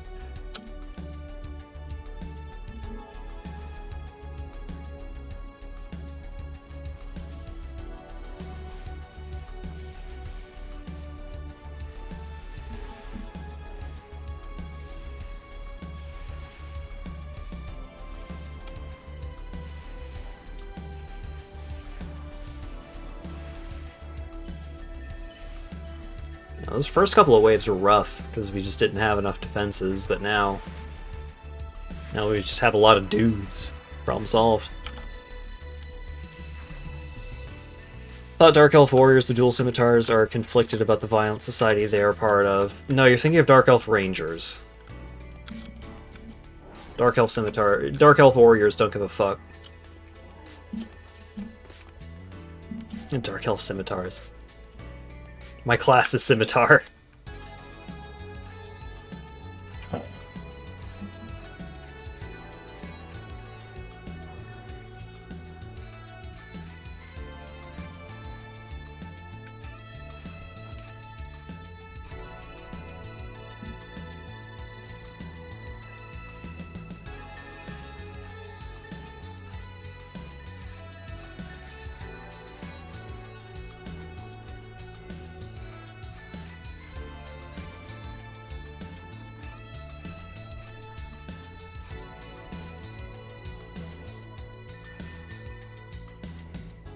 Alright, is everything level 1?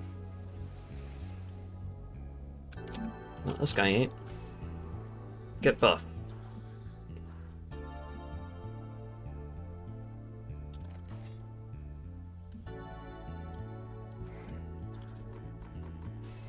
Okay, I think we're good. Just maintaining the auras. Yeah.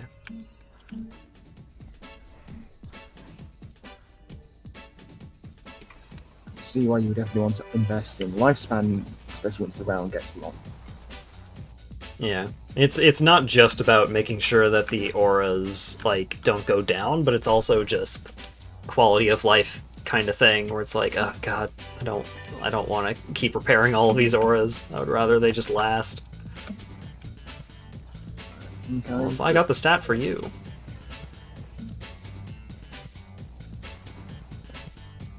What were you saying? So I was saying I think I'm good to continue. Oh yeah. This is the final wave. Yep. I'm pretty confident that now we have the fucking Helm's Deep worth of archers. I think we're good. Also see why someone would want investing in hero health. Just a little bit. So you don't get killed doing something stupid like standing on top of an archer's head. Yeah.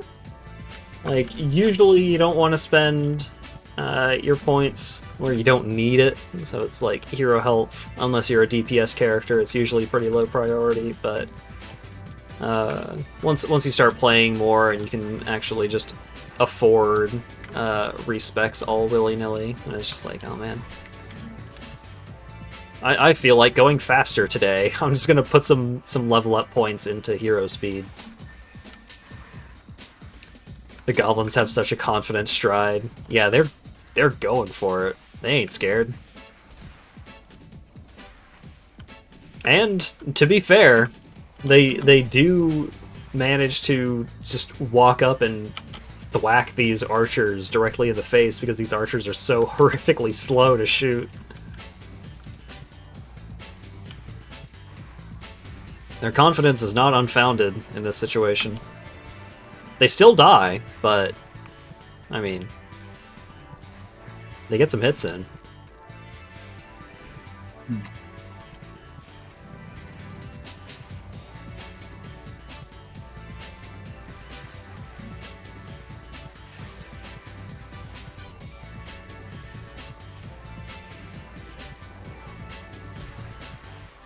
Oh, dang it. Stupid ogre. The goblins are the bravest among us. They really are.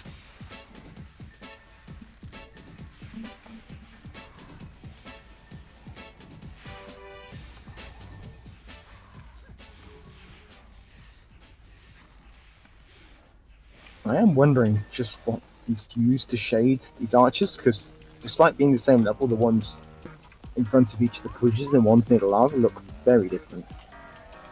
I guess it's just from the lighting of the lava, but well, we'll never know because they exploded.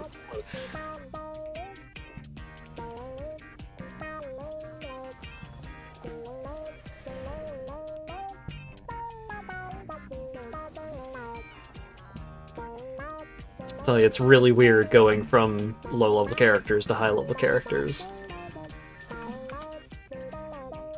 Because the high-level characters, just the difference that hundreds or even thousands of levels or points in each of the stats can make is so significant. Like going from a low-level monk aura to a high-level monk aura, it's just like...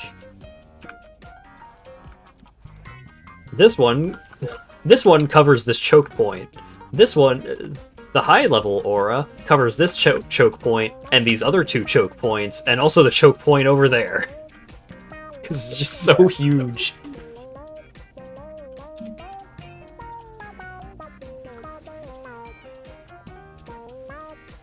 Yeah, I was imagining. It's like I assume there's diminishing returns because otherwise you'd cover half the map.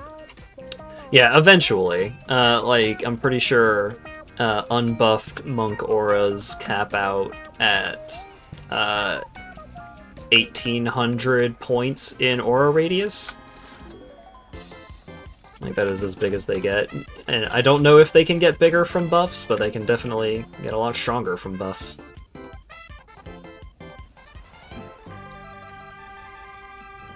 Like here, we'll go to the next stage and then drop back to the tavern once you're done looking at gear.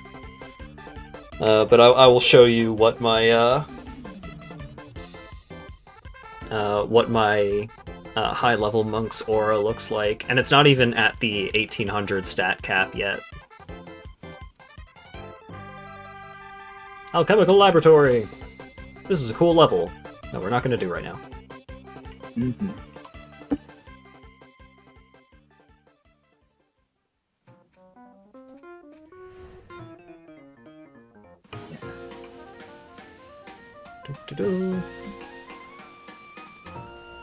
Swap hero to Wei. Alright, so Wei has plus 1252 aura radius. So let's just drop an ensnare aura. That is a lot. It's big. It's right big. Like, put your aura next to it.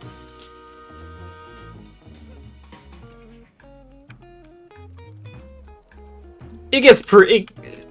The aura gets pretty big. Yeah. So yeah. That is one nice thing about this game is, like, when it comes to stuff like that, you get a pretty good feeling of progression, where it's just like once you start getting to higher level end game kind of characters, then you are just so much more powerful than a low level character, and you really feel it.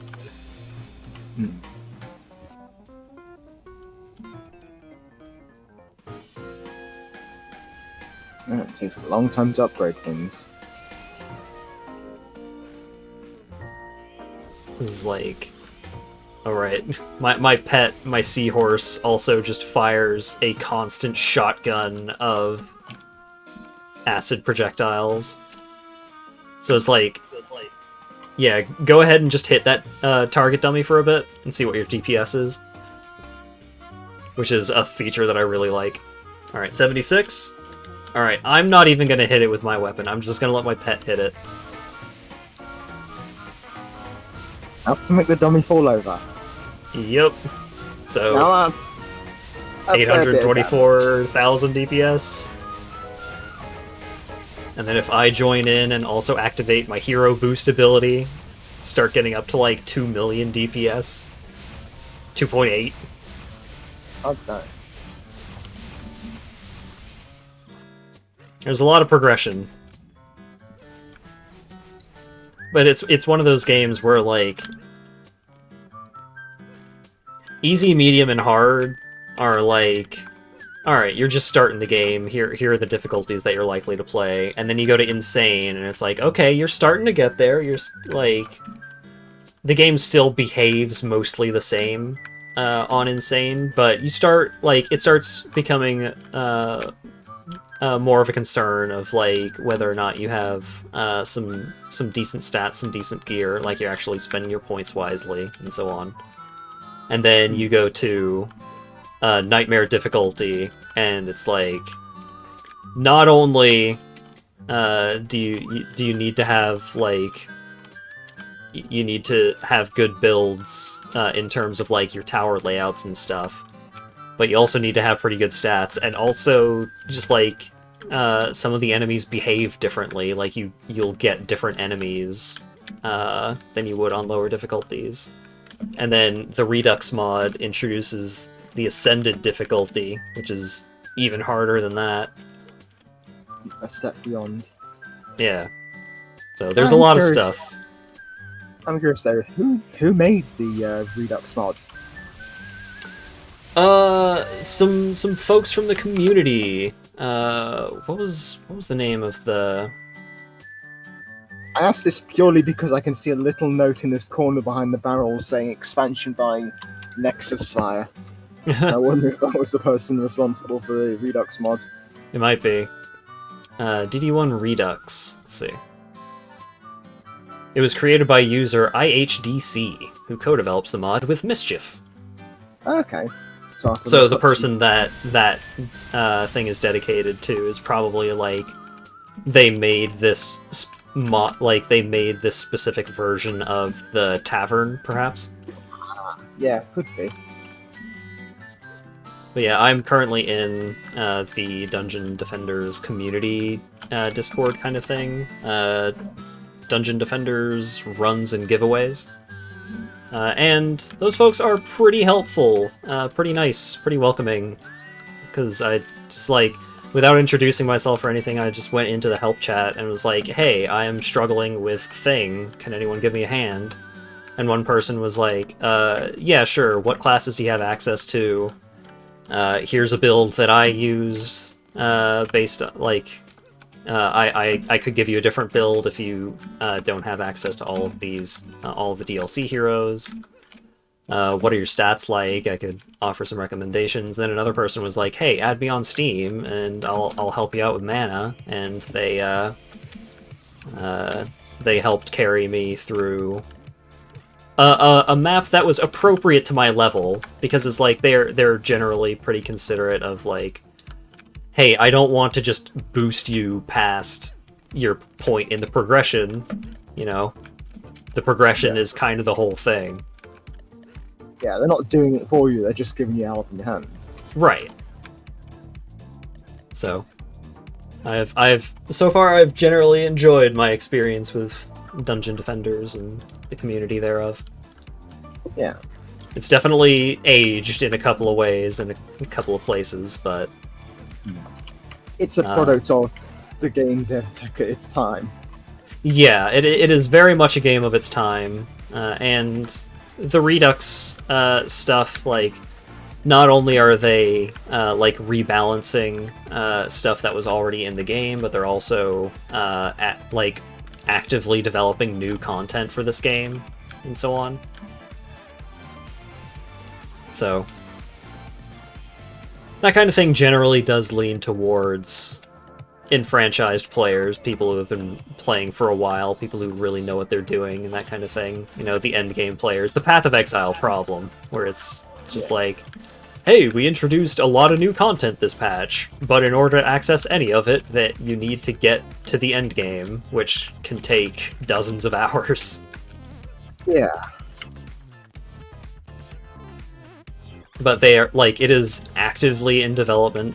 IHDC, I see them in the Discord talking and chatting and stuff, and they have a channel dedicated entirely to, like, suggestions as to like changes that could be made in Redux. It's pretty good. What was your starting DPS? 41? That's almost Diablo 3 levels of silly. Yeah, number go up. Number go up and get big. But that's okay. Number very much go up. Yeah. I mean, even over the course of just, like, finishing the campaign on, like, medium, your character is, like, definitely notably stronger than they were at the start, and then you start doing some, like, bonus maps and so on higher difficulties, and you start getting better gear, and then you start going from, like, your highest stat is 100 to your highest stat being, like, 400 or 500. It's... I enjoy the progression treadmill stuff in it. And actually, they kind of poke fun at some of that stuff, like, one of the better pets that you can get is a treadmill on a treadmill. That sounds pretty funny. It's pretty great. Anyways, thanks for playing, Teddy. No worries. It was fun. Yeah. Feel free to keep going on your own. Rufford and Asp are at around level 30. If you want to just play around some more on your own, get a better feel for stuff and so on. Yeah. Yeah, so basically, consider that as basically a sort of stopping point around this level 30. Yeah. Or, I mean, if you're a few levels ahead, that's probably fine. Yeah. Just the general range of around 30, and then, you know, if you end up not playing at all up to that point, then I have means, I have ways of catching you up. Yeah, that was fun. Yeah. It's getting, late, early here. Yeah, I was about to say, it is almost 1 a.m. here. You should probably hit the hay. Yeah, it is 7 a.m. here, but Golly. that's night shift schedule. Yeah, well, sometimes you just end up as a vampire, and that's okay. Then you Yeah. can make vampire jokes. Thanks for playing, Teddy, and thanks to everyone in chat that was showing up and hanging out and chilling and chatting. It was a chill stream today. Not a ton going on, but I'm surprised that I even went this long without getting this tired. I guess the pizza kind of refueled me quite a bit. Pizza energy. Oh yeah. What, today is Tuesday? Tuesday. Or, I mean, it was Tuesday. It's now Wednesday. It's currently Wednesday. So, plans for the week. Thursday, hopefully is going to be Satisfactory, and then my intention is that Saturday is going to be Yakuza 0. So, that's the plan. If you want to play Dungeon Defenders with me, doesn't have to be on stream. I just love this game. I'm probably going to be playing a shitload of it tomorrow, so if you're not already on the Discord, you can join the Discord. Whoa. And yeah, thanks again, everyone, and hopefully I will see you again on Thursday.